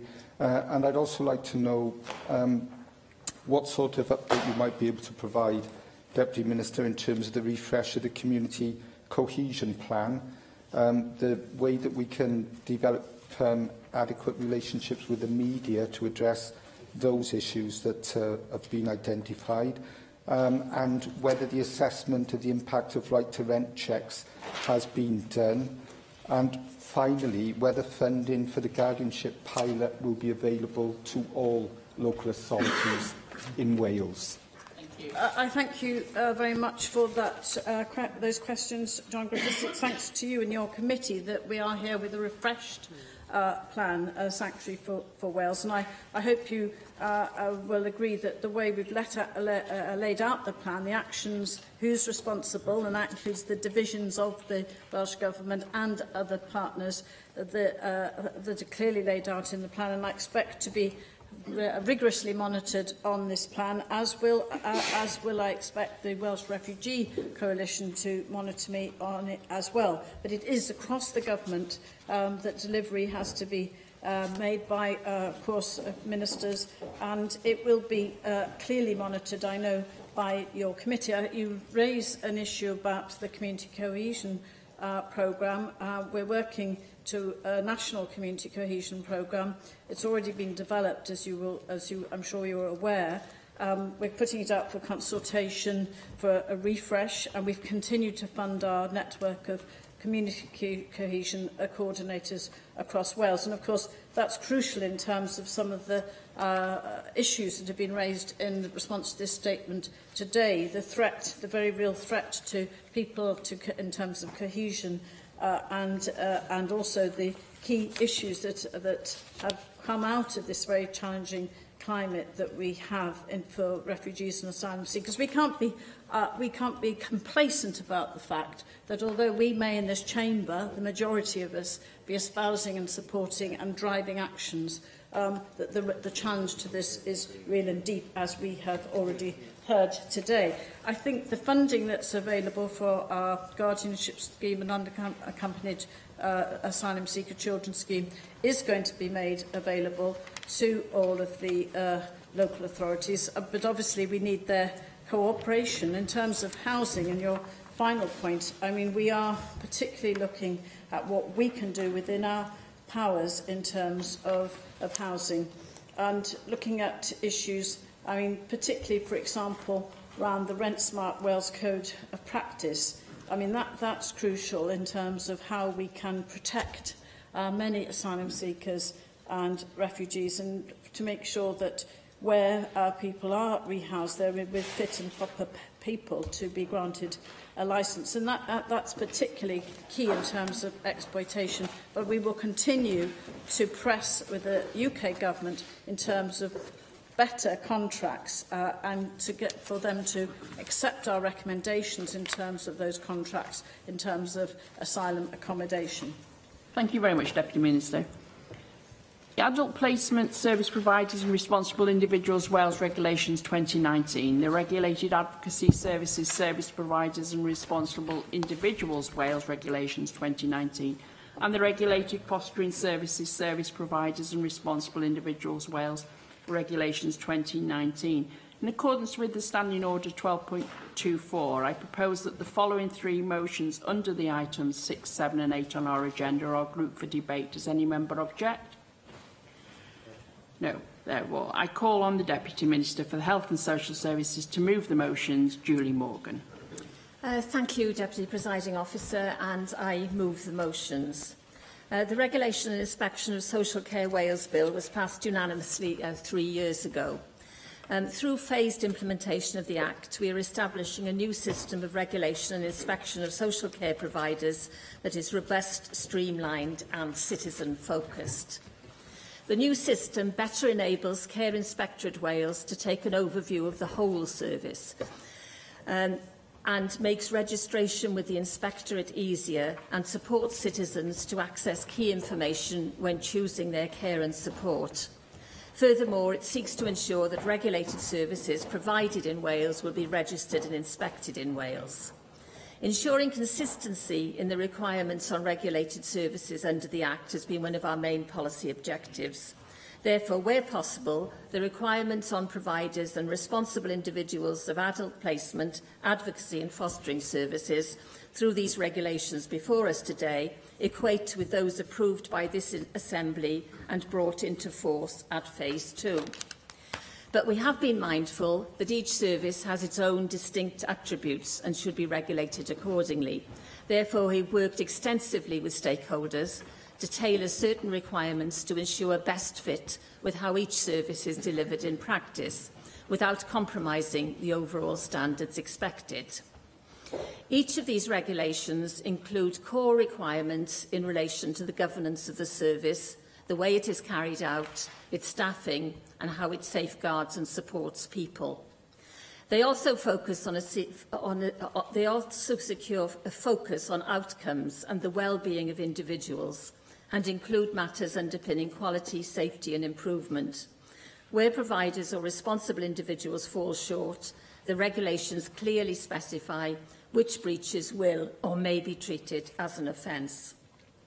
The regulations are supported by statutory guidance which sets out in greater detail how providers and responsible individuals may comply with the requirements. The 2016 Act sees the regulation and inspection of advocacy services for the first time. Following consultation at Phase 1 and with the support of the sector, we are currently focusing on advocacy arranged by local authorities under their duties to assist children, including looked after children and certain care leavers who wish to make representations in relation to their needs for care and support. And I do believe this is a proportionate first step, presenting an opportunity to learn before considering extension to the wider sector. Officials have engaged with key stakeholders from an early stage in the development of these regulations. This has helped identify crucial adjustments to the Phase 2 blueprint to make it work in particular service context. With post-consultation changes and further clarification within the guidance, I believe we have achieved this. An example of this includes changes to the wording of the adult placement regulations to reflect the importance of matching individuals with compatible families rather than simply arranging a placement.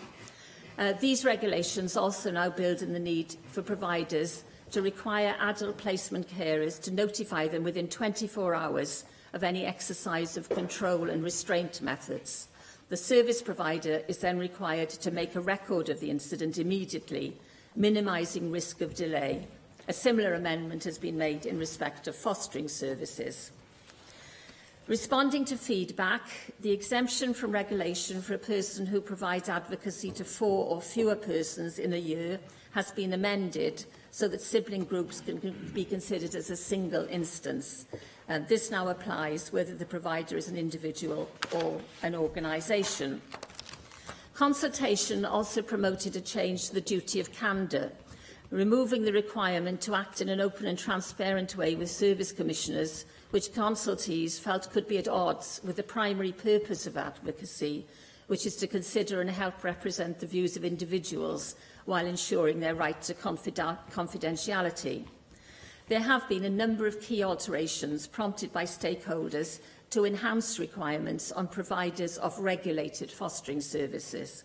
And these include expanding requirements to notify relevant parties of any incident of child sexual exploitation to cover criminal exploitation too, requiring providers to include information from their policies and procedures that is relevant to children's needs within the Young People's Written Guide to the service, expanding requirements regarding health and development of children to encompass their physical, mental and emotional health and development, and including express reference to the UNCRC Article 31, Right to Play, and to pathway plans for young people over 16.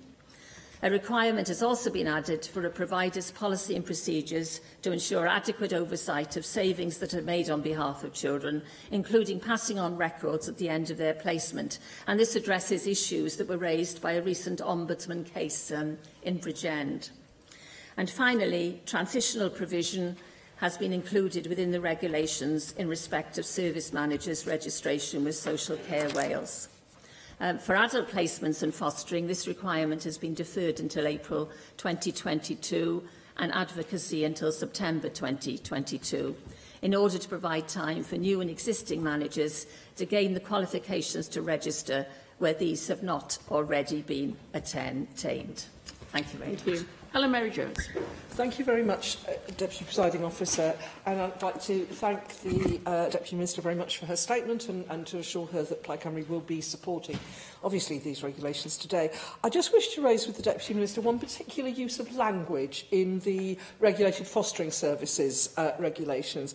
And we refer in the regulations to foster parents. Now, the Deputy Minister will be very aware that that is no longer the term that is routinely used in the sector, and there are very good reasons for that.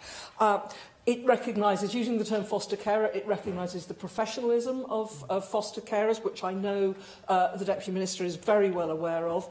It also, using the term foster parents, can also create difficulties, particularly for older children who may still have very strong feelings for their own biological parents. They may be hoping to return. Many of them will return. And using the term foster parent can actually put a barrier between the foster carer and the child or young person for whom they're taking care of.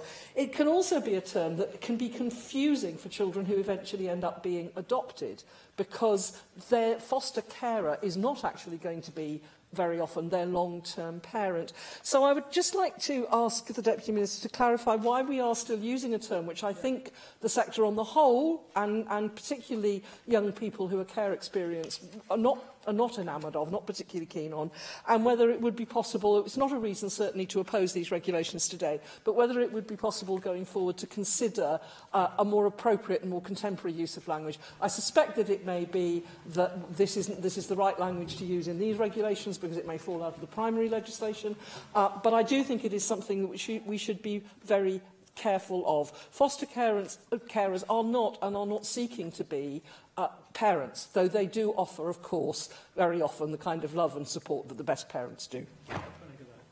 I call on Deputy Minister for Health and Social Services to reply. Thank you very much, and thank you very much to Helen Mary-Jones for her contribution to the debate. She's absolutely right. The reason we use the word foster parent is because that is the word used in the legislation, and so that's why we have to use it in these regulations. But she makes a very important point, and of course for young people in particular, they do not see their foster carers as parents. They have their own parents, and it's often very difficult for them to come to terms with that sort of language. So I absolutely accept the point that she makes, and I think that is something that the Welsh Government would want to support in other times when you use that expression. But here we can't do it because it is the legislation. So with those comments, I move the motions. Thank you very much. The proposal is to agree the motion under item 6. Does any member object? Therefore, the motion under item 6 is agreed in accordance with Standing Order 12.36. The proposal is to agree the motion under item 7. Does any member object? Therefore, the motion under item 7 is therefore agreed in accordance with Standing Order 12.36. The proposal is to agree the motion under item 8. Does any member object? The motion under item 8 is therefore agreed in accordance with Standing Order 12.36. Item 9 on the agenda is the debate on the External Affairs and Additional Legislation Committee's report on Brexit preparedness, and I call on the chair of that committee to move the motion, David Rees. Our motion today asks the National Assembly to note our three reports on the Brexit preparedness of 3 sectors: ports, healthcare, medicines and food and drink. They follow on from our report last February, which sought clarification on the Welsh Government's preparations for when the UK left the EU. Now, last week we received a series of statements from ministers on the preparations the Welsh Government are making within their portfolios, in specifically relation to a no-deal Brexit. This was unprecedented and reflects the concerns that exist in our communities and public sector bodies regarding how there will be business and service continuity upon exiting the EU. It is our committee's hope that today will offer an opportunity to debate some of those issues. These reports lay out in no uncertain terms the risks to these 3 sectors of various Brexit scenarios. And before anyone gets up and says, here we go, Project Fear again, the committee's reports are based upon evidence received from experts and stakeholders, and that is the basis upon our conclusions. After the rejection of the withdrawal agreement and the political declaration a fortnight ago, it is not alarmist to actually say that we are now facing the real possibility of leaving the European Union without a deal. Now, I appreciate that we are still awaiting the outcome of today's votes in Westminster, which may lead to a deal being agreed to together with a political declaration that works for the Welsh economy and Welsh citizens. But we cannot fail to repeat that now infamous saying, the clock is ticking. and we are fast approaching the midnight hour. In fact, if you read the front of our reports, the same opening lines say, with less than 5 months until the UK leaves the European Union. Today, it is 2 months before we leave the European Union. Time is moving on. Now, leaving without a deal is something that our committee has consistently warned against. It is neither necessary nor desirable to sever the ties with Europe in such a disorderly and potentially chaotic way. So before we turn into the contents of the report in detail, it might be worth reminding this chamber about what we mean by a no-deal Brexit, and I'll try and simplify it as much as simple as possible. Leaving with no deal would see decades of cooperation with the European Union come to an abrupt end. It would have far-reaching consequences for many aspects of life in Wales. In trade terms, it would mean that we erect a myriad of new barriers to trade, when none currently exist. Everything from new taxes on imports and exports to new checks and barriers at the border. We could lose access to EU agencies and programmes, something which we have been benefiting from for a long time.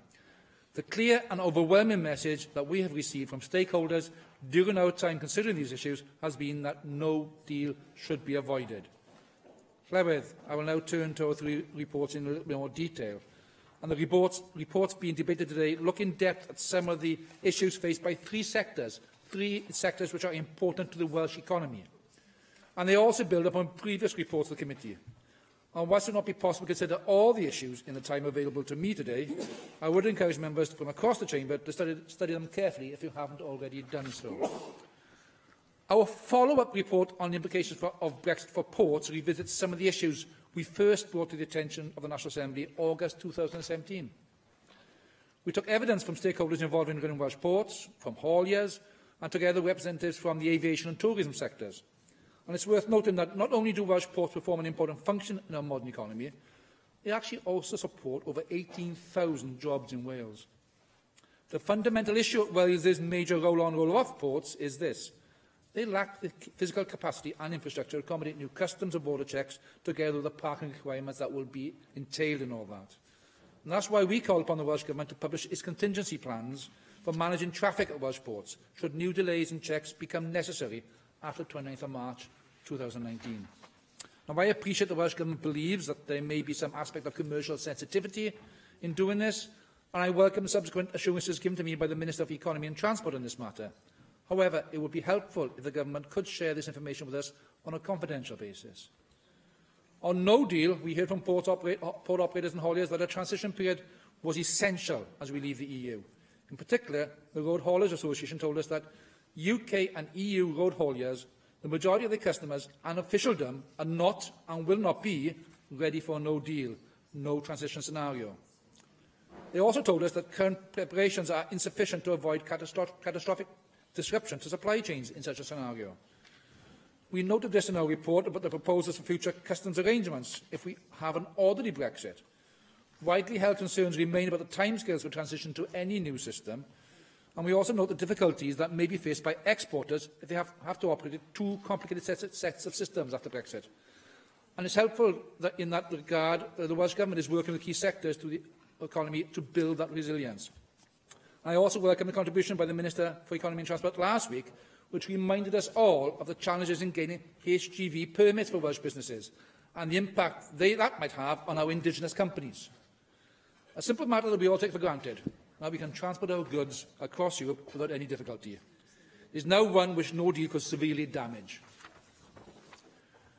Llywydd, our report on the healthcare and medicine sector heard wide-ranging concerns from health sector organisations.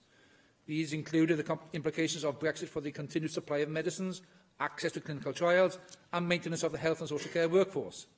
One of the concerns raised with us was around the lack of communication and continuing uncertainty with regards to Brexit. And although much uncertainty remains, the increase in communication with frontline staff, as outlined by the Welsh Government's response to the committee's report, is welcomed. I thank the Minister for Health and Social Care for his contribution last week. And in terms of supply of medicines, the Association of British Pharmaceutical Industry told us the #1 task is for a deal with regulatory cooperation and frictionless trade and movement across borders. And we heard that 45 million patient packs of medicine move from the UK to the EU every month, with 37 million packs moving in the other direction. Before someone says that they need us more than we need them, they are different medicines and they have different needs, so it's not as easy or straightforward as people think. In a recommendation too, we call for Welsh Government to share details with us of work underway to ensure continuity of supply. And it's reassuring to see in the Minister's response a level of detail in terms of progression with these arrangements. However, when looking at the implications of Brexit for healthcare and medicines, it's been the well-being of patients that has been at the forefront of our minds. And in particular, our membership of the EU currently gives Wales access to the very cutting edge in medical research and clinical trials. And if the steady progress that we have made in improving the lives and health of our people is to continue, then after Brexit, it is vital we secure close regulatory cooperation in the field of healthcare and medicines. Now, I welcome the steps being taken by the Welsh Government to work with counterparts in the Department of Health and Social Care in Westminster, as outlined in the Minister's response. However, we do need more certainty from Government at both ends of the M4, and perhaps the Minister can address this in his contribution to the debate today, and I do refer to the Minister for Brexit in that scenario. A final issue in relation to the impact of Brexit on healthcare in Wales relates to health and social care workforce, and it's been discussed on many committees, that issue. In this evidence, the BMA company told us that approximately 6.5% of doctors currently working in Wales are from the European Economic Area. However, in terms of the wider workforce, we heard that the lack of robust data, particularly in relation to social care and allied health professionals, is hampering efforts to prepare for Brexit. I am aware that there's been a briefing from the NHS Confederation, which gives a bit more figures, but the actual robust data is not there as such yet. As a committee, we welcome the research work currently underway to assess the scale of the challenge. I look forward to this publication in the coming weeks. Our third and final report looked at the potential implications for Brexit on the food and drink sector in Wales, something which was brought to the fore yesterday by several major companies, highlighting the concerns they had if we left without a deal. The key message to us in our inquiry was that to leave the EU without a deal that secures frictionless access to the single market could be potentially disastrous for the sector in Wales. We heard that around two-thirds of Welsh food and drink exports currently go to the European Union, and that in 2016 the total value of exports was around £335 million. Trade in the World Trade Organisation terms, in the event of a no deal, would be particularly damaging for the red meat industry in Wales. We would see considerable new taxes placed on the export of red meat to our nearest neighbours, who currently account for about 90% of all our red meat exports.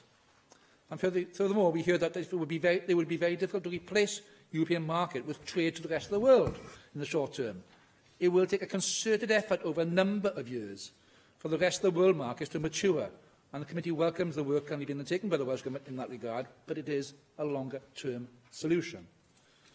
Finally, in terms of the food and drink sector in Wales, we heard about EU's protected food name schemes, which currently gives 15 Welsh products legal protection against imitation. They include Welsh lamb, beef, Anglesey sea salt and Pembrokeshire Earlies, just to name a few. It's vitally important that protected status for Welsh food and drink products is secured after Brexit. I welcome the way in which all governments of the UK are working collaboratively on a successor scheme.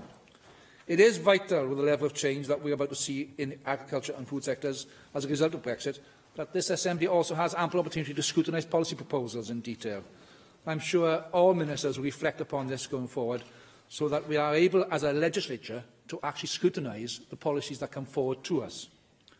Clywed, it's important that we raise these awareness today in our national forum. And as you will be aware, Brexit is a complicated issue that affects many aspects of our national life. I commend these reports to the National Assembly for Wales and look forward to other members' contributions today and will respond accordingly. David Melding.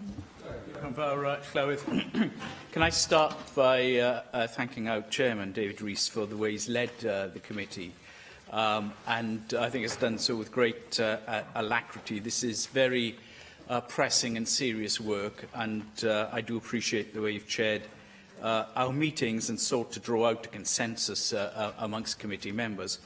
But I mean, the first thing to emphasise is that if we leave the EU without a transitionary period, then the disruption is likely to be severe, at least in the areas we are identifying.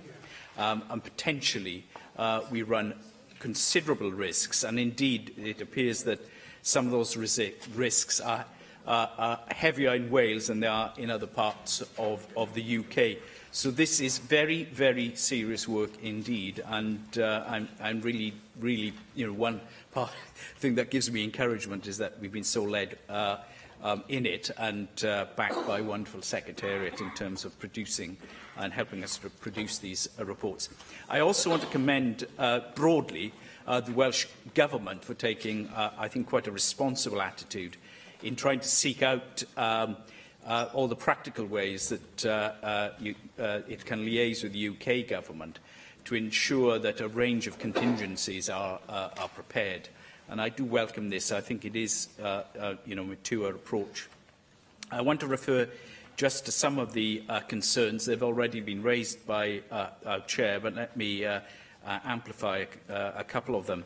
In terms of the ports, we do need to know more about Welsh Government planning to cope with traffic-related issues, particularly at Holyhead.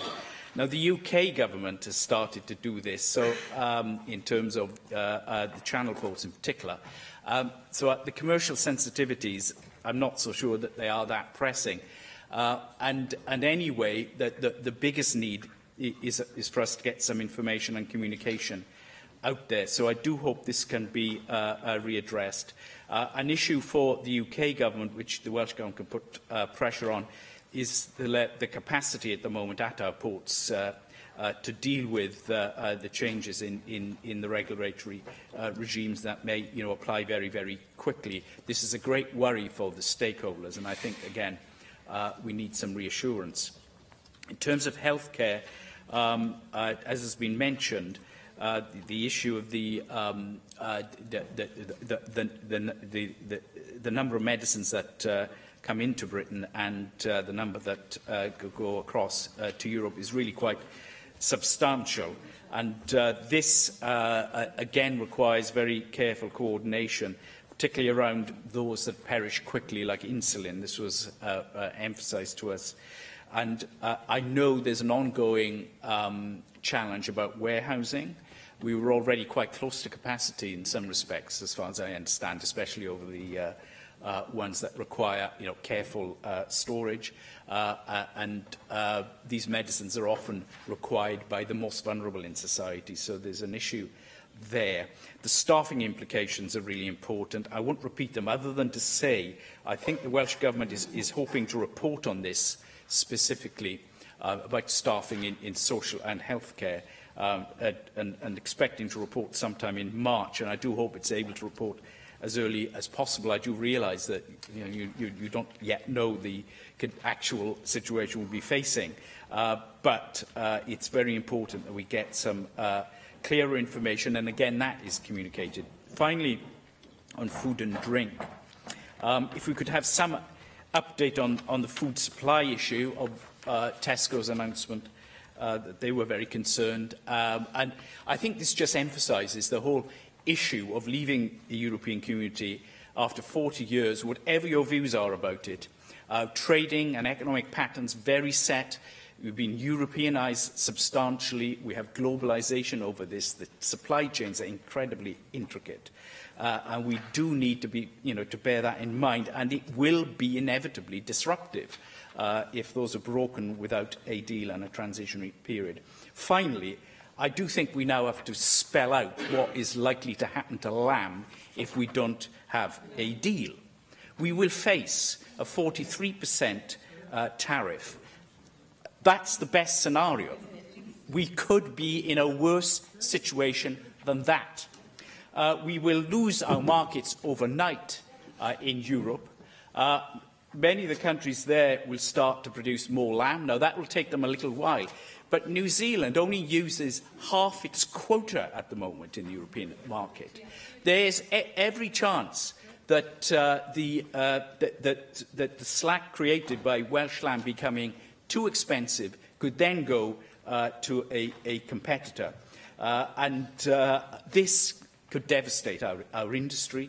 I think it's time that everyone in this chamber really stood up and addressed these home truths and recognised them, because to see the backbone of our livestock industry devastated would be astonishing. Many of us in the chamber remember the Chernobyl episode and what that did to much of our lamb production, particularly in North Wales. And to see that redoubled and magnified is really quite a shocking prospect. And that's why we need a deal. Rhina Bjorwerth. Thank you very much. Llywydd.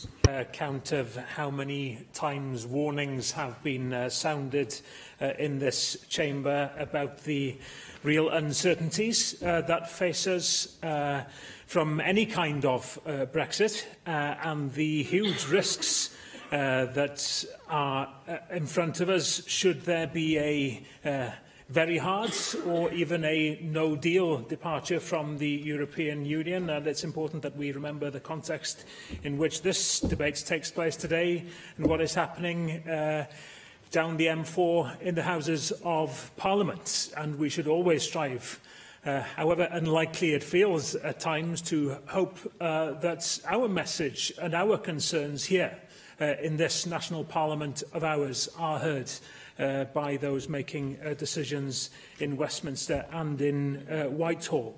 It's no secret that I was among the half of the population that wished to remain in the European Union. It is no secret that I am a proud supporter of the value of membership of the European Union to Wales, the value to a small nation of being a part of European networks. I want Wales, as you know, to be an independent nation within wider networks. The European Union, a new British Union, perhaps a Celtic Union, who knows. So any departure to me was against the Welsh national interest, and we, I regret, and I take my part of the blame for it, failed to emphasise that enough in what was, in effect, a very English referendum rather than a British one. Scotland and Northern Ireland, I think, tell us that, and I have little doubt that now we would have a different result in Wales, now that we have had time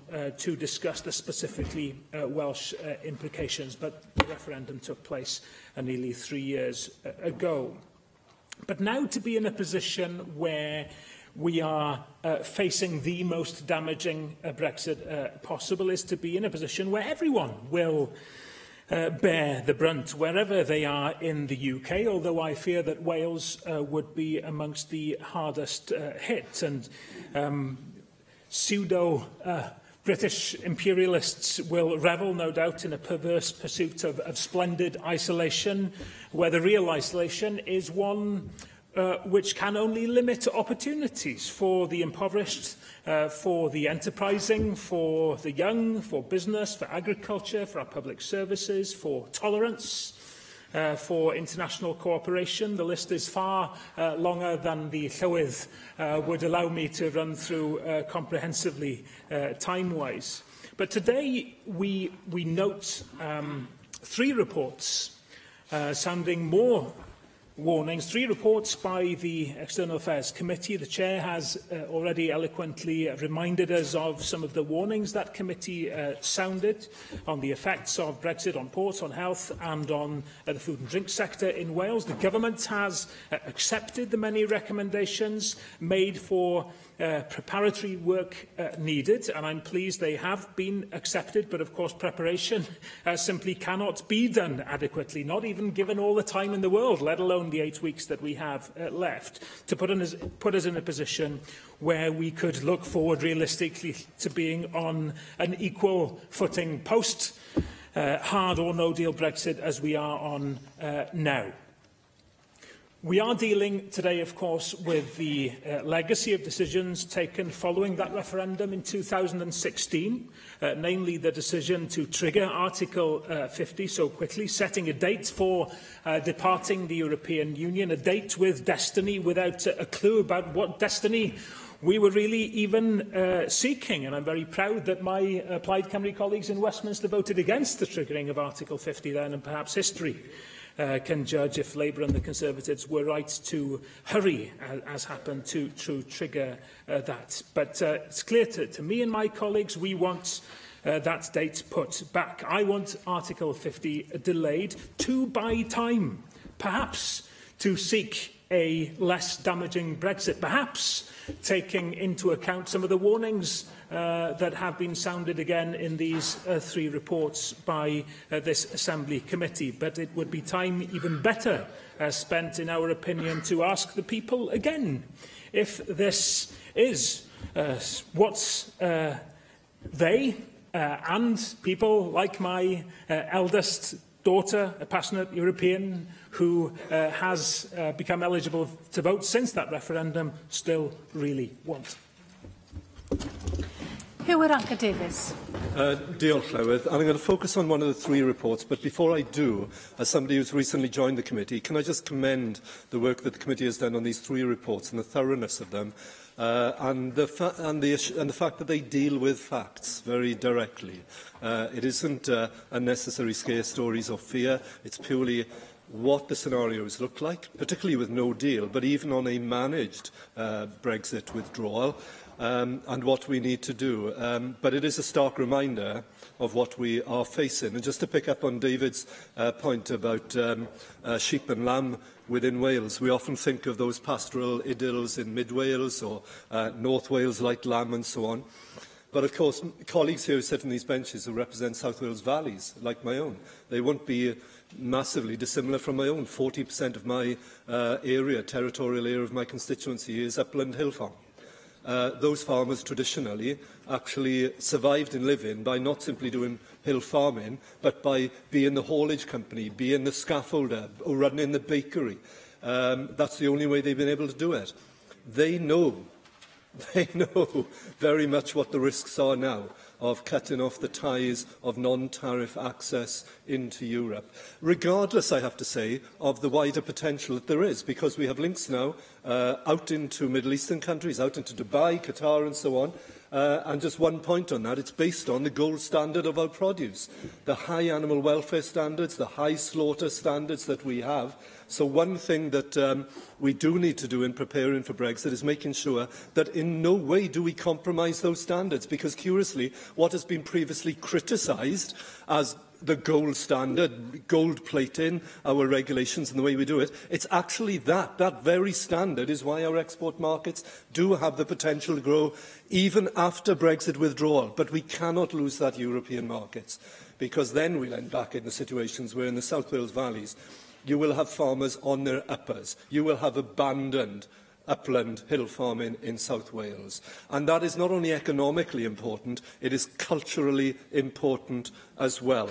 But I want to turn to this very good report on the preparedness of the food and drink sector in Wales. It opens by making the point that we cannot repeat too often. Every one of us, our constituencies, one of the biggest employers, both in manufacturing and primary food production, is food. Whether they are doing tinfoil plates to package in airplanes, or whether they are farmers or whatever, it's food production and manufacturing. But I want to pick up a couple of specific points in here. And I welcome the fact that the government accepted all the recommendations that came through in this report on food. First of all, do we have, Minister, any confidence that we will have trade deals signed off by the time we get to the 31st of March? We're still waiting to see. We hope that we will have trade deals in place. We're told that pens are poised and lots of preparation has gone on, but we haven't seen anything yet. Does he know that we have any deals ready to go? Can I ask about the role of the Wales offices overseas and the presence in consulates and embassies, because those potential export markets are going to rely on some very good fast-footed work out there, and the soft diplomacy as well as the deals that might be negotiated. So what will be the roles of our Welsh Government personnel, but also working alongside UK colleagues as well? I mentioned the threat of lower standards of imports, but there's also the threat, as David mentioned as well, of dumping. This has long been a threat, that we would suddenly find ourselves forced into a compromise situation where we had to, in order to keep food on the shelves, basically accept whatever was available. We cannot do that. We simply cannot do that. But it is a hard reality of something that's now facing us. Can I also turn to the issue of protected status foods? welcome very much the work that has been done around UK geographical indication schemes after Brexit, the collaboration that's being done to look at that, and the reciprocity with EU. So that is being done on a basis of, if we bring forward our protected food names, then we will, of course, welcome EU food names, some of which we have already. But my question on that, Minister, would be, what are our thoughts on whether we can actually accelerate now the number of food products that are from Wales come under this new or existing protected foods names? Because we have had some good successes, but we have been very slow in getting the volume of products actually up there. So perhaps we might be able to do more of that and faster. Couple of points then in terms of the work that's been done to mitigate the effects of a no-deal Brexit on the security and continuity of food supplies in Wales. One of those is to do with the food safety and food security issue. It isn't picked up, I don't think, in the report. I'm turning to my colleague on the left, and David's shaking his head. We learnt to our failure within the UK after the horse meat scandal, or run over time. We learned to our failure that actually the importance of multinational security, horse meat, contaminated horse meat, non-horse meat, went through 20 different countries. As we leave Brexit, particularly on a hard deal, are we going to compromise that? And my final point, final point, I promise I'll skim through all the rest there, is a recommendation that isn't in there at all. It's been understandably very outward focusing what would we do in the case of stepping out from the EU. I would say that one of our recommendations going forward is we need to build local food networks. When we talk about food security and imports and exports, I get it, and it's where we are with Brexit. But part of the resilience going forward has got to be to build that local food networks where we produce and we sell within our own areas, within our own regions going forward as well. Thank you. Sometimes when I sit here, I don't actually notice that the time has lapsed for the Speaker, but it's always useful then for the Speaker to notice it himself and draw my attention to the fact that you were out of time. Councillor Cyffredinol. The Consul General and Brexit Minister to respond to this debate. Jeremy Miles. Thank you, Llywydd. Before I start,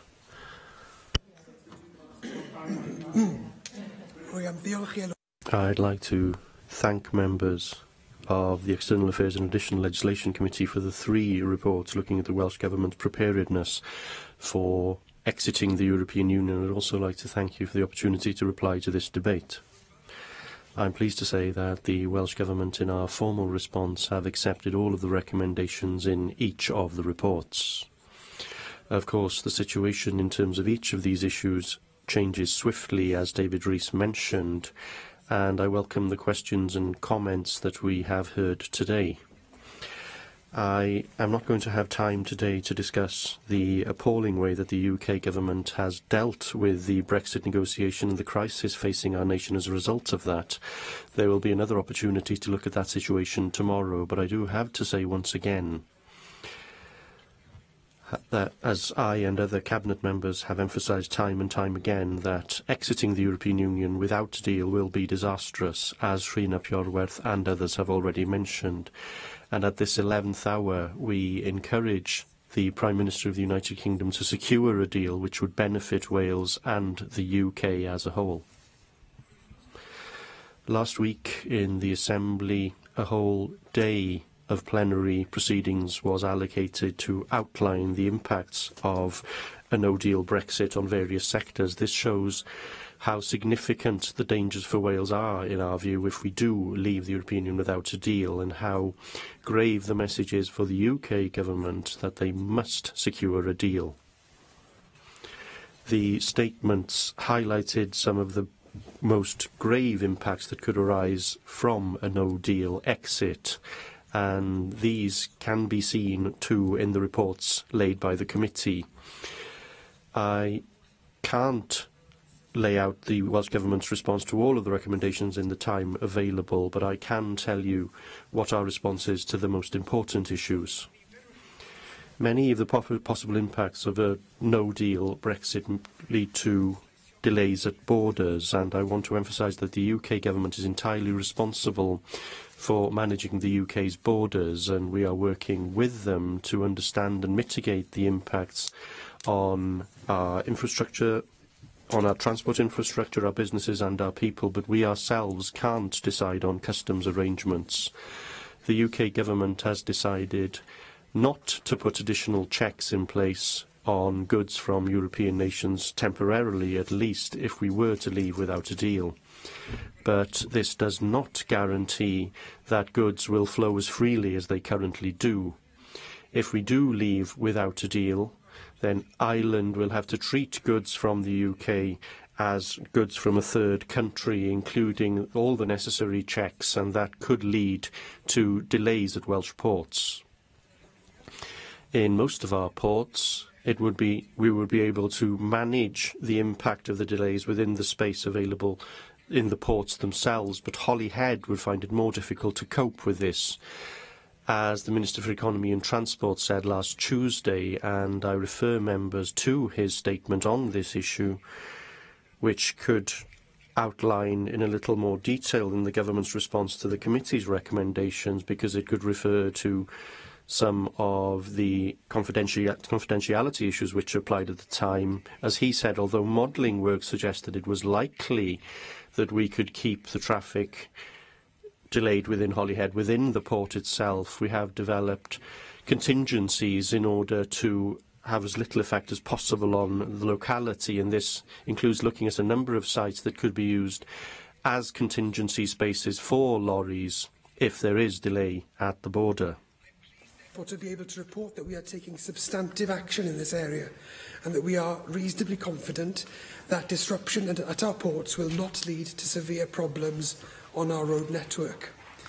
This does not, however, reduce the risk of border disruption adversely affecting our businesses and our citizens, with potential chaos at Dover a much more serious threat from this perspective.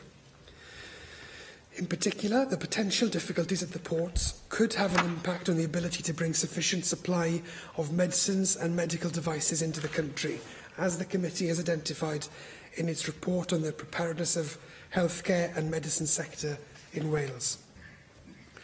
The Welsh Government has been clear that a no-deal Brexit would cause serious and unavoidable harm to our health and care services. As the Minister for Health and Social Services outlined in plenary, we have been working closely with the NHS, local authorities and professional and representative bodies to plan and prepare wherever possible, and we have worked with them to understand the risks and how they can be reduced. We've been focusing on ensuring the availability of a supply of medicines, medical devices and clinical consumables in the event of a no-deal Brexit. For medicines, again, the principal responsibility lies squarely with the UK Government.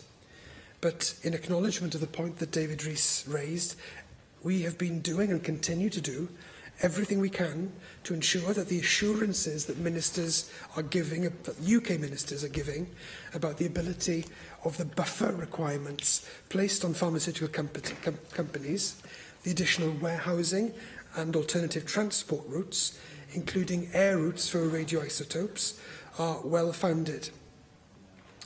On medical devices and consumables, as the Health Minister outlined, we will use UK arrangements where that is the right thing to do, but we are already taking additional steps, including with regard to storage capacity, where we have areas of concern or where we feel we can provide additional certainty in Wales. Turning to the food and drink sector, which, as Hugh Rankin-Davies noted, is a crucial part of the Welsh economy and one which could face significant upheaval in the event of leaving without a deal. As the Minister for the Environment, Energy and Rural Affairs indicated in her statement in the Chamber last week, where she addressed the risk that what David Melding referred to very powerfully as the backbone of our agricultural sector. We are supporting food and drink businesses on how to check their readiness and understand the implications for their supply chains for no deal through our Brexit portal and through the Business Resilience and Red Meat project funded through our EU Transition Fund. And regardless of our strong differences of opinion with the UK Government, we are working closely with them and the other devolved administrations on issues such as the geographical indicators about which Hugh Rankin-Davies asked, and in this context to ensure there is a UK-wide contingency plan with a view to maintaining food supply to the public in the event even of the worst-case scenarios. And we see how vital this is, given the contents of the letter this week to Members of Parliament from the British Retail Consortium, which David Melding and others referred to. And we are in an ongoing process of assurance about the actions underway. Finally, I would like to acknowledge that the committee's reports all flag the importance of effective communications with the public, businesses and partners. The Welsh Government shares the committee's view, and our website, Paratoi Cymru, is a single, comprehensive source of information for the people of Wales about the actions we are taking to prepare for the significant impact of a no-deal Brexit. It sets out guidance and advice for citizens, organisations and a breadth of sectors across Wales about the steps that need to be taken to prepare for this outcome. And I would seek your support in this chamber in ensuring that people of Wales make full use of this resource. David Rees. David Rees to reply to the debate. And I thank members for their contributions today and for the Council-General in responding on behalf of the Welsh Government's position. David Melding once again provided a very thoughtful and sincere contribution, seeking to ensure that we are ready for any outcome. And as he has always been within the committee, he's been a very strong voice for the sheep farming industry and Welsh lamb, and he highlighted the concerns and the damage that could do to the Welsh economy as a consequence if we don't get that sorted out. And he also pointed out very clearly voids are there to be filled if we're not careful. And he also had mentioned one thing which perhaps hasn't else been reflected, is the warehousing and storage capacity for the medicines. And I understand a lot of fridges have been bought up by various companies for storage of those medicines. And just as an example, nothing to do with the Brexit, but not so long ago we had a problem with EpiPens. Simply because of production faults, nothing to do with Brexit, but production faults. And we could see the consequences of the supply chain and the damages to patients and the difficulties presented Welsh patients simply because of that shortage of EpiPens. Now, if we're not careful, this could be expanded beyond just one particular product. So we need to ensure we address these matters and we prepare for them. Irene reminded us of the value of EU membership to Wales, and he presented and he believed in. And many in this chamber will probably agree with him, and there were others who will not agree with him. That is the nature of our democracy. But he also reminded us that we are now facing an unknown destiny, and we will not be in a position by now. We should actually be better placed now to know what's coming down the road, and we don't. His argument on another referendum, I'm sure, will be discussed tomorrow in another one, because I'm trying to focus upon our reports and keep to that. Hugh reminded us of the reports actually affect a lot more people. People talk about lamb and sheep farm. It isn't just Mid Wales or North Wales or West Wales. It's actually the upland valleys and communities as well. It's all over Wales, rural, urban, the whole lot. And he also reminded us of the opportunities we can actually have by building resilience through our local food networks and developing those very strongly. Councillor General, thank you for your responses. You highlighted what was very much said last week, and you reminded everyone again that, in fact, a deal is critical. And the UK Government also has to address these matters. But we still have to address who will pay the additional costs if we use air routes? Who will pay the additional costs because of storage and medicines? That's something that needs to be resolved with the UK Government. And there's still much to be resolved in a very, very short space of time. And I really want you to take that message back when next you meet the JMCEN, whenever they do decide to meet again in the future. Can I also put on record my thanks to the Clarkin team and the witnesses who gave evidence to the committee, because without both those groups, we wouldn't be able to produce our reports and present members with a consideration of some of the concerns that we need to address to ensure that Wales and its people are served the best we can serve them. Brexit has been compared by some to the task of delivering the Olympics. The Institute for Government, however, has gone further and suggested that the continuing uncertainty makes it like delivering an Olympics without knowing the year, the location, or whether it's summer or winter games. Now, all the governments of the UK and the EU therefore have a difficult task in preparing the whole plethora of organisations and sectors that will potentially be affected by Brexit. We hope that by focusing on our work and some of those key sectors have been important to Wales, we have been able to raise the issues in the eyes of the Welsh Government and ask the Welsh Government, make sure you prepare for situations, all situations. We do not know what the outcomes will be. I still don't think we will know tomorrow morning what the outcomes will be, because if the Brady amendment is accepted, we've already been told by the EU and the European Parliament it doesn't matter because they're not going to change the deal.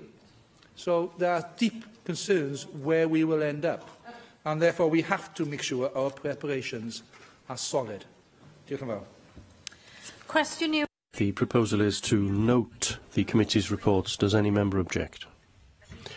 The motion is therefore agreed in accordance with Standing Order 12.36. The next item is the motion to suspend standing orders 12.20 and 12.22, and that part of Standing Order 11.16 that requires the weekly announcement under Standing 11.11 should constitute a timetable for business in plenary for the following week in order to enable the government debate on the prospects for a Brexit deal following the House of Commons vote to be held this evening, or tomorrow rather.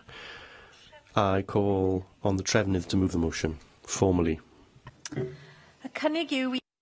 proposal is to suspend standing orders. Does any member object? No, the motion is therefore agreed in accordance with Standing Order 12.36, and that brings today's proceedings to a close.